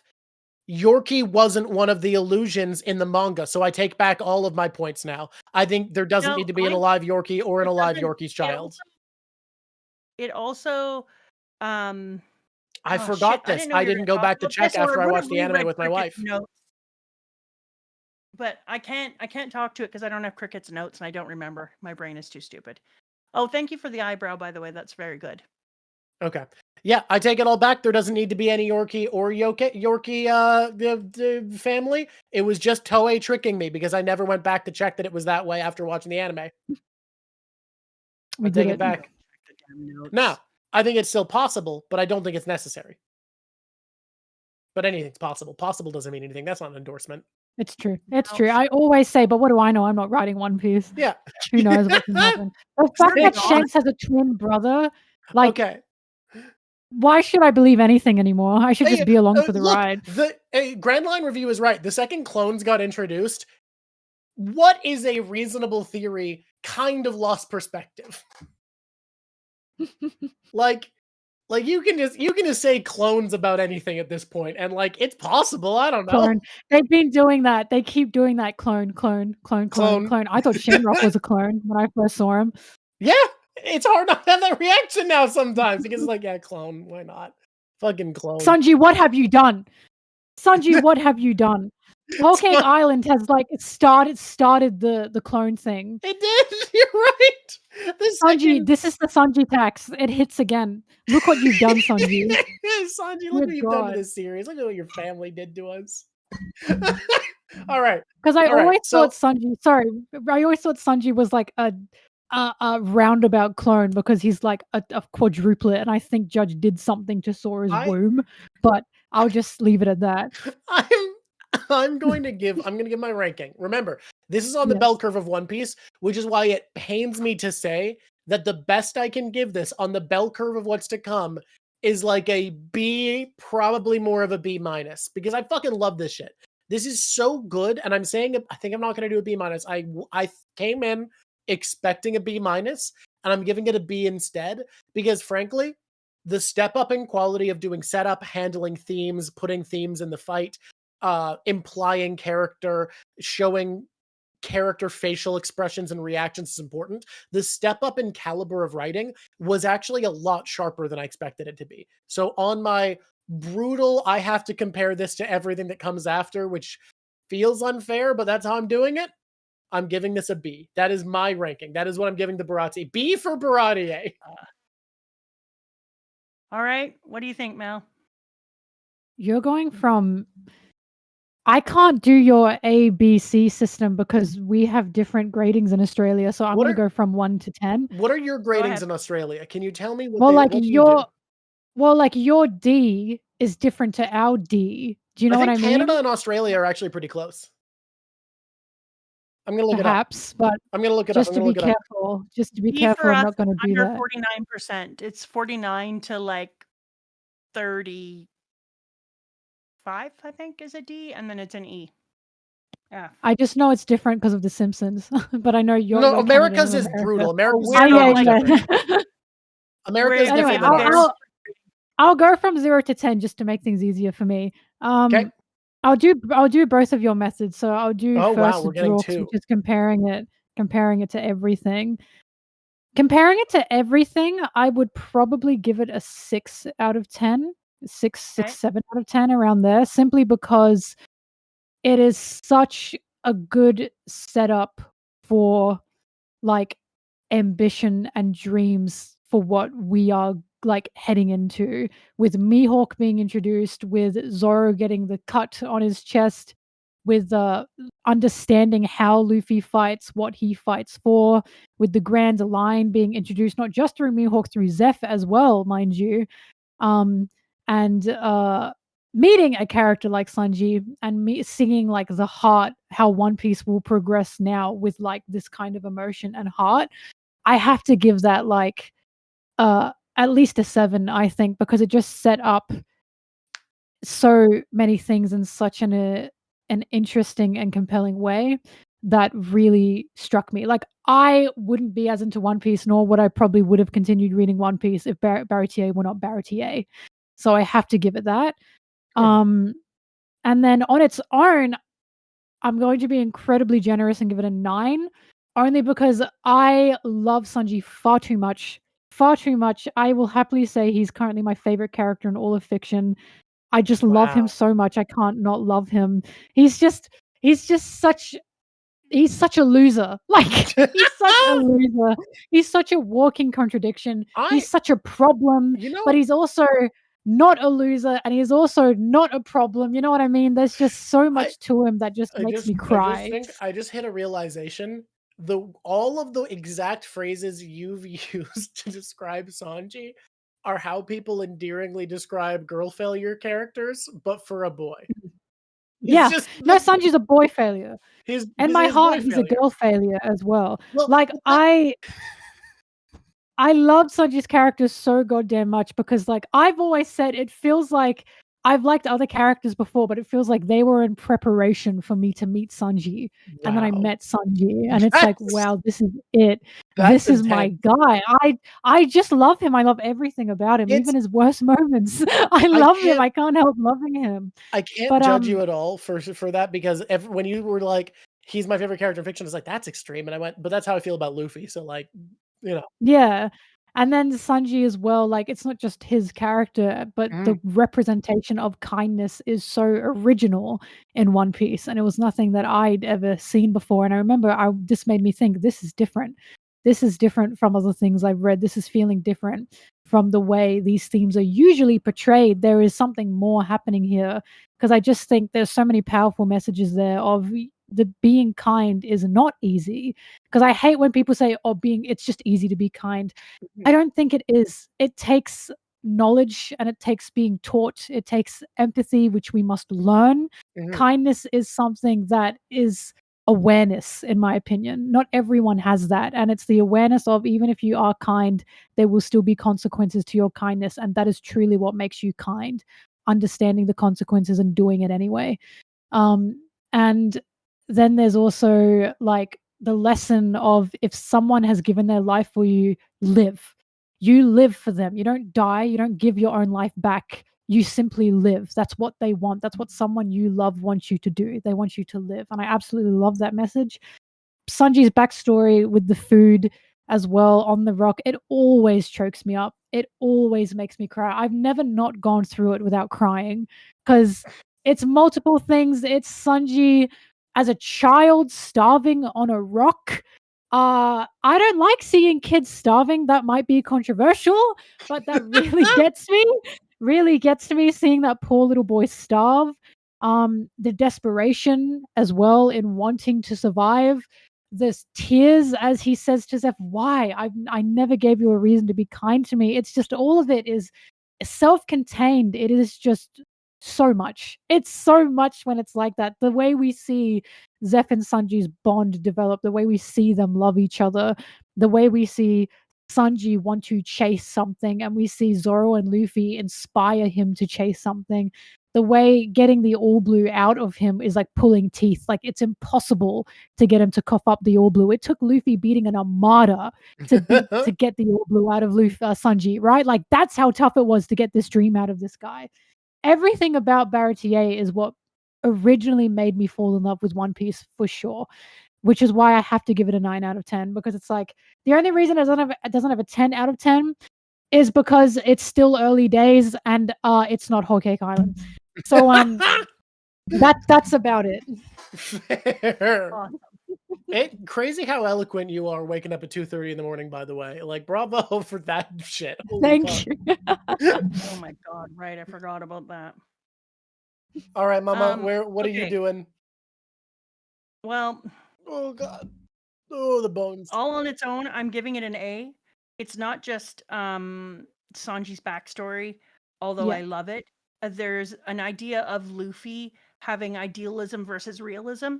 This first time that he meets and sees that the world outside, the Mihawks and the Don Kriegs, are much bigger than he thought, but still coming against it with grit and determination. And we see that we're going to watch a character in Luffy who is going to see realism and meet it every time with idealism and come up with his own way of moving through it. The Zoro versus Mihawk, for me, I wrote down earlier, humiliation versus honor, and how you can learn to take humiliation and make it part of your honor. And that somebody like Mihawk can see somebody like Zoro and realize killing him actually wouldn't have given him any honor. That his honor would come in letting him see him to his fruition so that he could fight him at his best, realizing that it was possible that this person could become his match, and that's where the honor lay.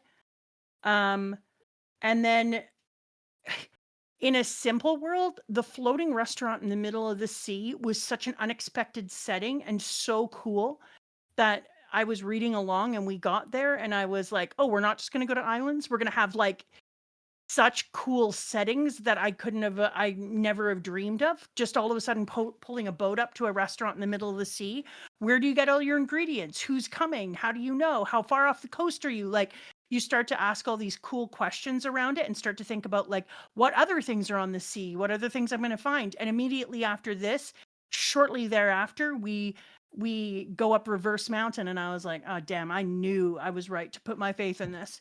And then I think that getting to hear about the Grand Line teas before we went on was really cool, and it made it, all the way through before you go onto the Grand Line, everyone's trying to be like, you do not understand how unprepared you are. You do not understand how unprepared you were.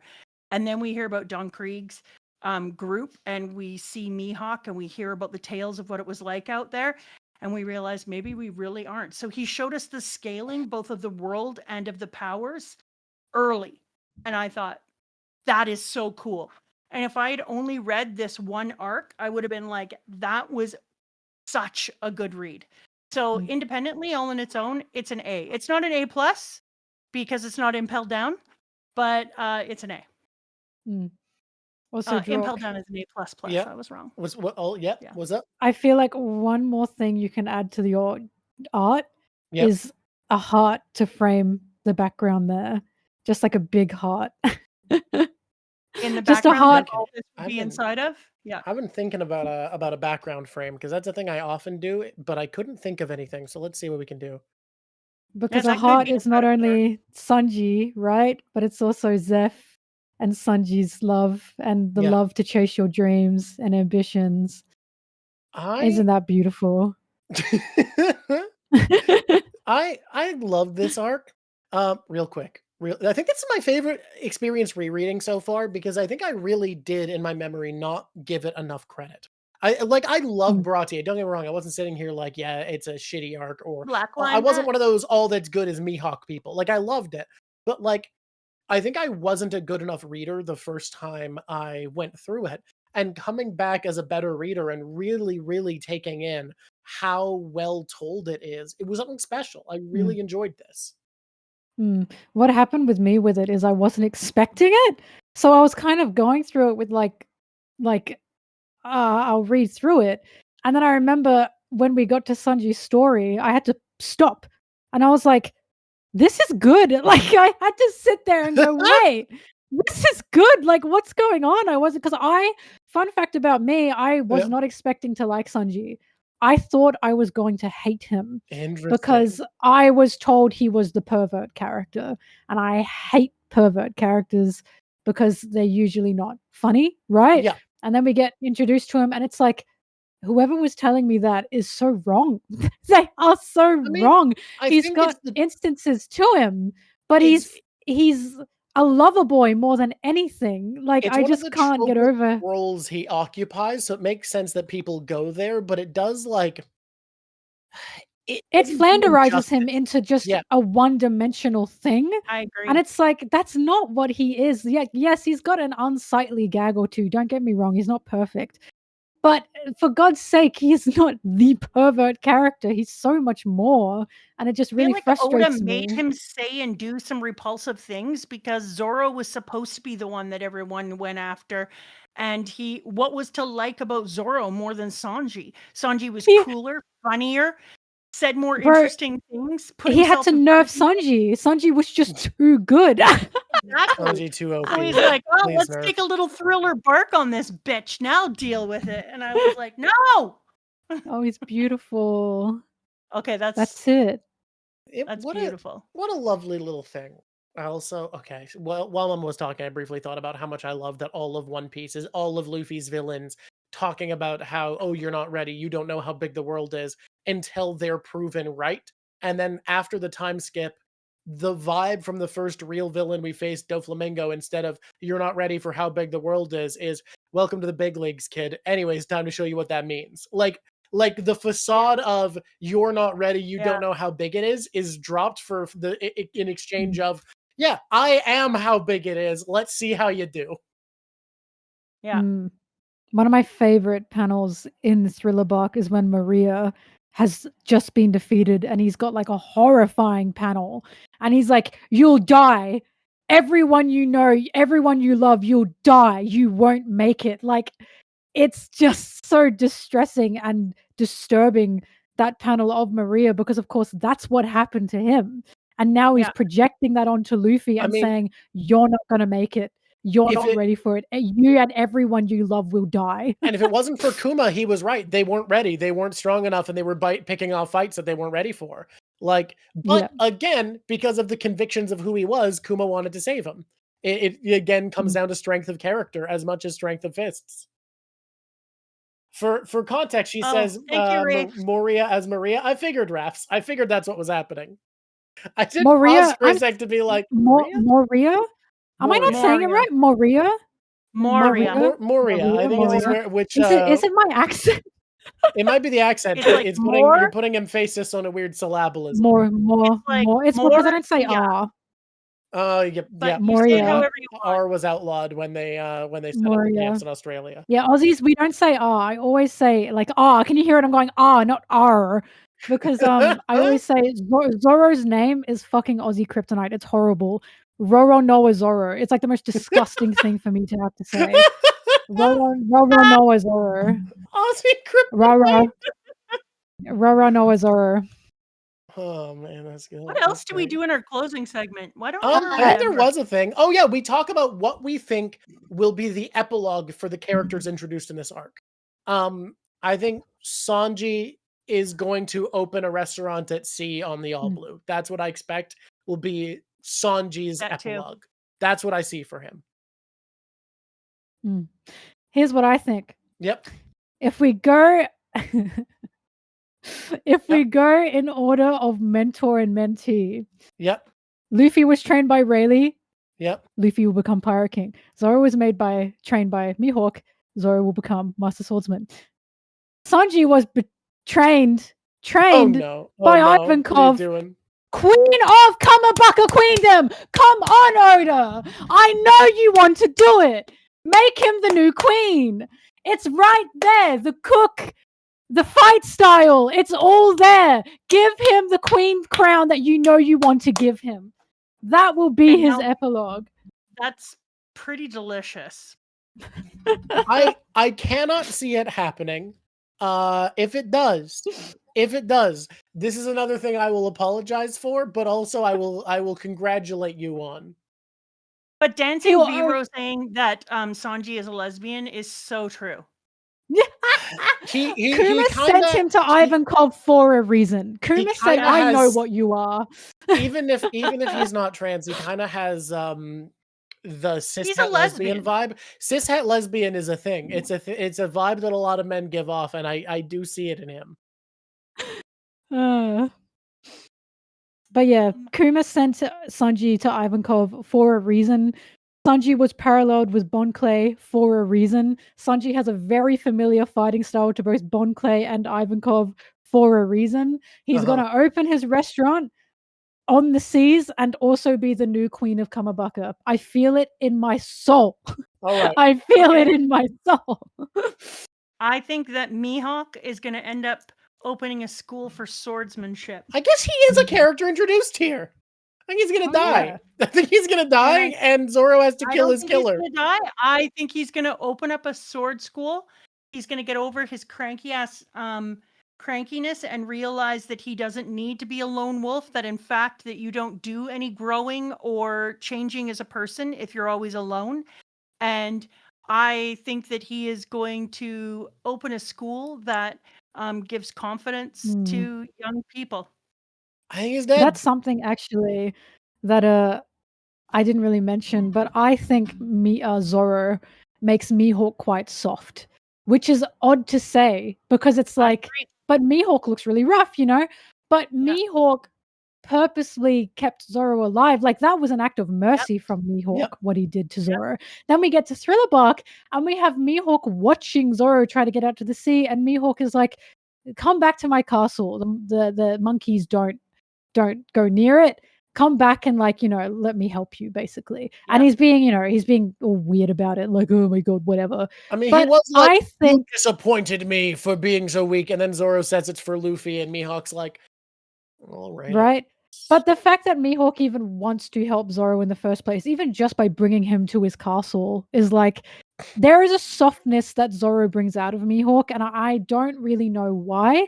I think it's because he either sees himself in Zoro, like a younger version of himself in Zoro, or he sees someone he used to know in Zoro. And I think it might be the second one. I think he's got a past with someone that we haven't met yet. I think that Luffy and Zoro are not going to get what they want in the way they imagine it. I think they are going to have their dreams fulfilled in a way that is not exactly what they have envisioned. So I think that Shanks will die before Luffy can give the hat back to him.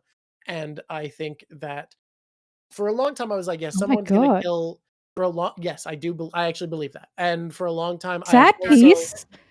Tragic also piece. for a long time believed that Mihawk will be killed by a swordsman that Zoro then has to beat. And for a long time, I was like, this is something I don't believe in, because in what world is it going to be Shiryu? Shiryu doesn't have the swagger. He doesn't have the vibe. He doesn't have I'm the world's greatest swordsman energy. And I think that wouldn't feel like the right thing. But I could see it being Ethan Baron von Nice Juro, or whatever his fucking dumb name is, because he's got the swagger, he has the aura, he is a swordsman, and he actually has one of the Ichimonjis, which also has me going, yeah, that feels like it could be who kills him. Can you imagine Mihawk standing out? He's out on the Kitetsu, water and he's Kitetsu, you're screaming right. out I to thought it was Luffy. Or sorry, not no, it's a Mihawk. Kitetsu. Can you imagine Shanks standing on a boat on the water and he's screaming out to Luffy and he's saying, "You're gonna have to find somebody. I guess you're gonna have to find somebody else to give the hat to, Luffy." And Luffy's like, "Don't you die, Shanks!" And he's like, and then Buggy the Clown appears. I'll take that. Yeah. We all have a destiny, Luffy. Find somebody else who's ready to meet theirs. And then he goes off to die. No! Guys, oh Shanks, my God. I need people to think about this. This arc should be what tells everybody that Shanks' evil is not going to happen. I think Shanks is deeply flawed. I think Shanks' perspective of leadership is wrong and his heart's not in it.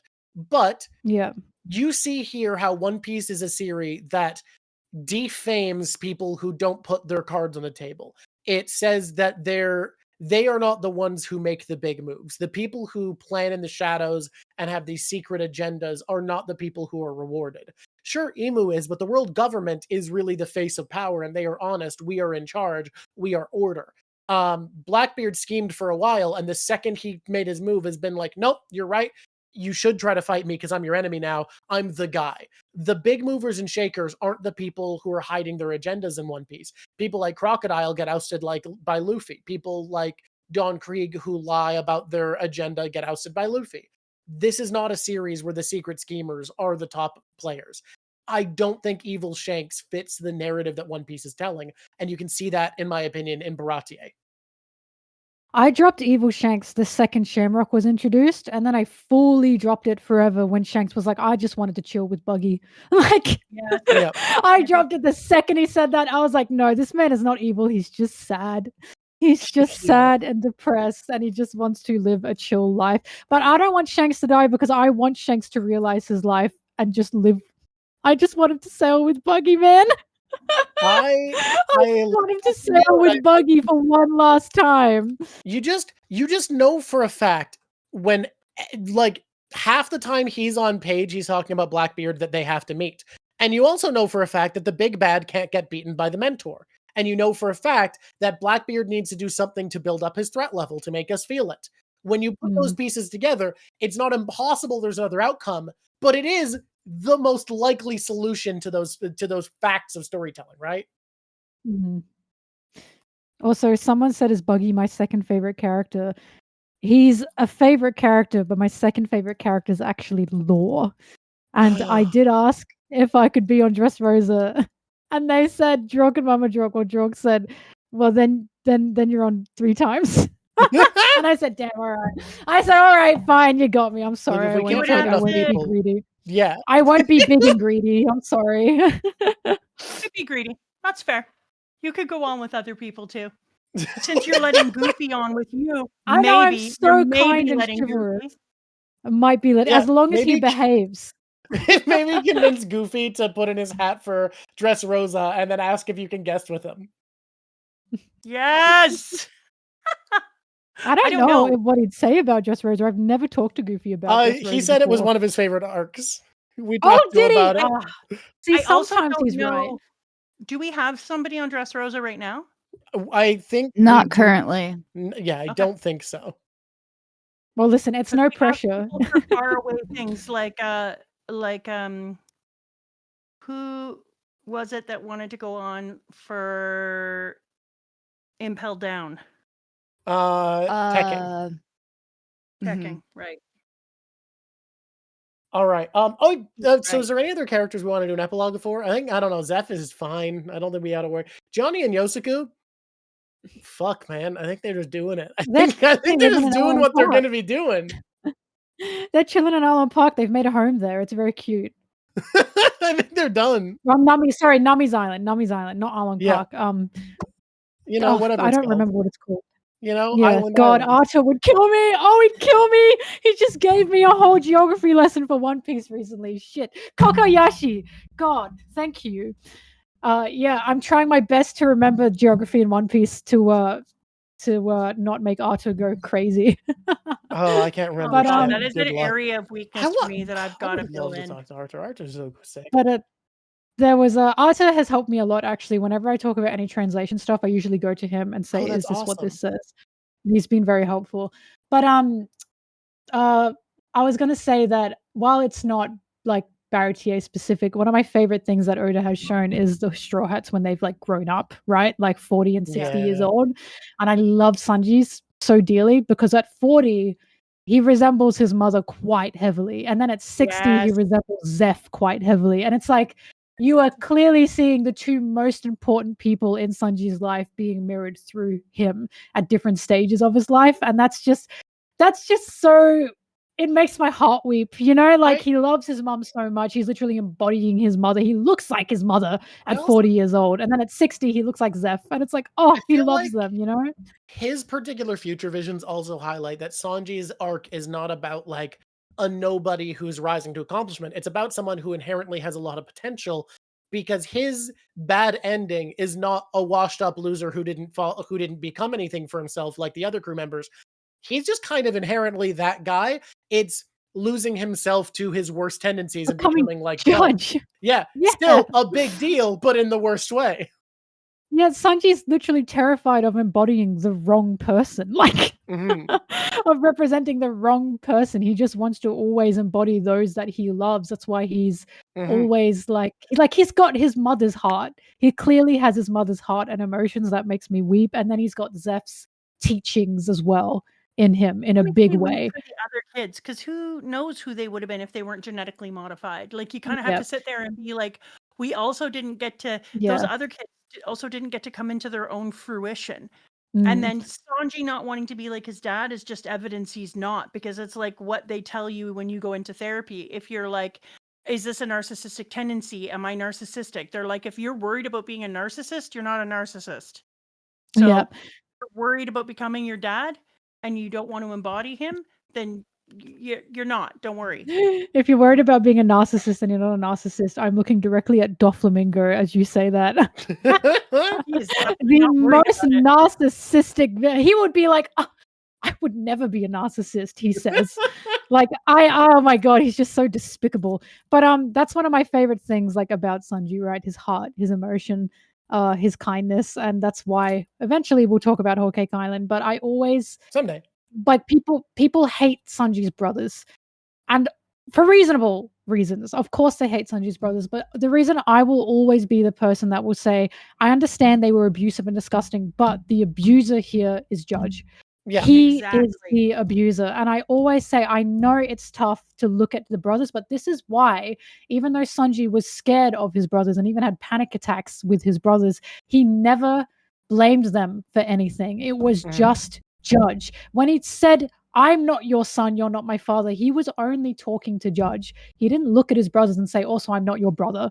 Like, well, I mean, I do not believe he even. It wouldn't mean anything to him or them to say that. Right. It's just sad. But I do not I do not believe he blames his brothers or siblings for anything because he knows that they are as much a victim as he is. They are all victims of this disgusting man. Judge is just a horrible, horrible man, which is Because why of the way I that get. they were abused, they don't even Yeah. they can't even see the victimhood in the way that he can.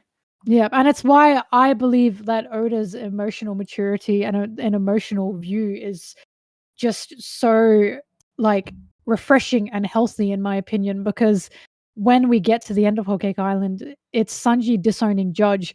Judge gets absolutely no moment of vindication, none. But his brothers do. His brothers get to save him, And get his to push sister, him out. Super does. And his sister, like they get to save him, push him out, and say, "Go, run, Sanji." They get a moment of vindication, and Judge doesn't, and that is such a showing that Oda is like hitting us, punching us in the face with Judge is the problem. He's the problem. This is why Sanji is this way, and this is why Sanji does not personally blame his brothers, because Sanji knows they are as much victims as he is. They just were very cruel to him. Absolutely. Yeah. I always wonder if there's a way to undo what was done to them. Do we do I anything think else so, to yeah. close? Do we say goodbye another way? Is there things we do? Yeah, we're gonna there's just the prediction rewards and thanking everyone, and if you're ready to go. Let's do it. Here's the thing. I love talking to Mel. Mel is amazing.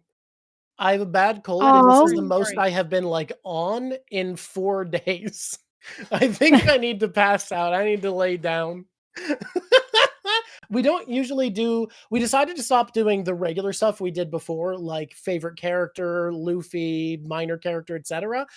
Just because it felt like too much of a retread. So we're trying to focus on things that are more forward looking, like where characters will end up, and stuff like that for how we're going through on our second reading. Just doing different closing segments. Find them as we go. All right. We got to thank the patrons. Mel, I'm going to give you a range of numbers and you're going to pick one. I just need to figure out where the range of numbers is. I have numbers. to Okay. find it here. 1 to 21. 1 to 21? Mel, can I have a number from 1 to 21? Mm, 3. 3. Oh, Mel, you picked one that this is so hard to pronounce. I think I know what it is. I think it's a joke. Thank you to the special squishy Cockenbauz, spelled Cockenbauz. Thank you, Cockenbauz. That's perfect for me to pick. You're How the on special brand that squishy is of the for day, me. being thanks for bringing us this content. And thanks as always to the crew, Dark A. Kuro, Draco Meme, Dr. Jack, Icy Knives, and NX Love. Thank you guys a pile. I just realized that because of how long it's taken to edit the Claire Obscure video, the Patreon thank yous are going to be so behind because I thank the people who had joined as crew at one point during that month. Oh boy, okay. It's going to be so I have awful. been waiting so long for someone to pick number 3, Mel. I just want to personally thank you for doing that. That's okay. Thanks, I've been waiting Sanji. for He was so my long. inspiration to pick 3. Beautiful, Oh, beautiful. man. I'm just can't even believe we've never got to say that before. Cockenbauz. I've made your dreams come true. Oh my god, dreams never die. This man's dream will never die. Oh boy. Okay, put the All right. there we go. Look how pretty. Are you gonna We put your little have symbol on? a beautiful little tattoo. Oh yeah, I usually put the little guy on, don't I? I forgot that I do that. But that's what's great about digital is instead of signing, I just copy paste. There we go. Pretty. Mel, is there anything you want to plug? I guess if you want to know more about Baratie and the East Blue as a whole, I've done a whole video and a retrospective on the Baratie, the East Blue as a saga.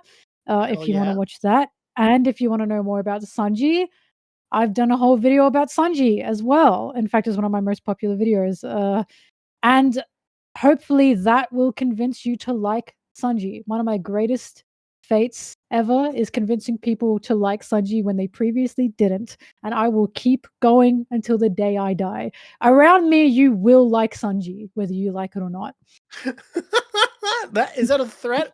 or a promise? It's a threat. It's a threat. I'm plugging Sanji. And also my channel, of course. Oh my god, Melonteee. Melonteee, just Melonteee. You know, please go look at it. Thank you. I was wondering if you were just like assuming people knew or if that, yeah, okay. Yeah, my bad. No worries. All right, well, we're gonna see Melonteee Oh, again. man. We'll invite you for our weird games. Sometimes we play a thing where we play party have games. a party. I don't know if we've ever told you about Party Piece, but in Party Piece, yeah, we get a party where it could be anything. We spin it. The next one is supposedly a honky tonk, but it's made us stop. That's how much we don't want to do a honky tonk. How much we're struggling with that one. Is a honky tonk. So you are saying words. You are cursing me. Cowboy music and country and square dancing and beer and whiskey. Yeah. What's the game? Like what? So the you have to party game. It's a so party you've got game to come up with the debate very best party. We draft and then the attendance of a party using One Piece characters and pitch it to the audience. And so to convince Drawk and them that I our party are is only. Drawk and I can only use party people in One Piece one time, and then those people disappeared for us, and we're not allowed to use them anymore. In all of One Piece, every single character, and you're trying to create the best party and invite people and have the coolest party. We have had Tekking, and you can never use them again. Tekking came, yeah, we can. We might refresh if we hit like 300. Our abbreviated list, or you can use all of the people like Tekking did. And Tekking came on for a D&D party. He kicked ass. It was hilarious. I beat Drawk at, was it Christmas I beat you and you beat me at New Year's Eve? Yes. And then Tekking won for D&D. Yeah. And so we invite people. They have to create, we tell you what the party is. You have to come up with, and we'll say, this party, you have to come up with a signature drink, or this party, you have to come up with this type of thing. And you have to create the coolest party, and then you have to show the people why your party is the best. Now, hang on, wait. I'm so stupid. When you mean party, you mean like a travel party, like a D&D party? No, that was specifically D&D party, but that was who you played with. We mean like a party. We mean like a party party? Like a party. That's why we did a New Year's Eve party and a Christmas party. Yeah. So all of the squishies and all of the Patreons came up with different party ideas. We had like Christmas party, New Year's party. One of them came up with a key party. We weren't surprised. One of them came up with D&D, birthday party, housewarming party.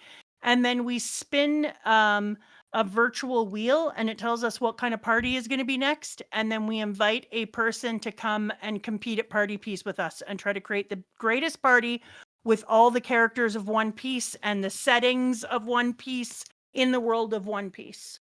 Okay. I can do my best.